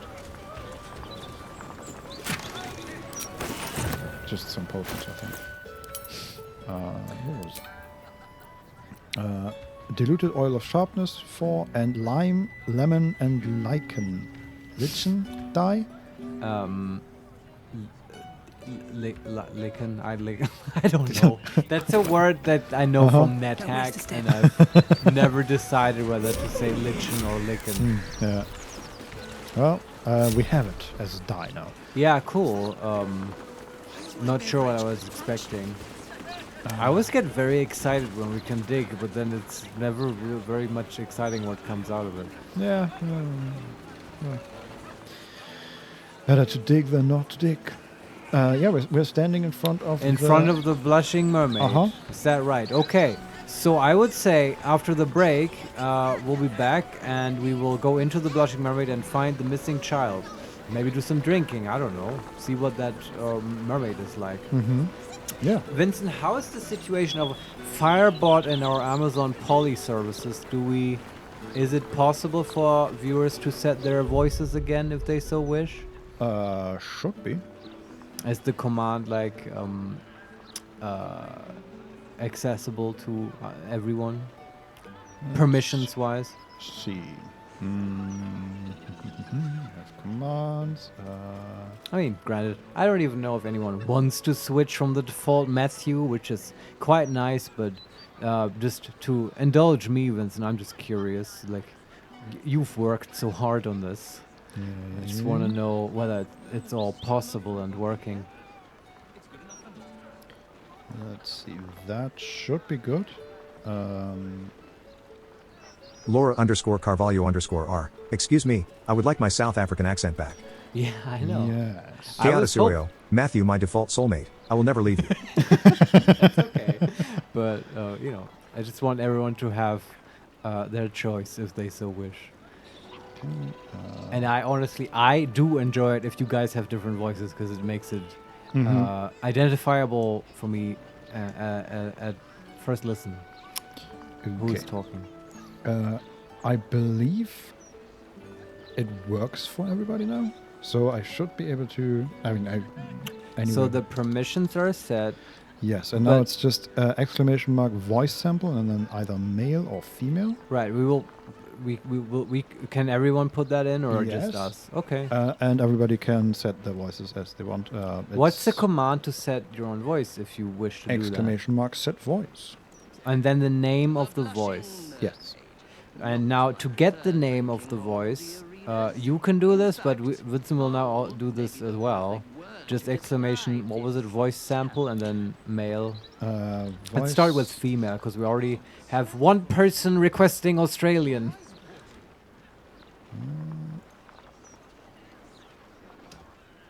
Feminine voices. 1. Ivy.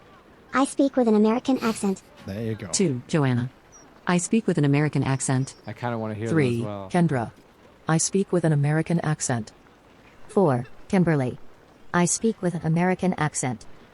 5. Sally. I speak with an American accent. 6. Ayanda. I speak with a South African accent. 7. Aria. I speak with a New Zealander accent. 8. Amy. I speak with a British accent. 9. Emma. I speak with a British accent. 10. Olivia. I speak with an Australian accent. HeMakesMePlay_live. Voice sample feminine. Laura_Carvalho_O. Set voice Ayanda. Yeah, it immediately works. So yeah, there you have it. That's how this works. You can experiment to your heart's content now for about half an hour. Vincent, do you want to restart Baldur's Gate? Is that necessary at all? Don't think so, but we can do it anyway. Yeah, okay. And we can put in some nice music. Yes. Do you have a... Vincent, you've been telling me so much about New Vegas. Do you think the New Vegas soundtrack is any good? Let me... Give me just a moment. Yeah, sure. But yeah, I'm so happy that... thanks again, Vincent, for setting up the poly voices. Yes. Quality is already so much improved. Yeah, I really enjoyed, and I'm glad that it works again. New Vegas soundtrack. Honestly, I feel like it's good, but I don't remember a lot of it. All right. Which means it's just very in the background, I guess. You don't so high, very high. Yeah. So you'll just get Thief again, because that's always good. I will save one more time and then restart the game, actually. Waiting for the saving to end. There we go. Okay. Yeah. I type, you type, okay. I type, you type. Yeah, I type, you type, we all type at ICU or whatever. Okay. I'm just jumping to a random... That's perfect. Exactly what I wanted. And this is nice. I think it's nice. Where is it? There it is. Yeah, just jumping to... This is Thief 2 now. Yes. Enjoy. Pick your voices. When I return, I want to hear a wonderful cacophony of like different accents. Mhm. And we'll be back in about half an hour to do the blushing mermaid. Yes. See you then, everyone. See you in a bit. Bye bye.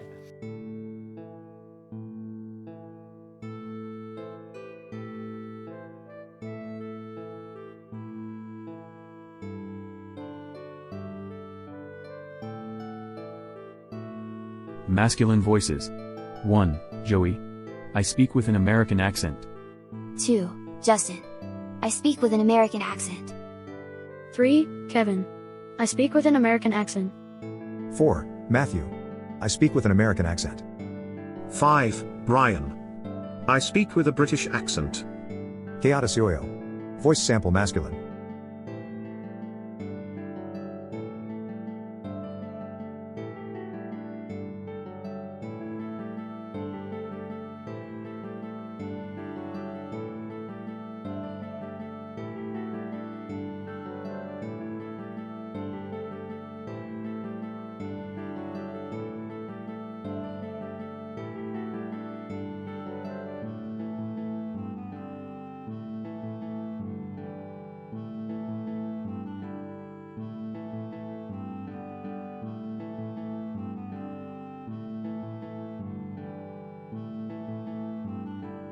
Keatasioyo.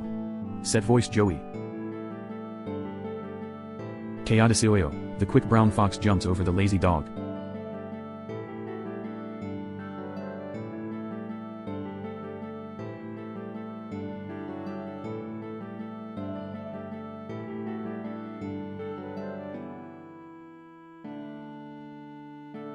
Laura_Carvalho_R. Doesn't Amazon Polly have other voices for other languages? It would be hilarious if they came back and we were all Germans for no reason at all. Don Solario? Set voice Brian. Keatasioyo. Set voice Matthew.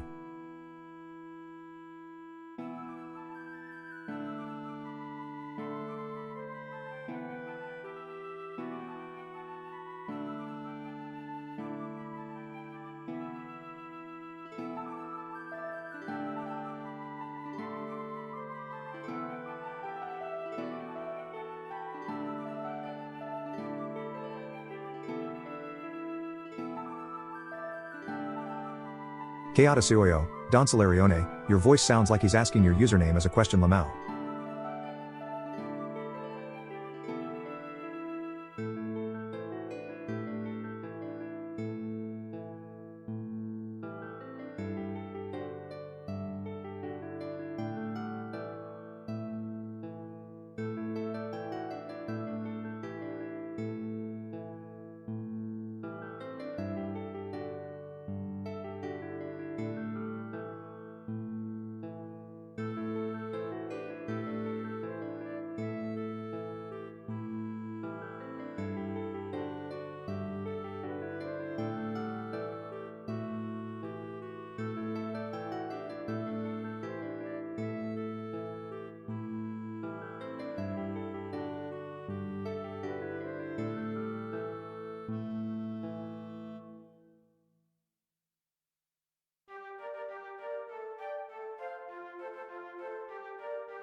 Chaotisioyo, I want to test something. Franz Jad im komplett verwahrlost und Taxi care durch Bayern.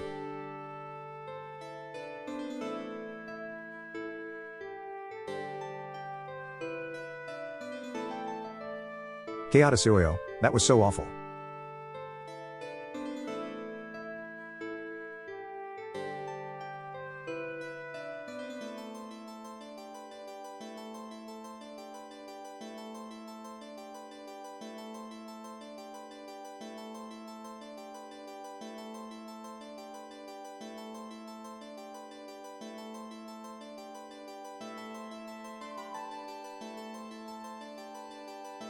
Laura_Carvalho_R, Yo-Yo randomly summoning demons on the stream.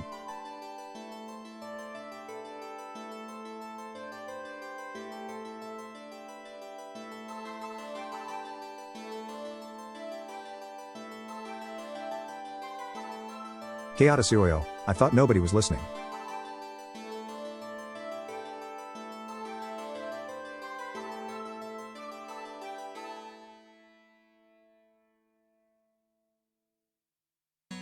Laura_Carvalho_R, I'm always listening.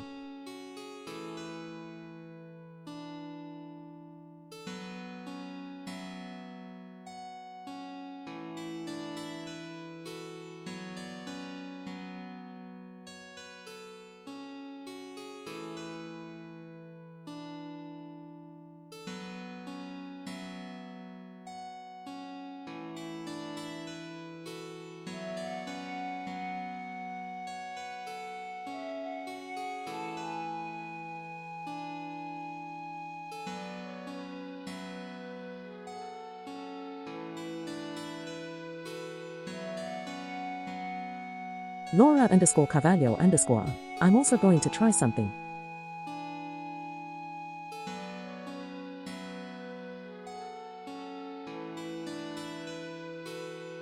Laura_Carvalho_R. Set voice Camila. Laura_Carvalho_R, okay, it is language sensitive.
Laura Carval Hoare. Testing.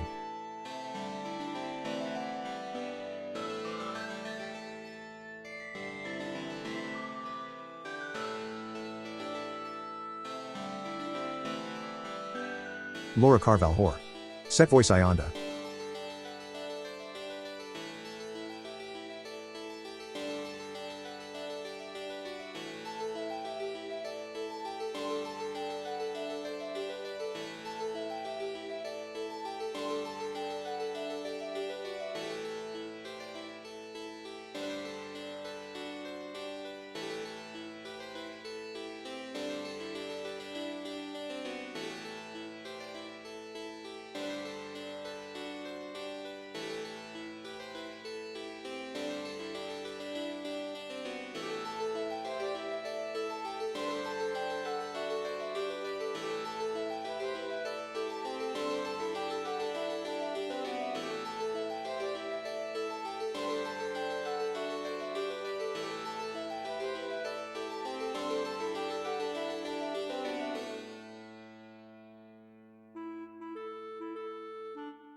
Welcome back, ye citizens of Baldur's Gate.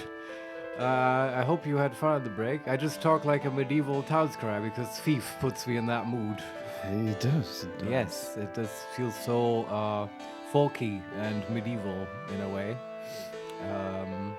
I do enjoy it. Turn this off, Vincent, or I will not be able to rest myself free of it. There you go. Sweet silence. Yes, and now we have a child to save. Mm-hmm.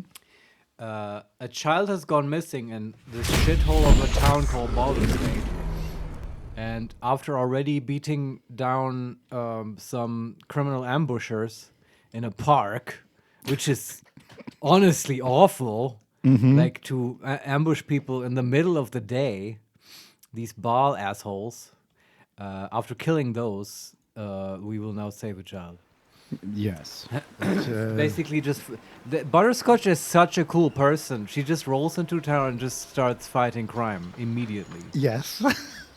After going to the circus. To be fair, where she fought crime. Crime sort of started fighting her. It's true. Wherever we go, crime finds us. Yes. Hey, there's somebody ambushing us. Let's talk to him. Yeah, it was. They were very bad at ambushing, I have to say. I imagine the park where we just it had a name, right? Yeah. Because that is like it really did remind me, for no reason at all, of Berlin Görlitz Park. Which is near Kreuzberg, but it's so. Can I explain to you my association? The ambush scenario is likely. Yeah, well, okay, so in a horrible real way where there's like a crime occasionally there, but also my association is a little bit more whimsical, which is that in Berlin there is, let's say, a pretty open drug culture. At least like marijuana-wise, you can just smoke there in the street, no problem and stuff. Yeah. And like an easy way to get drugs is to go to Görlitz Park, which is full of drug dealers, or should I say, Baal worshippers. And hilarious. Here's where the ambush part comes in. That they play this hilarious game with the police, where whenever the police comes by, everyone, or so I am told, everyone in that park suddenly jumps into the bushes, pretending that they're not selling drugs in the middle of the day. And then the police goes by, never doing anything or arresting anyone, and then they all come out again. And they, and they're during the day, they're honestly quite courteous, and will even they even have change if you don't have the right amount of money. No. The police or the drug dealers? No, the drug dealers. The police don't give a fuck if you have change or need it. No. Yeah. The park was called Bloomridge Park. There you go. The Görlitz Park of Baldur's Gate. Bloomridge Park. Yeah. That would be fun if you had a drug dealer here that you could talk to. That is what happens in parks and cities, right? Why is that? Or so I am told. There's a huge amount of carriages here. Cabbages? Laura Carval Hoare. Marius knows a lot about his local drug dealers. Yeah, I am told this. Look. The mermaid, faithful readers, as the that wasn't the South African accent. Which one was it, though? I don't know. But I mean, everyone gets to pick whatever they like. I mean, I'm not judging. Yeah, but I'm just, I'm surprised, Laura. I thought you were pretty set on the South African voice. Guess not. Also, yeah, there's a cart that broke, and apparently it was filled with crates of vegetables, specifically. Laura Carval Hoare? No? This is a test. That was supposed to be Ionda. Oh. Huh? You sound like Matthew to me. Also, sorry I have to say this. This particular voice, whenever your name comes up, it... Laura Carval Hoare. Set voice Ionda. It sounds like Laura Carval Hoare. Yeah. Do you hear that too, Vincent? I don't like that. No. But still, you can pick whatever voice you like. It's just this one. Laura Carval Hoare. Oh no. Do you hear that? Did you break it? Guys, we leave you alone for half a minute. You know how long I worked on this? So this... But which voice are we hearing, Vincent? Is this Matthew? I don't think it is. Set voice Camilla? Invalid command, unknown. What did you do? Laura? Maybe if you input an invalid voice name, then it just sets you to a default Laura one. Carval whore. I'm sorry. It's okay. Yeah. This whole thing is supposed to be fun. It's not like it shouldn't create any kind of distress. No. I can just let's see if I can just restart Firebot real quick. That should work. Thank you for engaging in our Firebot beta test. Mm-hmm. I mean, we've collected some data now and we'll implement changes immediately. Yes, I mean, this is it is a giant test, basically. It is an exploration. There we go. Was it set or not set?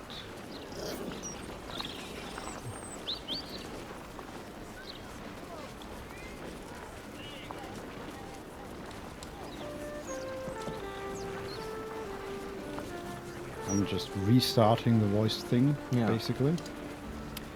I've never been able to determine. The speech volume is now +10. Okay, it works. Yeah, that's Matthew. HeMakesMePlay _live. Speech volume 10.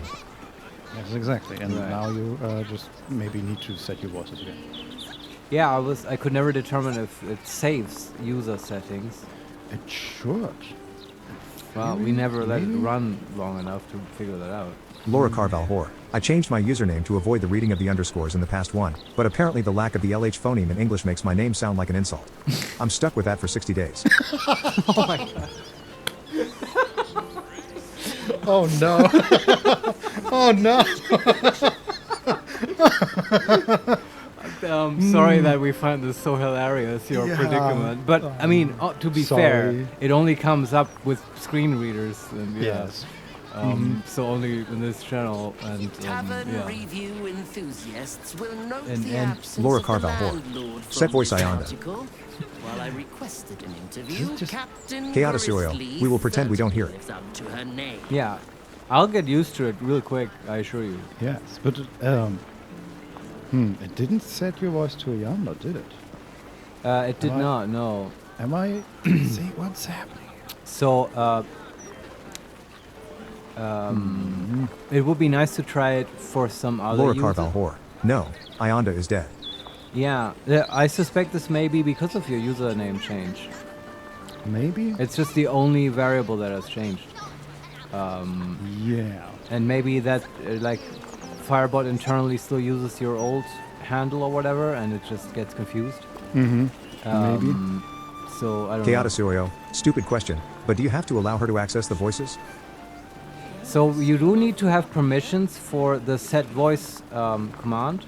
And earlier, Vincent, that's why it was going on about the permissions.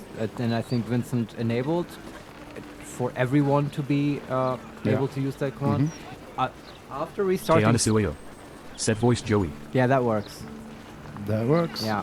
Thanks for testing. For that also. That was not a stupid question. That's exactly right. You do need to have permissions. Chaotic Oil. Set voice Matthew.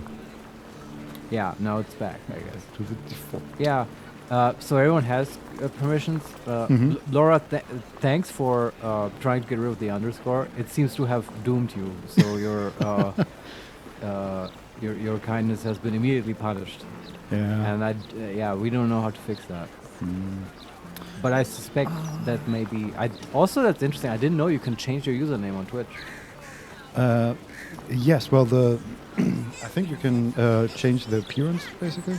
Like, it doesn't really change the username, but you appear with a different name in the chat, I think. That may be the cause of the confusion. Maybe. Or basically that's a bug in this Firebot script, I would suspect. That's interesting. Could do some testing. Yeah, I'll look into it. I also, like these entire commands for Firebot.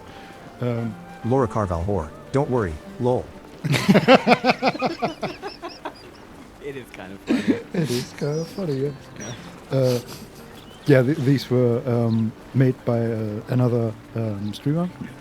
So I looked into it, but I don't completely understand it because they go pretty deep and pretty Yeah, complicated. I looked at it as well, but then got bored. Yes. And, like, I get easily distracted. Yeah, But it's like, yeah, we should give her some shout outs. Like, there's like this one person who has made all these scripts and has also lobbied with Firebot to fix them after they broke it on the Discord server. But I don't remember her name. I think she's a streamer as well. Yeah, I'm looking that up because, she deserves a Janissary. Yeah, the little bit of credit we can give, we should give to her. Yeah. And also, I'm just curious at this point. And if you tell me now, I will not forget the name. I think. Janissary. I think that is okay. This is wild, but I think that is a unique unit in Age of Empires too. What's the name? Janissary. How do you spell that? JENNISSARY. Janissary, okay. What kind of unit is it? It sounds like it might be like of some of the nations, right? Like of the Saracen or whatever. I think it's the unique unit of the Turks. The Janissary, yeah, okay.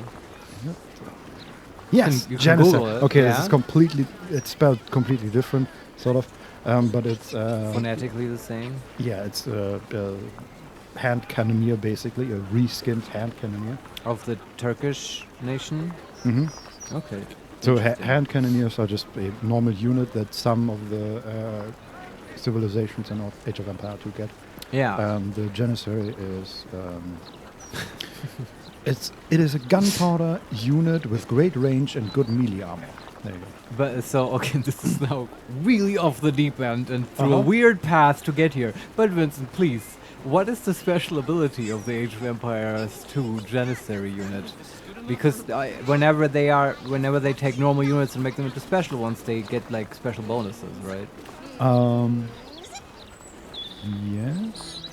I think it's mostly that like the normal cannoneers are very weak to melee attacks. Yeah. And have a very short range, and this special unit has more punch against. Oh, not those disadvantages. Perfect. There's a comparison table. That's what I was hoping for. Yes, we are doing this now. Age of Empires is a game which I used to enjoy, and which we have actually in the new HD version. We've considered playing this on HeMakesMePlay with Renee, because he's a big Age of Empires pro. Well, I'm going to switch scenes now. There you go. There's the table. So Janissaries have 6 HP less than a hand cannoneer, from 50 down to 44. They have the same attack, less attack bonus. Specifically, they do not get the +10 versus infantry bonus. So far, they're just shittier.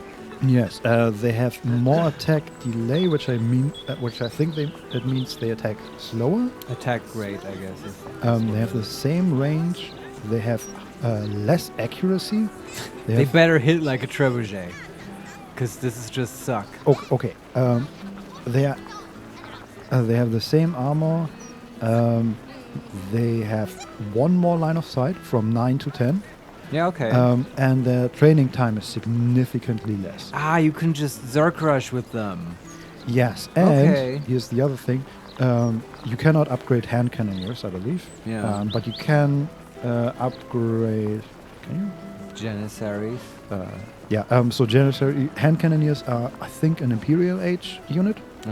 And Janissaries you can get 1 age earlier. Oh, wow, okay. And the Elite Janissary has the same HP as a hand cannoneer, has 5 attack more. Still doesn't get the attack bonus of his infantry. Has no attack delay. Right. This is the Imperial Age one. Yeah, this is the Elite one. Has more range, slightly less accuracy, but more melee armor. Yeah, okay. And still the same training time, so you can master them quicker. Yeah. And they have more attack bonus, so they are better against anything but infantry. Yeah. And they also outrange their counterparts. Yes. As the architecture. That's pretty good. Matched only in disappointment. Though I don't remember playing the Turks very much. I don't think they're very strong, but No idea. I'm not that deep into it. Still, that makes sense now. And since we talked about this useless fact, I will never forget Janissary now. Yes. Which is useful because next time Firebolt breaks, I will know what to Google. Yes, and who to write angry letters. Yeah, well, no, not just like beseeching letters. Yes, exactly. How about we finally explore this boat/tavern? I'm up for it. Yeah. Okay. So next to the entrance is Nesha Lisha, commoner woman. Don't expect much, but I Nesha will. Lisha. Yes, I will. Mir My friend Semeister. dared me to come here alone for a couple of mugs of ale. So here I am. What came alone? What did she say before that? A friend dared me to come along alone to this place for a couple of mugs of ale. So here I am. It's a weird dare. Here's the thing. Is this just an alcoholic that needed a reason and her friend doesn't actually exist? It's like that David Mitchell sketch all over again. Yes.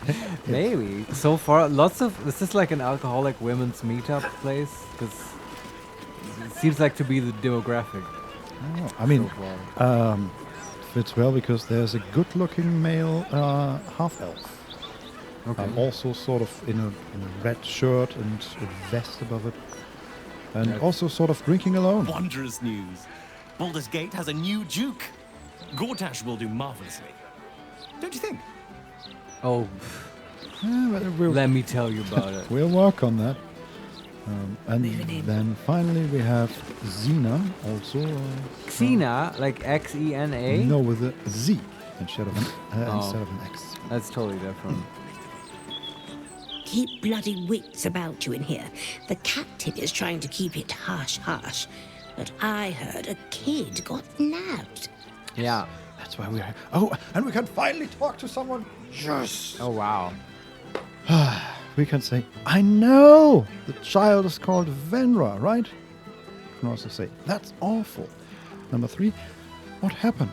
And number 4, if a child is in this dump, they deserve to be nabbed. So don't lead like suspects and stuff. Don't Yes. like say the name. Like get it from her. What happened? Just open questions. Yes. We learned this in Disco Elysium. We're expert detectives now. What happened? Dunno, just heard whispers. But this all kicked off when we started letting just anyone waltz into the city. Some folks have started breaking into places too. Spotted a bunch of misfits sneaking into one of them boarded-up houses. Animals. Lord Gortash will sort all this out. Just you wait. Madame, we're looking for a way to get into the arbor. Oh, okay. Those were good times. We're done. So what did she say about the boarded up house? That's a lead, isn't it? I'm not entirely... Honestly, I'm still thinking about Firebolt. Why specifically, Vincent? Well, I mean, I understand. I'm but just wondering, is there some way to give give chatters a specific name? within Firebolt, that seems like awful power. You could, right, just rename people. That's not a thing you can do on Twitch. No, not on Twitch, but for our reading their messages out. Ah. That doesn't seem too powerful. Well, I could. No, I see what you mean, and what you could certainly do, and that which might be a very smart thing to do for certain things, is to just have a filter between chat messages and the API to Amazon Poly, where you replace certain words with other words, which is a common functionality in screen readers, because like that shit gets read out weirdly. Is like that happens all the time, right? And then you make a rule to replace the word with something else. And that might be a fix for certain insulting words. Sorry. We're good. I'll look into it. There are some ideas. No idea what she talked about. Is it in log? No. Oh, is there no chat log? Yes, there is. It's in the... Not in the in the combat log. It's in the area where the map and the quests and all that stuff is. So, Lord Gortash resorts this out. Some folks have started breaking into places too. Spotted a bunch of misfits sneaking into one of them boarded up houses. Animals. Ah, okay. Sounds unrelated. She's just angry about crime. Yeah. Wow. People in here are big fans Laura of Carval Hor, Gortash. unless it bothers you. No need to spend brain power in this problem. Thanks though. Nah, I'm not bothered. I'm not bothered, but I'm curious. You know, I've already spent a few hours on this, and it's good to know these things once they come up and are actually like something we want to fix. We like to fuck with our toys. Yes, and exactly. we like to actually control the stuff. Yeah. Okay, let's actually head inside. Yeah. So next to the house, on the right side, is a giant anchor. There are also some nets draped over the sidewall. All right. And above the door is a mermaid. Sort of, not relief, but a very thin statue. I don't know how to do. It's not even like a sign, sort of. It. Yes. Yeah. That's good. We have Sven. Welcome to the Blushing Mermaid. We've got rules and they will be followed. Ah, is that the bouncer? That is Bosun Gant. Oh yeah, let's talk to him. He was mentioned by the drunk lady. Mm-hmm. No pissing or shitting. If you break it, you pay for it. Any fighting and Captain Grizzly will shank you. Got it? Got it. Captain Grizzly. Yeah, that sounds like he was just grinding his teeth for a moment. Yeah. We can say, I'll follow the rules. Number 2. What do you tell here? Just immediately start pissing and shitting in front of him. Doesn't make a point. I'll follow the rules, and you just hear water running. No one bosses me around. Just let loose. Just spray all over the wall. Butterscotch, I didn't know you could do that on command. No one commands me. Keotasioyo, piss on the floor of his establishment to assert dominance.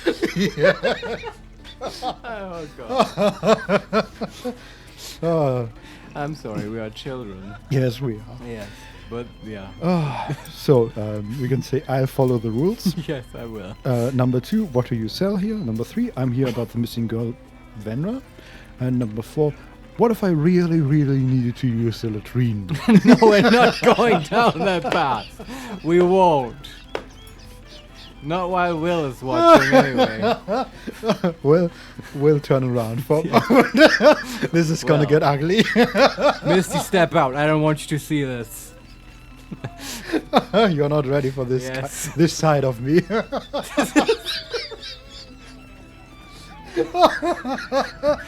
This is halfling business. Stay out of it. Oh God. So, all this is a prophetic vision that goes through Butterscotch's mind. Yes. But what she ends up deciding to say is, we're here about Venra, the girl. Mm-hmm. Gods above. Not again. You pull a knife on me like the last one and you're getting a boot, you hear? What? We can ask, who pulled a knife on you? Number 2. Didn't think a tough guy like you would be scared of a little knife. And number 3, I'd love to see you try and kick me out. Who pulled a knife on you? That woman, Laura, whatever her bloody name is. She was screaming her head off about some kid. Tore the place apart. Ooh, bloody disturbing. That was Captain the Grizzly mother. had to clock her in the end. Threw her out on her arse. Good riddance. And we're out of the door. Oh, that's pretty cool.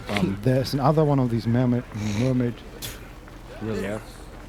Yes, hanging in a net above the bar. Yes. That's Is there like a swordfish somewhere on the wall or No, whatever? but Do she they have- have all the tacky nautiloid themed accessories? She has a horn. The mermaid? Yes. It's like a unicorn. No, there's on the side of the bar, on the wall, there's a ship in a bottle. No, there's actually not exactly a picture, but like a sign of a deer, a stag, I guess. And above that is another sign of a skeleton drinking. It's kind of funny. Yeah. It's like, you know, when people put up pictures of dogs playing poker. That's what it feels a little bit mismatched. All in all, there's on the other side, or on the opposite side, is another picture. Oh, these might be shields, maybe. What do you mean? So it's not a skeleton; it's a shield. No, there's like it's a shield with a skeleton painted on. Sure.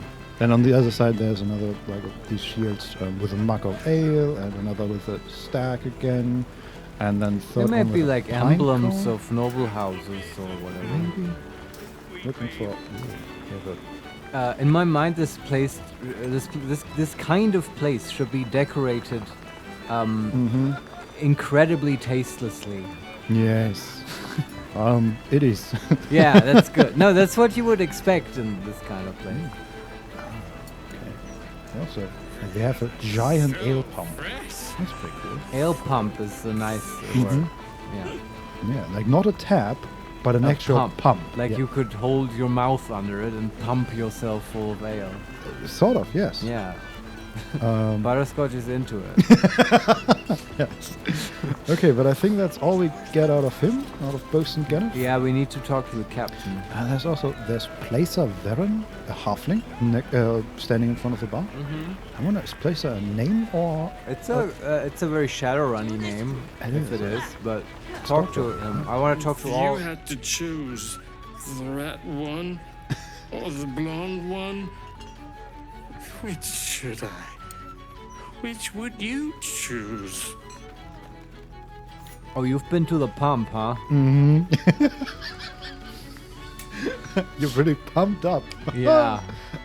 We can say, what are you talking about?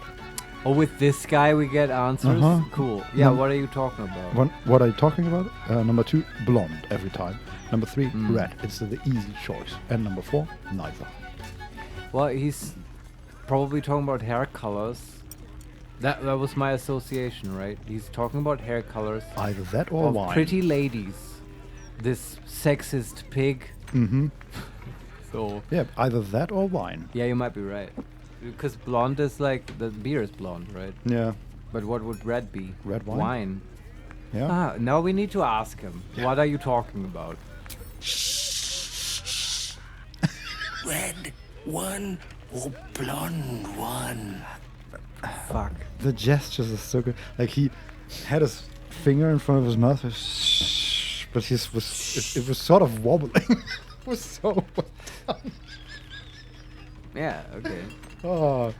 So yeah, I'm blonde. glad they had this guy come in to do the line and mocap his drunken gestures. Dress him up for 2 hours in his mocap suit. Yes, with this one line in Act 3. So either blonde, red, or neither. Okay, so for me now, this question is about alcohol and which kind of alcohol Butterscotch would prefer. And it is 100% wheat beer, blonde, all the way. No question about it. Do you agree? She's a total wheat beer halfling. I think that's like, beer is sort of a hobbit's thing, so yeah. Totally, yeah. So wine is for elves, right? Yes. Yeah. They're weird. We are in agreement. Yeah. Blonde it is.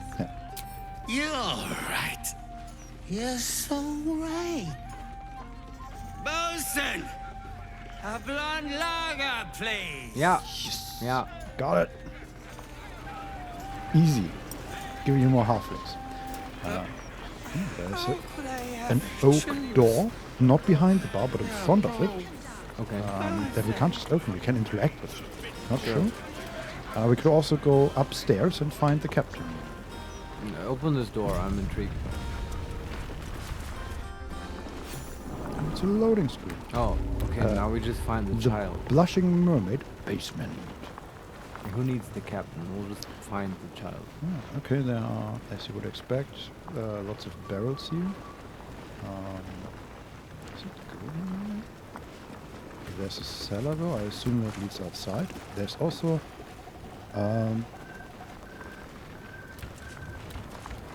is that a bird chirping? What the hell? There's some gold laying around. Can we get up there? No.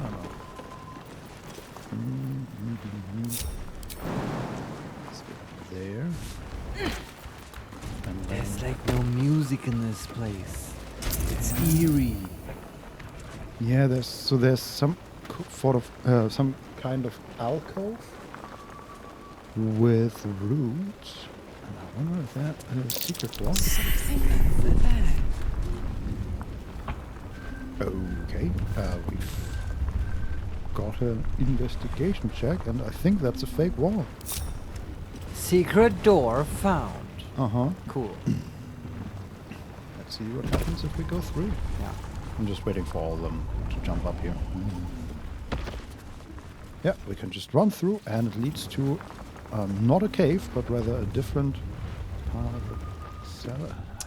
This is like a smuggling compartment. Yeah, right? This basically used to be a ship. Okay, there's a double door that we can open. There's also one chest. 45 gold. We'll take that. Because that's what we do apparently. Yes. And see what is in or behind this door. So we confiscated it. Yeah, exactly. Don't give me trouble now. Exactly. DC 15. Guidance. 18 plus 2 plus 2 plus 4 from guidance. 26 in total. Casual 11 over the DC. Okay, that is much more than I expected. That is a cave. There are people there. There's a small lake and some. Okay, I'm gonna. Auntie will be so happy when she Can sees be my better be cautious. Just so I have time. So there are some. This looks almost like a barbarian tribe or something. They have like a huge fetish built out of corpses, not of human corpses, I think, but rather like tusks and some form of cow skeleton. It's a hag. It's a hag lair. We found the hag. Baby Fuck. must be so happy with Auntie. Oh yeah. Is this Ethel again? Oh, this they is also Ethel have, again. They have the masks. This fuck off. God damn it. Treasure.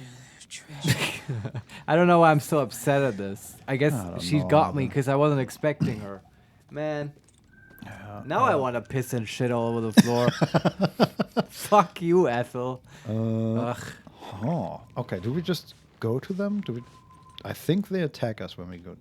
Auntie protects Yeah, me. shut the fuck up. Okay, Last time we were awful about saving the people in the masks. We just killed all of them. Yeah, we could try to sneak past.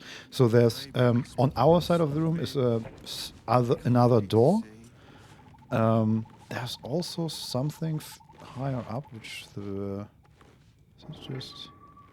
Oh, yeah, I mean, we could try talking to them. You don't know that they will immediately attack us, do you? Well, I will say, when I hover over them, there's not a speech bubble, there's a sword. Okay, that's a very good indicator that, yeah. I mean, maybe that's just because we're hiding. I don't think so, though. Nope. They want to fight us, or we want to fight them, I'm not sure. Oh, wait. Can we sneak past? Auntie will be so happy when she sees my chores are done. Maybe Time to press ahead. Try. We're not great at hiding. Okay, we're saving. This place. Why does it remind me of Auntie Ethel's home? Yeah, I don't know. Yeah, maybe because everyone is saying auntie. Yeah, and they have the same masks. Be cautious. Trap? Okay, where's the trap? Oh, there's a trap. Don't run into the... Don't run. Shadowheart might have tripped it in the moment We are trying to sleight of hand the trap. I'm trying to. DC 10, 6,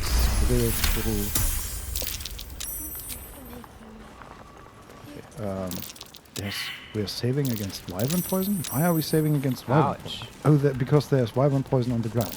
Careful. There are traps about. Okay. Can you guys get out of the wyvern poison, please? Okay. I don't think we actually took any damage from wyvern poison. Which is insane because we did like 8 checks against it. In older editions, fun fact, wyvern poison used to just instantly kill you. And even in the newest ones, it still is like that. Yeah. Also, you know what I learned, and I don't ever want you to do this, but you know we have flasks of poison, right? And we can use them on our weapons to turn them into poisoned weapons for 10 turns. You can also drop it on the ground and dip your weapons in it. And then it lasts forever. Forever? Yeah, until the next long rest. Oh, okay. Yeah. I'm fine There's with some that stuff using- in this game. Yeah. That's a little special. DC 20 is the other door. Okay. We are pretty good at this, hopefully. 6. No. Good thing is, we can roll again. With Thieves' Tool. Always passing off. Yeah, we'll never need knock unless there's a magically locked door. Saved vicious mockery. Huh? Okay. Trap. We Butterscotch tried to open the door and saved against vicious mockery. Sure. Is that? Oh, that's pretty cool. So the door didn't open, it didn't swing open, it descended into the ground. Okay. That's pretty nice. And then there's like a spaceship. Another. Okay, this looks very much like the lair of a hag. I wish I could pause and describe this. It looks like there are still pieces of, like there's still a few huge barrels, like this used to be part of the tavern, or maybe this is part of the tavern. But there's also, like, what even is that? Is that a skull or a calf? I don't know. There's like giant mushrooms again. There is some sort of bone structure. I don't know. It might be a giant skull, like a 5-meter high skull, or maybe it's something else. I'm not sure. Oh, okay. I think it's the skull of, or the upper part of the skull of some sort of a whale, alligator or whale or something. Like it has teeth. Right, like an orca. Yeah. Okay, we have some mushrooms. Let's just go in and see if the hag's in. Yeah.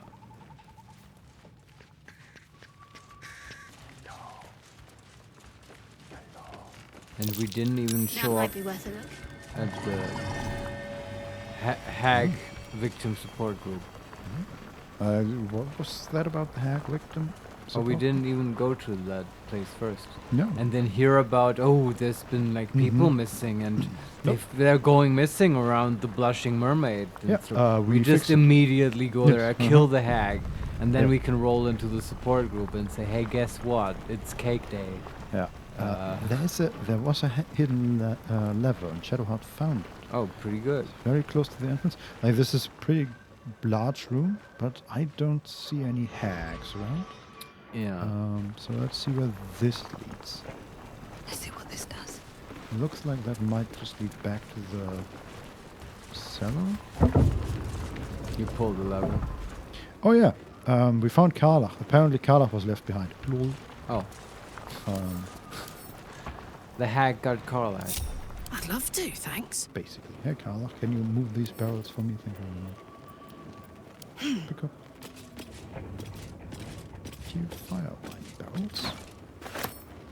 Pick up. And pick up. Okay. We're back in the original cellar. I guess. So this was just like a way to circle around. Yes, but we can also Continue to explore this hag room. We just found a shortcut, basically. Right.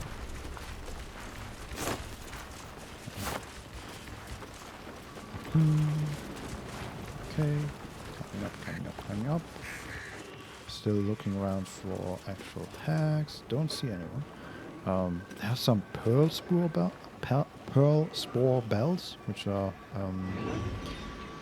sort of teal, white, bluish mushrooms, about as big as butterscotch. Wow. Healing pearl. At the start of its turn, the mushroom regains all its hit points unless some effect prevents it from restorative healing. Huh? So it's a creature? Linked to her with fell magic, these mushrooms keep Auntie Ethel alive until they are destroyed. Oh. Maybe we should take it out. Maybe. Let's just burn it with fire. Let's move over here and shoot the mushroom. I'm gonna save. Let's see if she comes when we start attacking the mushrooms. That's 55 HP.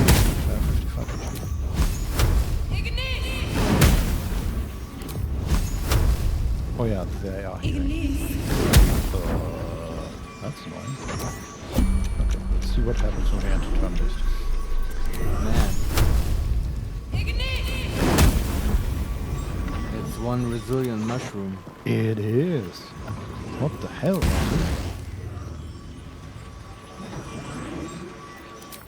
Jason, I need your fireworks.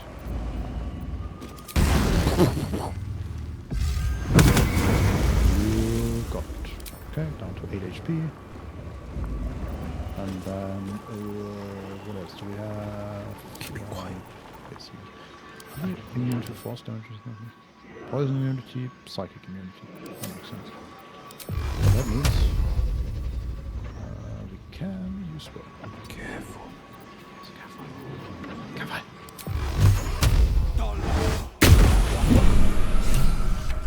No, Ethel. That wasn't very polite. Where did you come from? That's Auntie Ethel. Yeah. We summoned her. In her almost demonic hag form. And we did destroy one of the 3 mushrooms. Oh god. We can say, I killed you. And that's it. So. Sure. Also, I have no idea where we are. We got teleported somewhere within this room. Yeah, cutscenes can be wonky in this game. Yeah. Did you think you were the first? That I didn't plan for it, Petal? That said, I'm shocked and appalled, Petal. I can't believe you tried to gush me out in the open like that. After all, it's not just me anymore. What is it they say? Eating for 2. Oh god. She pregnant? Yes. She's looking pregnant too. Wasn't that also the whole deal last time that she took a child? No, she wanted the child, the unborn child of her victim, right? Right, but she didn't get it. Yeah. I guess. Yeah. Okay. We can say, you're pregnant? Number 2, how are you back? I killed you. Number 3, liar.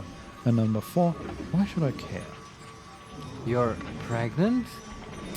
I gobbled myself up a sweet little girl. And she was so very tasty. Oh, that's Venya. Venver sits in my belly, growing fat with power.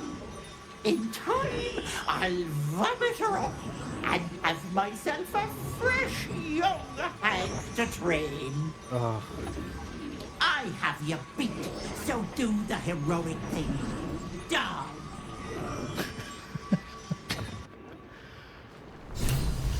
Okay, we're not in a fight. What? But how do we save the girl? Maybe we can't. Maybe we can only prevent her from becoming a hag. Let's see. I mean, again, we are not in a fight, which is wild. Was this a telepathic conversation? No, she appeared. She's there. Auntie Ethel, sister of the Seeing Pearl, level 11 now. Apparently she did some leveling in the meantime. Killed some gobbles in the meantime. Yes. 145 HP, lair magic and hag pregnancy. Lair magic. While in their lair, the hag and her doubles have magic resistance. And hag pregnancy. The hag has eaten the child to transform her into a newborn hag. Killing the hag will lead to the child's death. I'm really trying hard not to make a bunch of tasteless abortion jokes here. Yeah. But wait, can we not save the child? I don't know. Maybe she'll come out if you kill the hag. That would be my null hypothesis. Killing the hag will lead to the child's death. It says that in the buff? Pretty obvious. Or pretty clear. It says that? Yeah. Yeah, that is pretty fucking clear. Maybe we can knock her out? Fuck. What? Yeah, that never works in the game. That whole non-lethal, that's fake. Yeah. This is tricky. That makes me feel like, shit, we need to find an alternative solution. I actually love this, if this is how this quest goes. Yeah, but it also makes me wonder, should we have talked to the people first? And Which then ones? The support group? No, now we go out of here and we go to the hag support group because we literally need support. Right? You're correct, yes. That's not we how we have a hag problem. Maybe they can help. They won't see me coming. But can we get out of here? I don't know. Maybe? I mean, I love this because honestly at this point I'm pretty confident that we can kill anything in this city. Yeah. Oh, Jesus. Yeah. Maybe that's hubris, but just, this hag, we'll just kick her to death with like our 11 people. Oh, God. What's going on? Some of us are in combat, even though she shouldn't be able to see us here. Who is she now? The hag or? Yeah. Okay. Who's in combat? Protects me. Oh, did the followers are in combat? So Jason, Modo, the fire elemental, dwarf. Okay. The hag did nothing. I'm not sure. Can we just leave? Probably not, right? I don't know. You can dismiss the summons if it's just them being in combat. I mean, we would Laura have Carvel Whore. This is like a filler episode. Only the side characters in combat. Yes. we needed a name for their team. Yeah. I don't know. The C team. Free for the taking. Yeah, Jason is the warlock. Yeah, call them Plan B because they do the abortion. Here's my abortion joke. That's enough. I don't know. We can just. Yeah, I'm sneak saying, out, I can't guess. you dismiss them? And Wonder if the gods are watching me. then they're not in combat. I'm just and the trying rest to- just sneaks out. Yeah, trying to sneak out, and I hope that works. And then we jump, and everybody jumps with us, and we just leave. And this has been no Shadowheart. Shadowheart is in combat. She's like, I smite thee, Shadowheart, come on, man. unseelie fae. What happens if I just leave? Can I just leave this? Can we just weird leave cellar? Shadowheart to the hag? Yeah. We're in a loading screen. Did everyone get out, including Jason and the others? No. What, so we've got a split party over different maps? Yeah. Oh god. This is how we got 2 modos and stuff. Yeah, but I'm fixing it. Okay. Shadowheart is just dashing now, and she's just running to the door. But this works, huh? So we could literally have the filler episode. No, but they, like Jason and stuff, they can't talk to NPCs and so on, right? Oh, no. Also, oh god. What? Of course. Like, Butterscotch's whole team got teleported out with her. But Will's team, Modo and Jason, are still in there fighting the hag. God damn Will, it. get your shit together. Come on. And I bet they can't even interact with the door. No, they can't interact with the door. Oh, this again. I remember this. Let's see if we can get Jason out. I don't think so. Well, maybe they can kill the hag. That would be hilarious. Yeah, but the whole problem is we don't want to kill her, right? Yeah. Also, I feel like the dash didn't work with the... Oh, no, I can just run, I guess. Is that it? Yeah, okay, dash with flying is weird. But that's fine. Modo, turn invisible. You can just say that. He's our spy. Keep an eye on this hag. We'll be back real soon, we promise. Yes. Okay, let's see what the mushrooms do. The mushrooms do nothing. The hag is undecided. Bad job, bad job, bad job. Mushroom. It even fits with the background music. You hear that? Bad job, bad job, bad job, bad job, bad job. Mushroom. Sorry, everyone. I mean, there's not much Snake! happening. Okay. Snake! We're just waiting for the hag to have a turn, but the hag doesn't do anything. That guy had like 20-year anniversary the other day. Really? A couple weeks ago, yeah. Well, a month. Yeah. I mean, the creator of the Badger song. And also, look at my horse. My horse is amazing. That's the same person? It's the same person. Yeah. Jason can't interact with the door. Also, he had one about... Don Solarion, I wonder how many bugs were created by this encounter, lol. I love that voice, by the way, for Don Solarion. Let's just dismiss them, I think. Yeah, that's fine. Yeah. But, like, I was thinking about the bug part. Like, do you think we've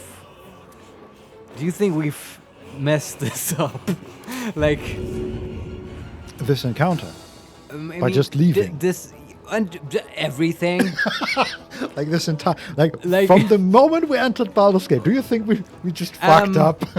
Should we just redo it? Okay, that's a different question. But I do mean from entering this lair.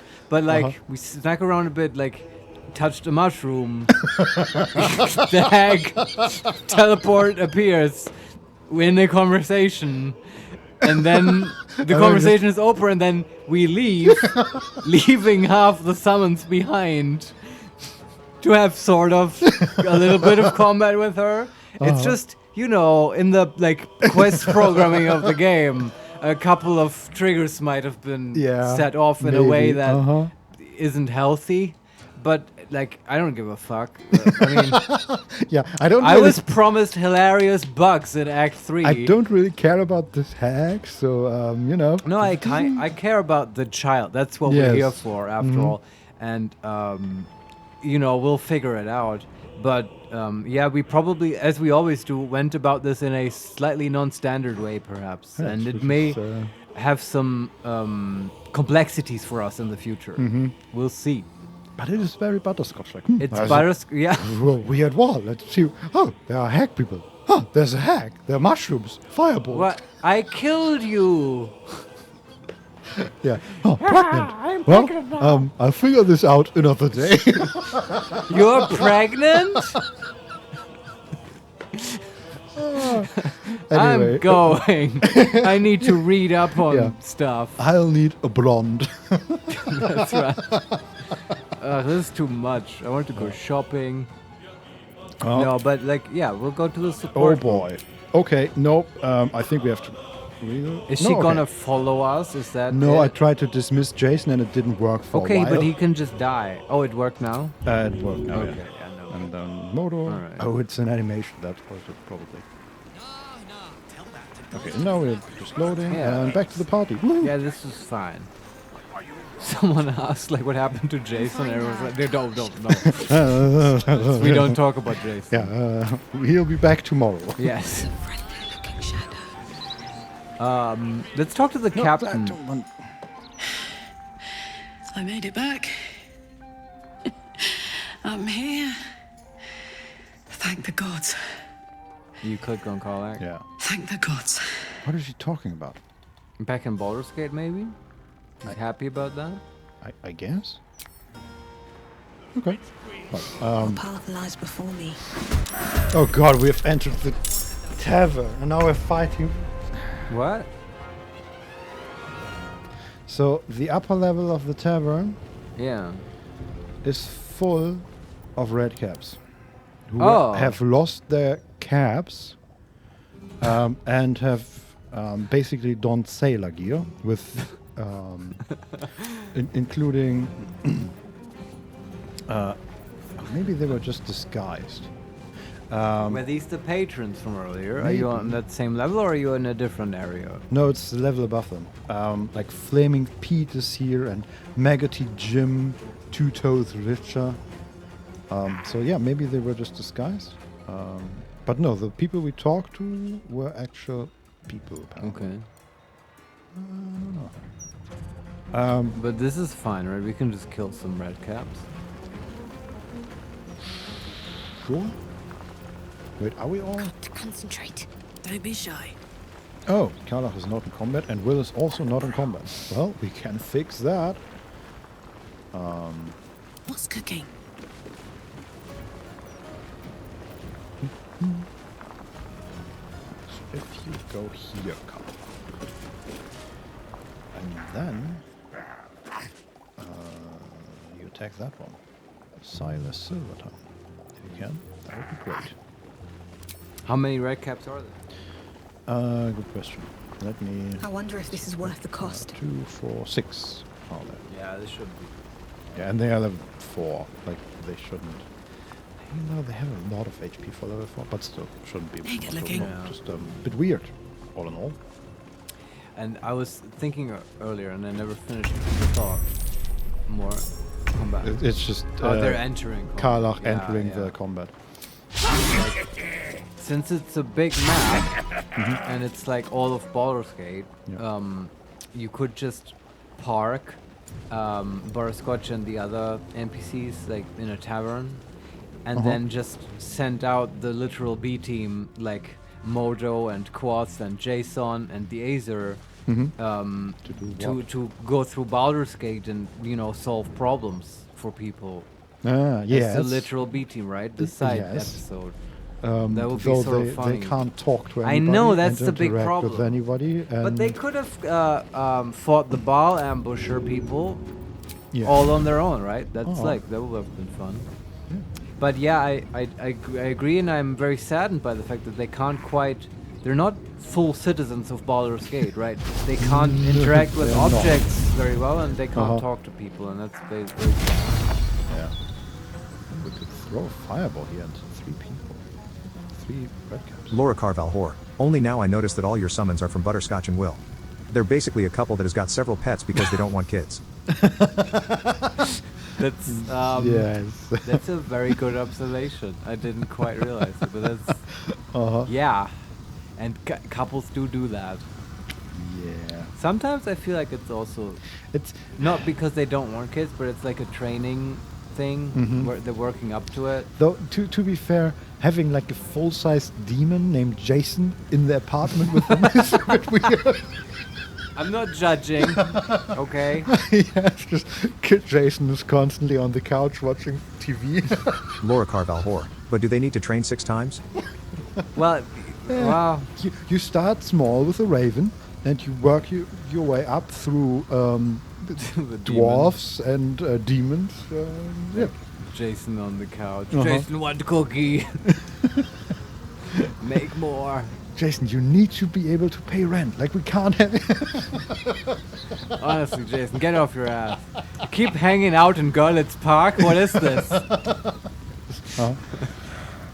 Yeah, I don't know. I feel like you're onto something. They're sort of procrastinating. Though, honestly, Laura Carval Whore. Thinking about it, dealing with Jason is easier than dealing with a toddler. Kind of. You can just tell Jason what to do. Yes, or dismiss him. It's true. But, like, we do have to remember here, they are quite the power couple. They're already training with, like, 5 or 6 summons. Before, they've never had sex. Like, right? They've and they've basically known each other for a couple weeks. Yes, They're very... Yeah. Like, once they get going, they're...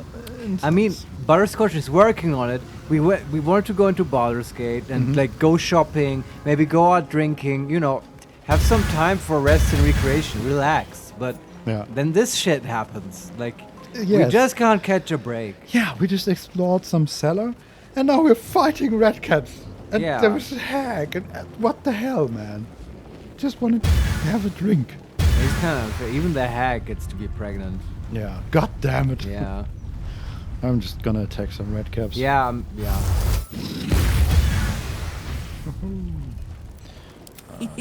I wasn't being overly tactical about this fight, because I thought... Yeah, no, this is we fine. can just beat on them. Yeah, the only question I have is there are some patrons here, and they're level 1, and I'm kind of afraid for them. But we cast Sanctuary. There are too many, honestly. You do one per turn. At least 2, 3, 4. One is unconscious. 2 more in the downstairs areas. Wall of stone to section them off. We don't have one. I know. Also, but would that even work here? No, probably not. Yeah, that's always the problem. Discolor Rage? Sure. Remember, we also we should like long rest really often. And yeah. 3. Such pretty skin flaps. I want them. Who is that? Is that the captain? That's Bert the Weasel Adams. Okay. Cast Bloodlusts on Flaming Pete. The redcap's bloodthirsty cries fill one of its allies with bloodlust. It heals when it kills the creature and can attack 3 times. Don Solarione, can even halfling and human produce children? Haven't seen any halflings. Yeah, they're called quarterlings. They're a thing. Wouldn't it be 3 quarterlings? Yeah, under much scholarly debate. I think this is how you make dwarves, actually. Honestly, who the fuck knows? Something comes out, okay? Yes. Why do you have to be so speciesist about it? Yeah. Like, I don't know. But did you ever consider that maybe halflings aren't even a thing? Maybe they're just small humans. Ooh, maybe, yes. Right? I mean, what's different about them? In Nothing. the They're Lord just of small. the Rings canon, halflings are basically just humans. That's why they're called, or they have a specific affection for the big people, which is not generally big people like elves and dwarves. No, it's specifically humans, and they call the hobbits small folk. Right. Yeah. And like, I mean, and the hobbits are just regular humans that are sort of more friendly, right? And living in the Shire, a lot more. And they have a different culture, like from the horse people and so on. Yeah, and but there's also there's Bray, which is sort of with the prancing pony and stuff. Yes, yeah, but those are they like drink alcohol and stuff. I mean, halflings do they? Too. Yes. Yeah. Okay. They have a close to or in Hobbiton. There's the Green Dragon. I said the tavern. That's the tavern. Yeah. Oh, okay. Do we want to counterspell this bloodlust thing? Yeah, sure. Do all the things. Maybe you can fear some redcaps or whatever. I don't know. That one. Cast bloodlust. Okay. Hrothgos and fires over there. Attacks that redcap. Blinds them. Are there 4 redcaps? Didn't work. Let's see what these redcaps do. Do they just buff each other? Nope, that one actually attacks. Ironbound Pursuit. On fire. Got a finger in your eye. Ironbound Pursuit on Carla. Saved. Okay, it's Will's turn. Let's see, what can we do here? Eldritch Blast. We apply Hex. And then... I haven't even really hurt anyone. Well, the Weasel Adams. I know just what to do. And then we blast. Eldritch Blast. Fire elemental is too big, Marius. Well, I mean, that can also be a good thing.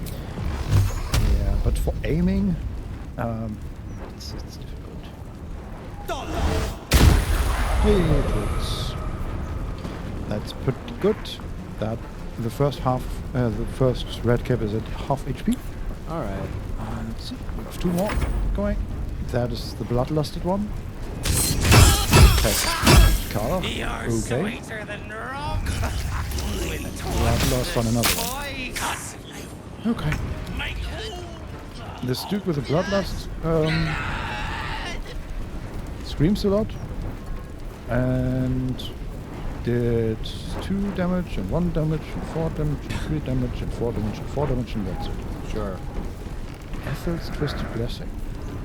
What is Ethel's Twisted Blessing? Is that a weapon? No. As one of Ethel's loyal servants, this red cap has an additional 40 hit points. Their strength and constitution score are increased by 2, and their attacks deal an additional 1d12 slashing damage. Oh, that's why they have so much HP even though they are level 4. Yeah. Okay. Makes sense. And he has advantage on attack rolls against bleeding targets. Merry Revelry. This red cap's bloodlust is subdued when there are traces of alcohol in the target's blood, which means they will primarily target creatures who are sober. Okay. So we could all just drink up, and I guess. Yes. We'd be better off. Yeah. But it's really not in the fight. Well, you can drink in the fight. If we had alcohol on us. Yeah, but I assume it's an action. I mean, drinking potions is a bonus action. Well, okay. If they attack something other than the elemental in Karlach, I might actually consider that. How do you get a fire elemental drunk? I don't know. You give it spirits. Ha ha ha.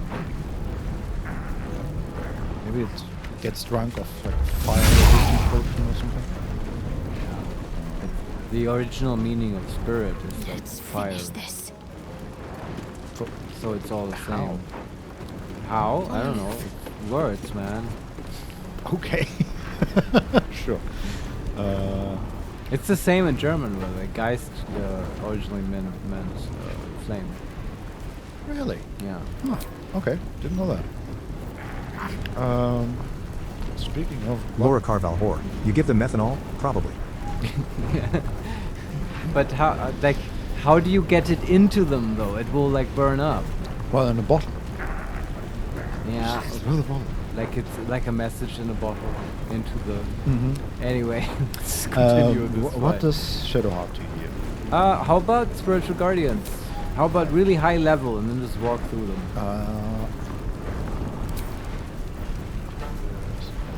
Radiant. So level 4. That's nice.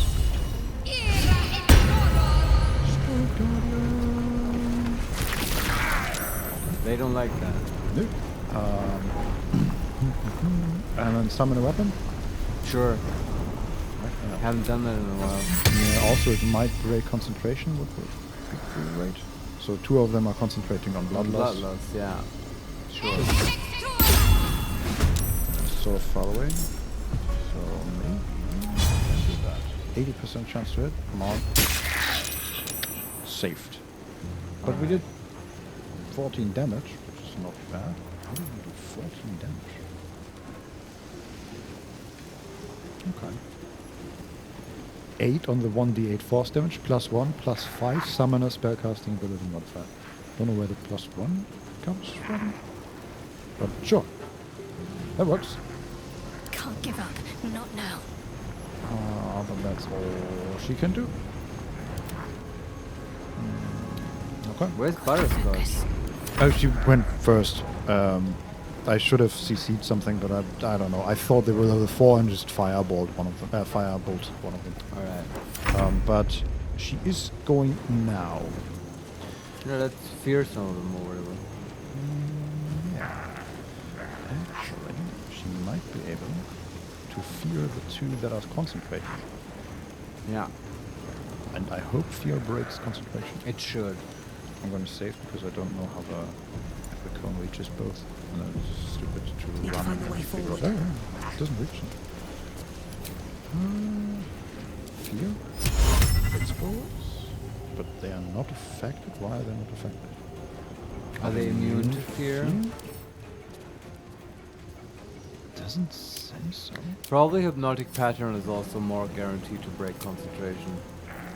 True. Can do that. Yeah. Instead, can we hit 3 people? Yeah, if I hadn't run up that far, I could even hit 4. That one is sort of... Okay. We can hit 4 if Butterscotch hits herself. I mean... How well, likely... it would break concentration. Yes, like how that. likely is it? Okay, I'm just That's gonna... not great. You could teleport out if you want. Yeah, I'm just gonna reload the movement. Okay. Like, I just ran in between all of them, which is a sort of stupid move, to then find out, oh yeah, we can't feel them. I guess, yeah.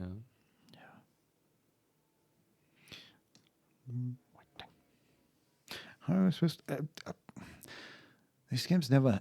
I've never seen a CRPG that does that. What? But I wish they had the option to like reverse your turn, basically. Ah. Just at least your movement. Yeah, but then movement. you'd use it all the time. Yeah, at least the movement. Like, I have it. It happens so often. Yeah, I can see how you would like that in a game where movement is so frustrating sometimes. Yeah. It's the interface is not clear about its intentions. Yeah, exactly. You could have it like give a simulation of movement before you commit to it. Where they show you like a ghost and stuff. So it doesn't feel like you're rewinding time. I can see like that's not. This is Prince of Persia. Okay, so I used hypnotic pattern. Maggoty Gem is hypnotized. Flaming Pete is hypnotized.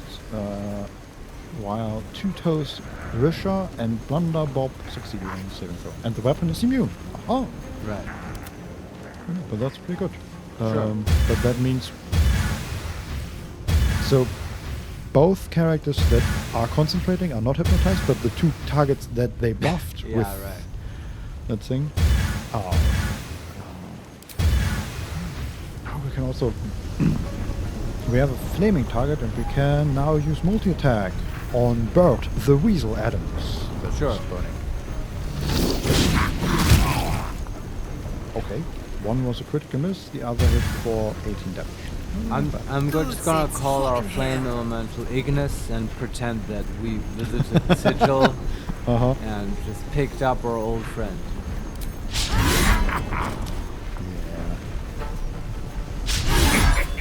Can you hit maybe? How about that? Oh yeah. The pommel strike does it. That's the color. Missing everything. Right. Okay. No choice but to keep going. It's a bit of damage, and we can move Shadowheart back a little bit. What's this? Nobody comes and attacks her. Bloodlust on the other one. Do we counter spell again? Sure.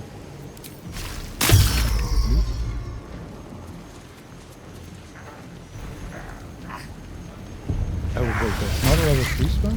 Oh, I thought it was a level 3 spell. Apparently it's not. Maybe upcast. Okay. Modo is just going to try and blind again.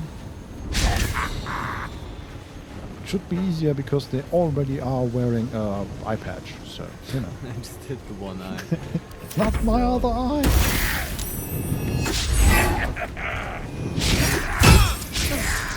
Well, at least they missed too. So we have one at 50 out of 110 HP and another one at 20 out of 90 HP. Let's kill that one hopefully with Will. Yeah. Well, he succeeded on his saving throws for concentration. Well, it doesn't help if you're dead. Okay.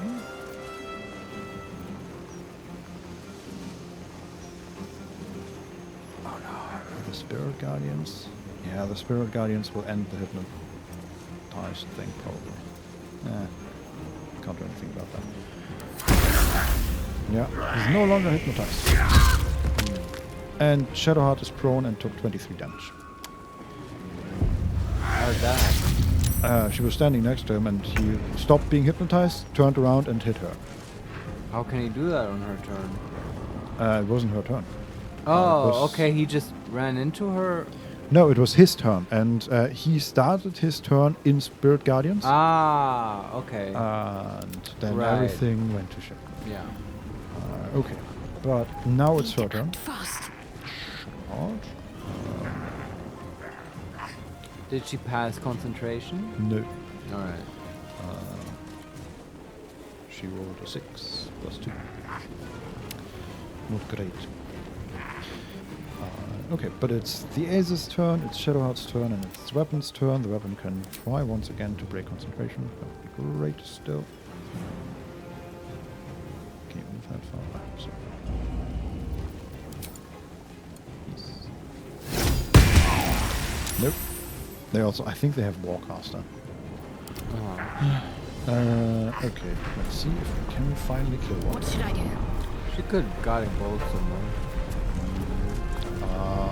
She's in melee range with someone though, so that should take probably a great idea. One of them has 50 HP, the other one is dead, and the one that attacked her has lost 25 HP. So I guess we try and focus on the one that took the most damage. Just have the Azer attack them. There's more to see into that. Prone attack. Not lethal damage. Daze is your target. Daze is good, then she can move. Let's see if we can do that. Daze, the flaming peat next to Shadowheart. Yeah. Yep, dazed. Very good. Now she can move. Can't afford to let up. Okay. But what does she actually do? Just recast Spirit Guardians? I mean, is there one still hypnotized? One of them is still hypnotized, yes. If you can avoid hitting him, then why not? Sure. Spirit Guardians. No, speed up combat. Okay. 2, good. Why does she... Oh, because she got up, that's why she doesn't have a lot of movement. Okay. So I guess she just stands back a little. Let's see. The Azer can use his burn without killing one of the patrons. That looks good. Nice. Flaming Peat is literally burning fiercely. Nice. Red caps are such assholes. They always are. We've probably brought this up before, but they also featured quite heavily in Dresden Files, where they are also prime assholes. Yeah, they are proper evil. Okay, and I think that's their turn. And then Butterscotch, the Fire Elemental, and Karlach goes. Yeah, I mean, Butter keeps up Hypnotic Pattern and just Flame Bolt someone. Yes. Got that. Flame Bolt, Flaming Peat, because, yeah. Ignis. It's a name. Yeah. Fuck yes. Oh, does burning fiercely count for the fire element? Probably not, right? No, it's burning specifically. I guess then the fire elemental can try and interrupt the concentration. Sure.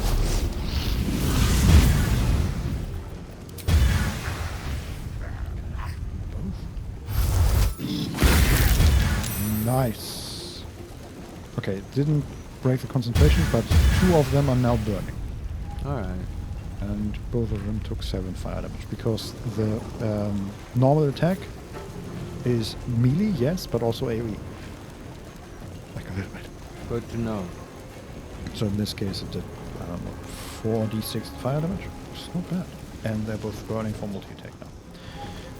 And then Carla can hopefully kill that dude.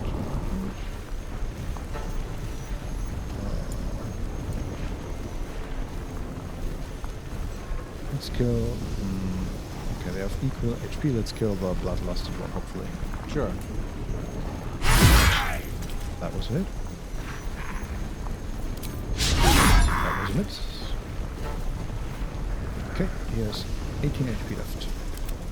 Blood comes easy these days. How unfortunate. There's nothing we can do. Sometimes the only way out is through. Open wounds on Will. That's one of the casters. 2d6 piercing damage. Do you want to counterspell that with a 4th level spell? It's just 2d6? No, Yeah. fuck that. Yes, not even through this 10 HP. It's Quoth's turn, who took bleeding damage. And hopefully can rend vision once again. Not in Carla, please.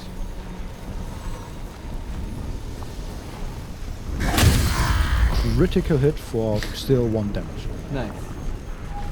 But they're blind. Very good. And they're next in line. And then knock Carla prone somehow. Okay. It's Will's turn. He is bleeding. Laura Carvel whore. Bye guys. Hugs to you. Yeah, bye to you. Bye bye.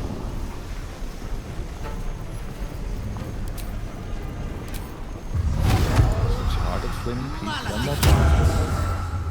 Good.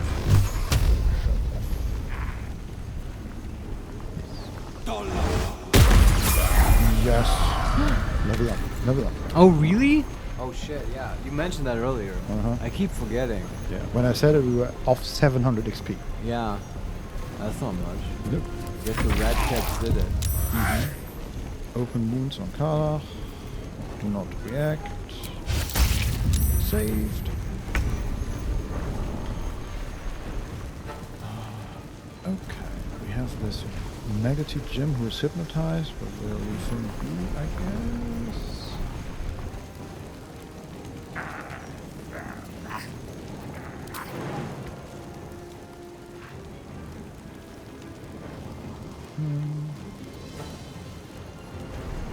Jump to the 2 casters with the Azer. Oops, annoying. Let's see if we can kick them prone maybe.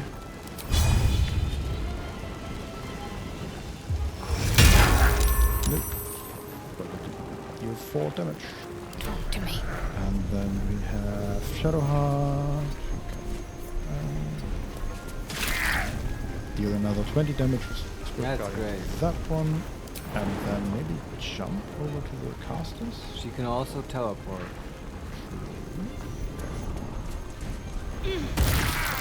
But that worked. Yeah, I know. And then we can still attack. Yes, do we just hit them with Sure. the mace? Yeah, why not?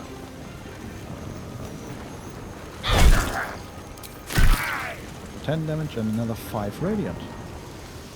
Alright. Shadowheart did like what, 50 damage in that turn? Pretty solid. Yeah. What about the weapon? Can the weapon kill one? Probably not, right? But maybe they can. No, still not. 7 damage. No break. Can't give up. Okay, Butterscotch. The one hypnotized is no longer hypnotized. What's the HP on the others? That one is at 110 HP. The 2 casters are at 34 and 45 HP. So much. They're so beefy, man. And then we have one that is at 17. Oh, yeah, the 17 you can throw a high level magic missile at him, maybe? How high? The highest. 5 would be 14 to 35 damage. It's level 5. The alternative is level 4 for 12 to 30. Yeah, I do level 4.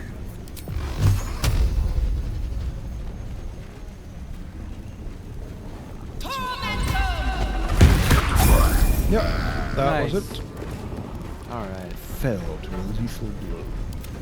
And then we have Fire Elemental, who can now multi-attack against burning targets for double damage. Sure. Critical hit. What the hell? Did you kill it? Yeah, it did like 70 damage. Awesome. It critically hit for 53 damage. 31 bludgeoning, 22 fire damage. Go Ignis. Go Ignis. Uh-huh. What the hell, man? Yeah. 84 bludgeoning and it rolled 28 on 84. Is that maximum damage?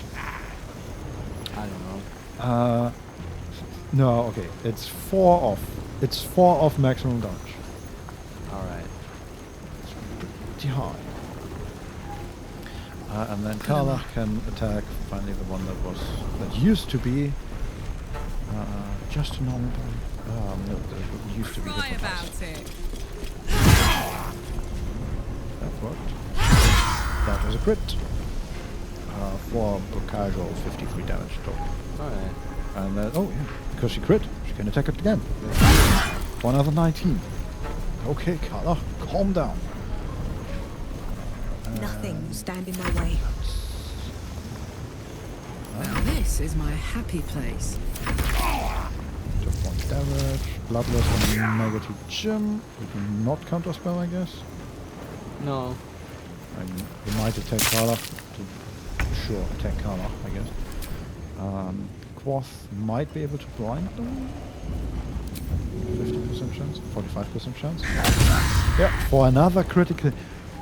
Lots of crit this fight. This raven is insane. Yeah, also lots of dice roll, I guess, but so. Blind. No longer blind.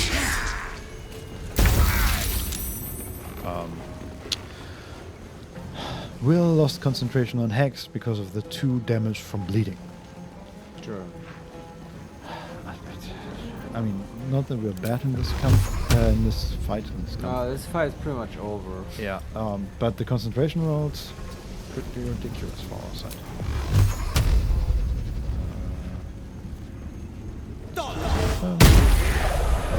18. Okay, negative gem is pretty low. And then we have the other one, the caster with 36 remaining. 26 remaining. My faith will protect me.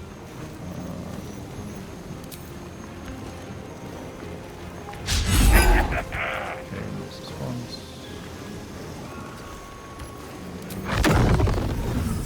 Okay, we might demolish this tavern, but yeah, we destroyed some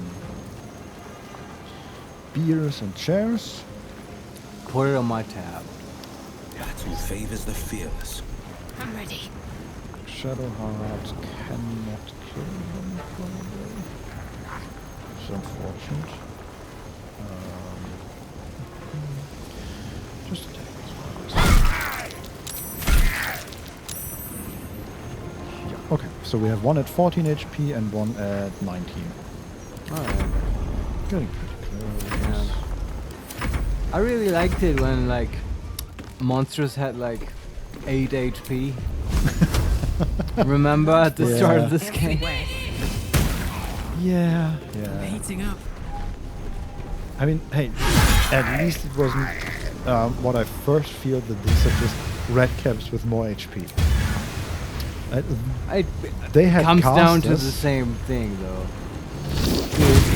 They could have just left off the buff and made them level 8.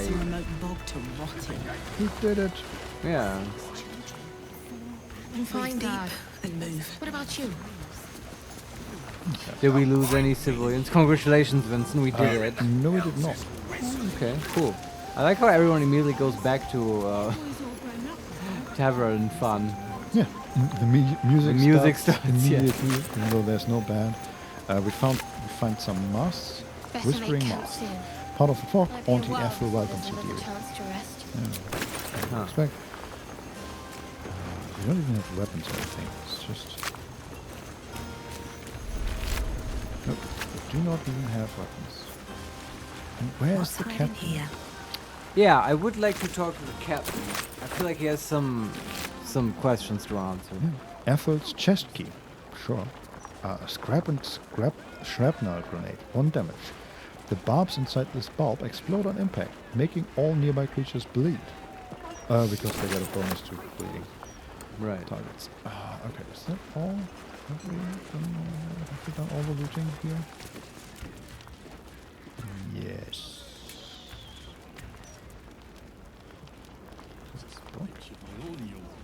The quarter suit. Yes. I have no idea where the captain is. Where is the captain? He wasn't part of the red caps, was he? I don't think so.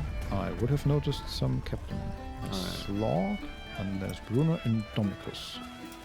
I don't see the captain. Is the captain just Ethel? No. Oh, I can interact with the mermaid thing outside. Don't know if that was possible earlier. Let's go to the barman and talk to him. Maybe he knows something? Yeah, okay. Wait. So there's a small... how do you call that? Like the elevated part where the musicians are? Stage. A stage, yes, exactly. And there's a lute and a padded piano stool and some pouches and everything. There's also underwear on there. So yeah, I guess you know, fans were throwing it up. Yes, in revelry. Oh, and there's a book. Ribald Shanties for the Discerning Whoreson.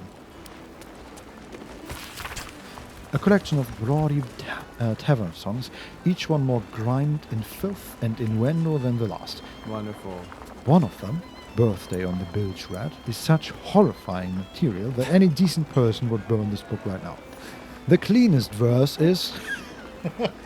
The first mate's cock stood like the mast, hard and veiny as a marble handle, and when the fair lass bent to him, she soon blew out his birthday candle.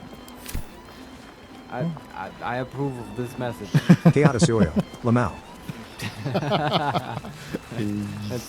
Please clip Vincent reading this. No. It's okay. We'll just make a short out of it. Okay, let's do indeed talk to the barman, and we have to level up too. Sure, I haven't. Bloody hells, that was some ruckus. I catch you fighting any more drunks, I'll toss you all outside. Even if they did deserve a clatter. I like how they recognized that we just fought the red caps. But apparently, I mean, it makes sense in the fiction that they're sort of hypnotized or under the illusion of Ethel, thinking that these are just drunks. Yes. And not like horrible fake creatures. Yeah. All right. We can say, I didn't fight drunks. I fought red caps. Oh, okay, right. Number 2, can I see your wares? Number 3, I'm here about the missing girl Vanra. And number 4, you need to leave. Captain Grizzly is a hag. Oh, so you were right. It is the hag. I guess if we could have probably talked to the captain, but we teleported her down by destroying mushroom, I assume? Yeah. I guess so. Now we'll never get to see the cool captain's dialogue. I guess do the red cap. Let's crush his entire world slowly and one dialogue option at a time. First, reveal to him that we just fought red caps. I didn't fight drunks. I fought red caps. Red cap? One of them pointy-looking fuckers. You know, I thought I saw it. He's holding his head. I know. Magic tickles your senses. Someone or something has tampered with his memory. Sorry, mate. Only red near as my patrons' faces when they've had a few too many. Take it easy, yeah? All right. Are we still in dialogue? Yep. Okay, now we would like to see his wares. Yes. If you must. What? That's what you do. Yeah, why is he so depressed? Time to get a new job, dude. Yeah, he has just alcohol and camp supplies. Basically. Well, I guess if you wanted to get drunk, you could get alcohol here, but yeah, I don't care. Anything interesting? Purple grapes, potato wedges, potato scone pepper, potato porridge, potato. I think I know our cooking stream will definitely feature potatoes. Mashed potatoes.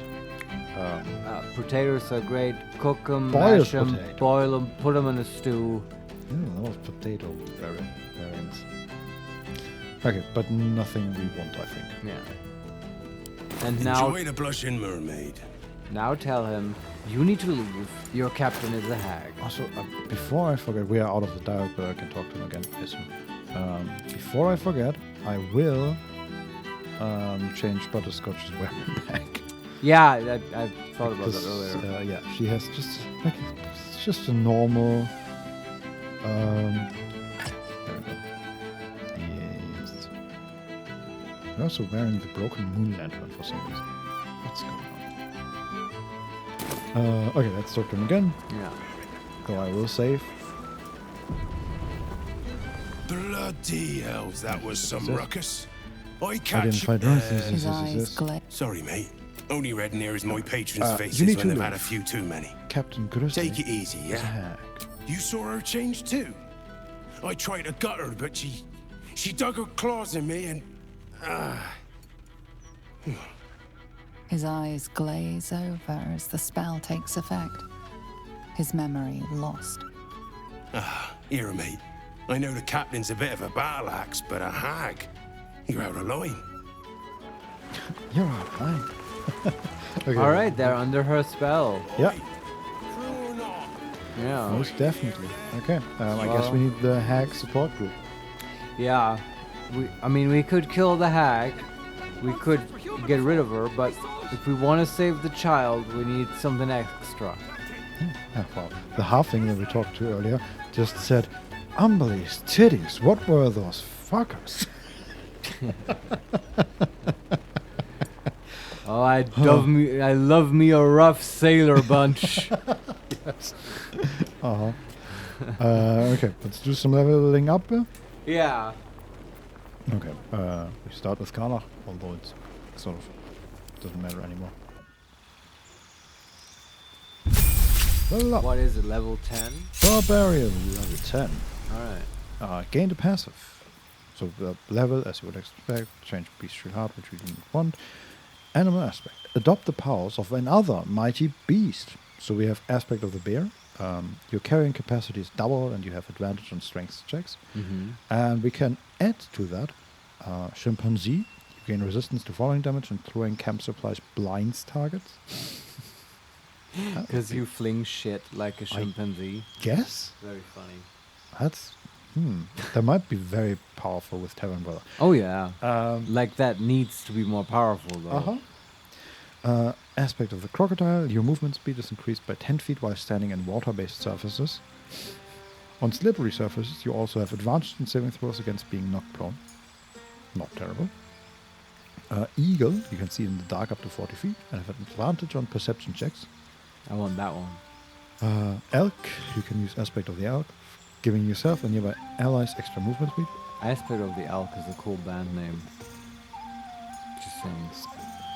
Sort of feels a bit like unwieldy, honestly. No, for like a folk metal band, they're all unwieldy. Come on. I guess, yes.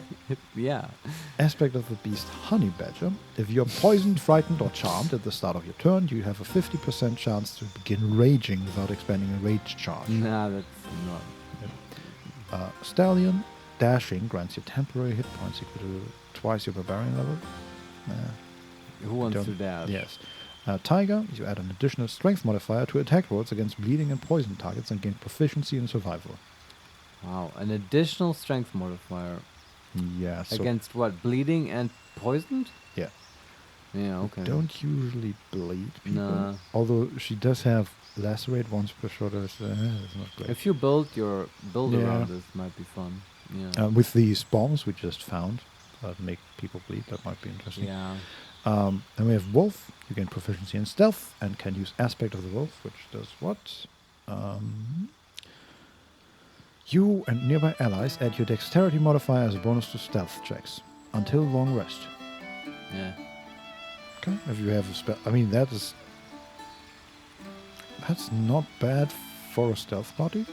Yeah, for my Dark Urge ninja party, this is perfect. I add Wolverine. When you attack a bleeding or poison target, you also maim it for one turn. Okay. How about we just take the eagle one? That seems Yeah, where pretty you powerful. get sort of dark vision, right? Yes. And perception, she does that. She's good at that. Uh-huh. That's cool. Yeah. Yeah. Mhm. Bam. Wizard. Oh, action. What were these actions? Third eye, see invisibility. Nice. Class action. Become able to see invisible creatures and possibly reveal them to others. Yeah. Yes, we never have to Never take have the to spell take again. this stupid spell Yes. again. Amazing. This is a divination subclass Uh-huh. feature, right? Yeah, makes sense. I wonder And- if this is even sort of better than the normal see invisibility. I Probably not, but there's a No. chance. But this one is better. Third eye, dark vision. You gain the ability to see in the dark out to a range of 80 feet, not the 40, which it normally is. Well, yeah, this is super. Mhm. And like, dark vision has never really been a thing in this game. No. That has been relevant, but Yeah. if it were relevant or Mhm. interpreted even closely as to the way it's sort of written in the PHB, Yeah. this is so powerful. If you have like, if you have a character in the game that has a dark vision range that is higher than the normal for monsters in the game, which Mhm. in the PHB and is like 60 feet. Yeah. Like for instance, you know what I'm saying, but I'm gonna say Yeah, it yeah, anyway. go ahead. The Drow, for instance, has like 90 feet or whatever. This means you outrange the vision of monsters by 30 feet, which means you can like range attack them out of in pure darkness, like without them being able to see you. Mhm. So if you have a DM who interprets this very strictly, you know, the monsters are getting attacked out of the dark. They don't know where the shots are coming from. You get advantage on them because they can't see you, and that's how you get advantage. Mhm. And well, they have to figure out where you are, and then they have to close the distance. You can keep outranging them, moving away from them. Mhm. It's just it can be a total nightmare. I mean. Imagine the DM using that against you. That's actually. I don't have to imagine because I used that against you people. Oh yeah, I with mean. a bunch of Sure. I think they are called Darklings, Yeah, which have yeah. 120 feet, and they were on this other side of a lake. But that's like I probably I would do and have done the same thing against Mhm. you and others. But it's like, Vincent, we're sort of special people because we're aware of Aw. this shit and we love it. And like I remember the Darkling encounter. It was fine Mhm. because you probably also remember I was prepared because I had stuff like dancing lights and Yeah. shit. Like Uh-huh. there are tools in the game which will make this bearable. But if you do this against like newbie players or whatever, you can just fuck them up for life. Yeah, what do you mean I can't see Yeah, them? and just Well. completely ruin D&D for them and have them Uh-huh, never come yeah, back. yeah, and, yeah. Uh-huh. But okay, so that on paper, therefore, this 80 feet dark Mhm. vision is sort of a really strong, interesting ability. Yes. In practice, in this game, it's not going to be relevant. I feel like. We'll see. Like what? Yeah, what does that? Like when does that even come up? Ah, I Dark don't know. vision. Yeah. I mean, we were. It feels like it's never truly dark. We were in the Underdark and it didn't come up. Like Because there's like light mushrooms there, Yeah. right? Um, Maybe it happens when you cast darkness and stuff, but yeah, that can be abused anyway. So yeah, but we can basically always activate it, right? It lasts until long rest. but you still have to activate it. It's an action, yes. Weird. But you so can- you can just do it in the morning. Yes, and exactly. forget about it. Uh-huh. Okay, yeah. We can choose another cantrip. Cool. We have acid splash. We have poison spray, late ward friends, light. It's a minor illusion and true strike.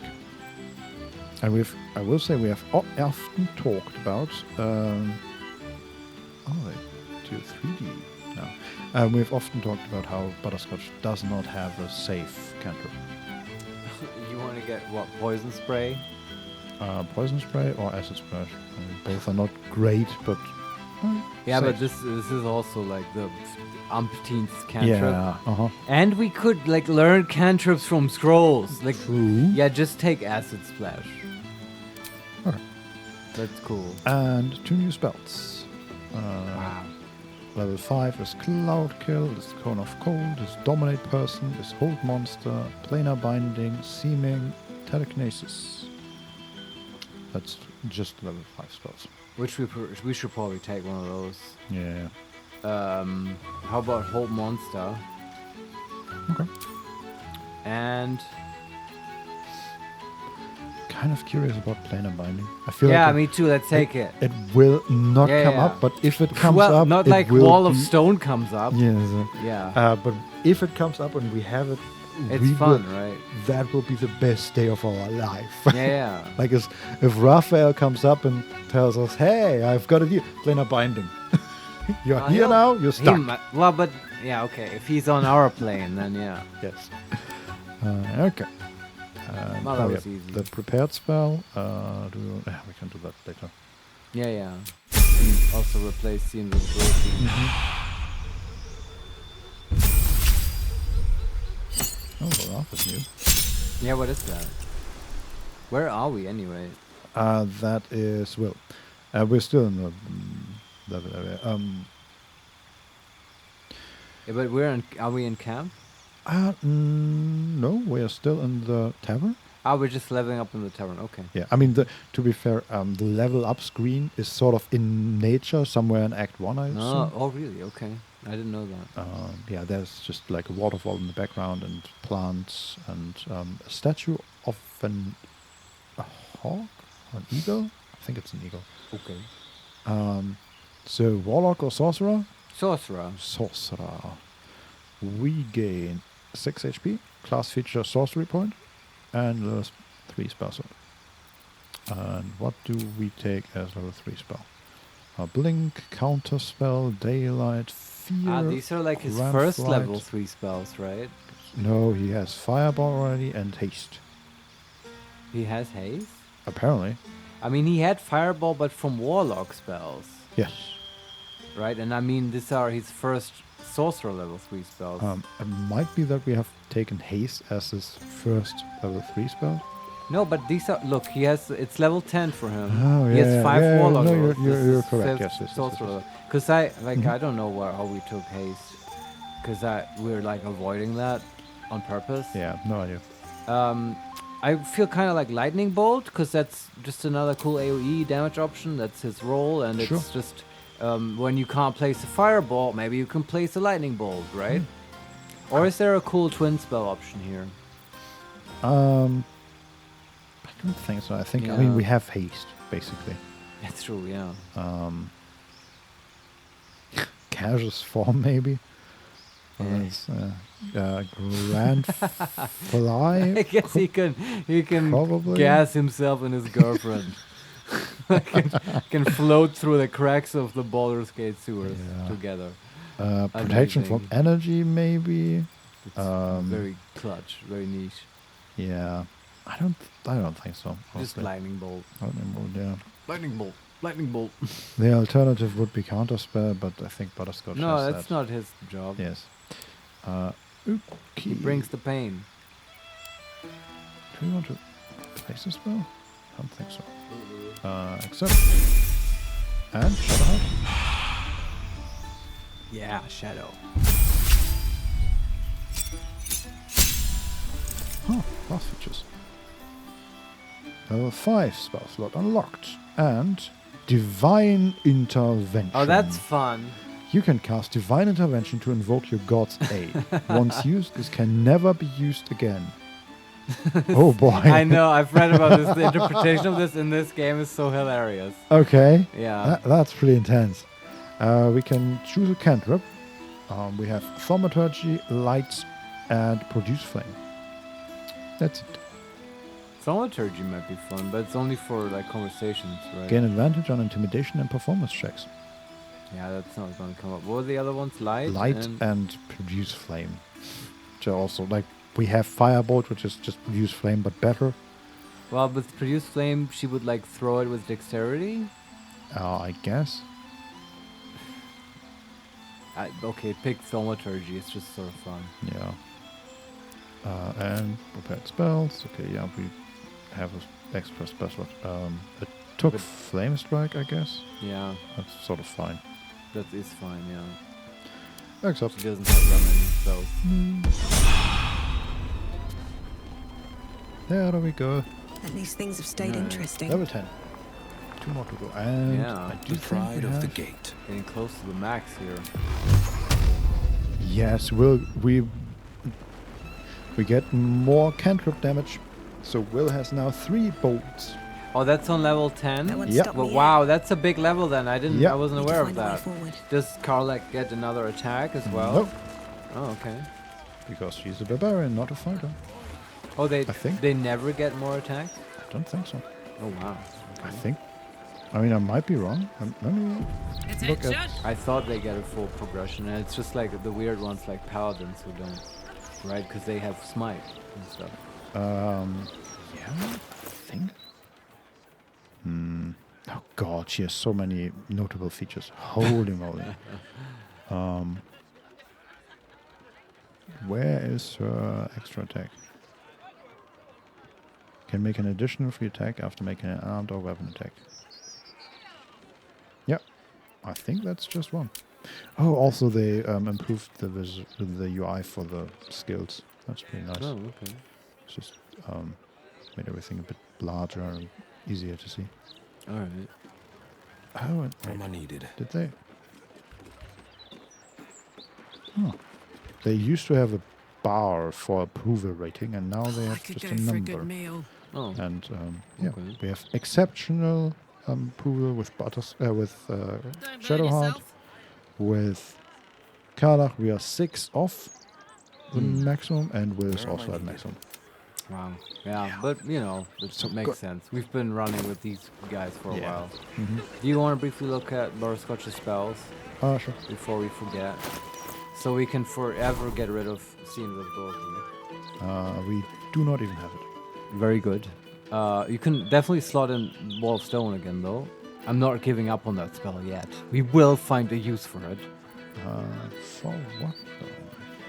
For what? To do amazing control of the No, battlefield. for which spell? I'm just I thought we have a free one. Find Familiar was slotted in. Okay, yeah. It just picked that one randomly. Okay. But we should have gotten another spell slot. I mean, another spell memorization. Yes, that's Wall of Stone now. And the game always just picks one spell to put in there, and it chose Find Familiar. Okay, but earlier remember we took a Wall of Stone out for something else. What was that? Fog Cloud.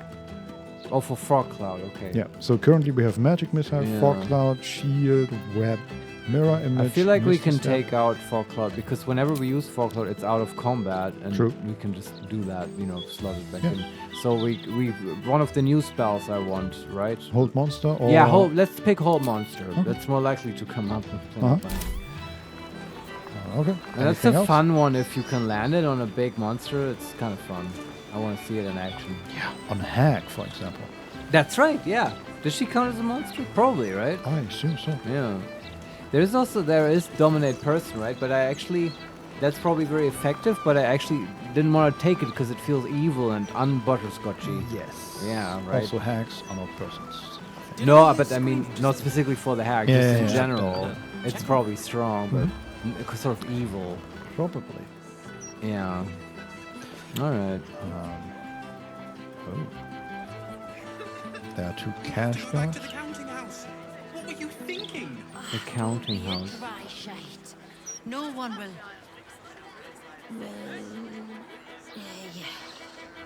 What's with her? She's drunk. Yeah, That's a tavern. This hack thing is interesting. I have half a mind now to go back to Laura and tell her, well, sorry, your daughter is like eaten by a hag. Yeah. Also, here's a brochure for the support group. Yes. Good luck. We Oh. can kill her, but it won't help your daughter. And also, like, the whole quest sequence is fucked. You wouldn't understand. Look, it's the captain. It's a hack. Yes.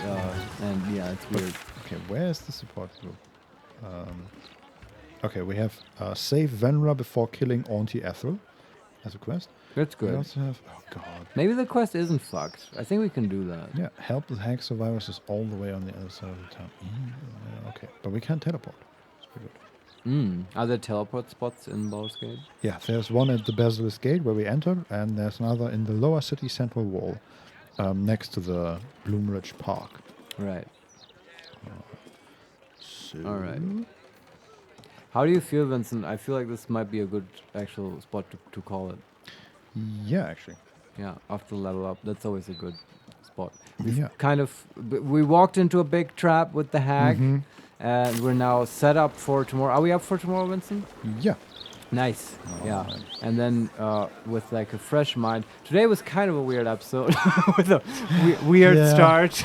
Yeah. With the download and stuff, but I am still very excited about just exploring Baldur's Gate.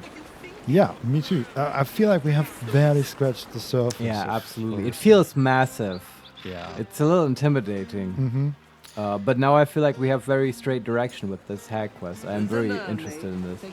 Yes, me and too. it's so promising, right? Because they're doing the thing that I was hoping for, which is to pick up on all the stuff that's been established in the first two acts and bring it back up in interesting ways. Because they totally got me. I did not see this hag coming at this point. I mean, I expected a hag because we learned Sure. that there is a hag Yeah. in Baldur's Gate or close to it, but not the same one, right? So I mean, Ethel wrote letters to another hag. Yeah, I was also expecting a different hag, but I'm seeing Ethel again was not out of the question for me. It's just I did not expect her at all at this point. Yeah. Right, and just this quest I thought was going somewhere completely different. Yeah. So that's cool, and I want to see more of that. Right. Yes. Like this, we've met so many characters, and I want to see them And again. I just have to say it again. I am so happy about having a blackboard. I don't know why, but that's such an RPG thing for me. And just entering the city and looking around, okay, we have no direction. Oh, there's a blackboard. Okay, this is our direction now. This is all that I wanted. People make fun of that and say it's lazy quest design. I mean, specifically for DMs and TTRPGs to just give mission boards and Mhm. stuff. But I actually also kind of like it. Yeah. I mean, you're giving players absolute choice and freedom, right? Yeah, I mean, by doing that. it can be a danger if there's only. That's the one only option. thing. The world might feel a little bit empty and impersonal. Yes. Yeah, but as a player or as a DM, I enjoy them a lot. Yeah, I'm also not against them. Yeah. I understand your excitement about this blackboard. Yes. So anyway, thanks for playing with me, Vincent. This was fun. Yeah, it was. And tomorrow we will continue. Mhm. Thank you, dear viewers, for watching. As always, we enjoy this very much. Today we had a lot of fun bringing back the voices. Don as well. Solario, see you tomorrow, guys. Yeah, thanks. Hey Adesioyo, bye guys. Just out of curiosity, will you be uploading the Obra Dinn stream to YouTube, or was that just a spur of the moment ephemeral thing? We will. Actually, probably. Yeah. Okay. We'll see about the Auburn. It will definitely be on YouTube. Possibly it will come up as an unlisted video. We're sort of still working on how to best bring the streams onto YouTube without completely trashing the YouTube algorithm.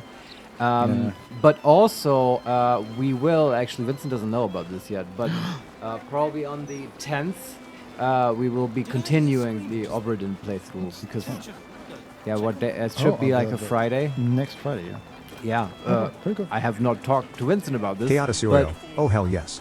Yeah, so Vincent, you're fired for that Friday.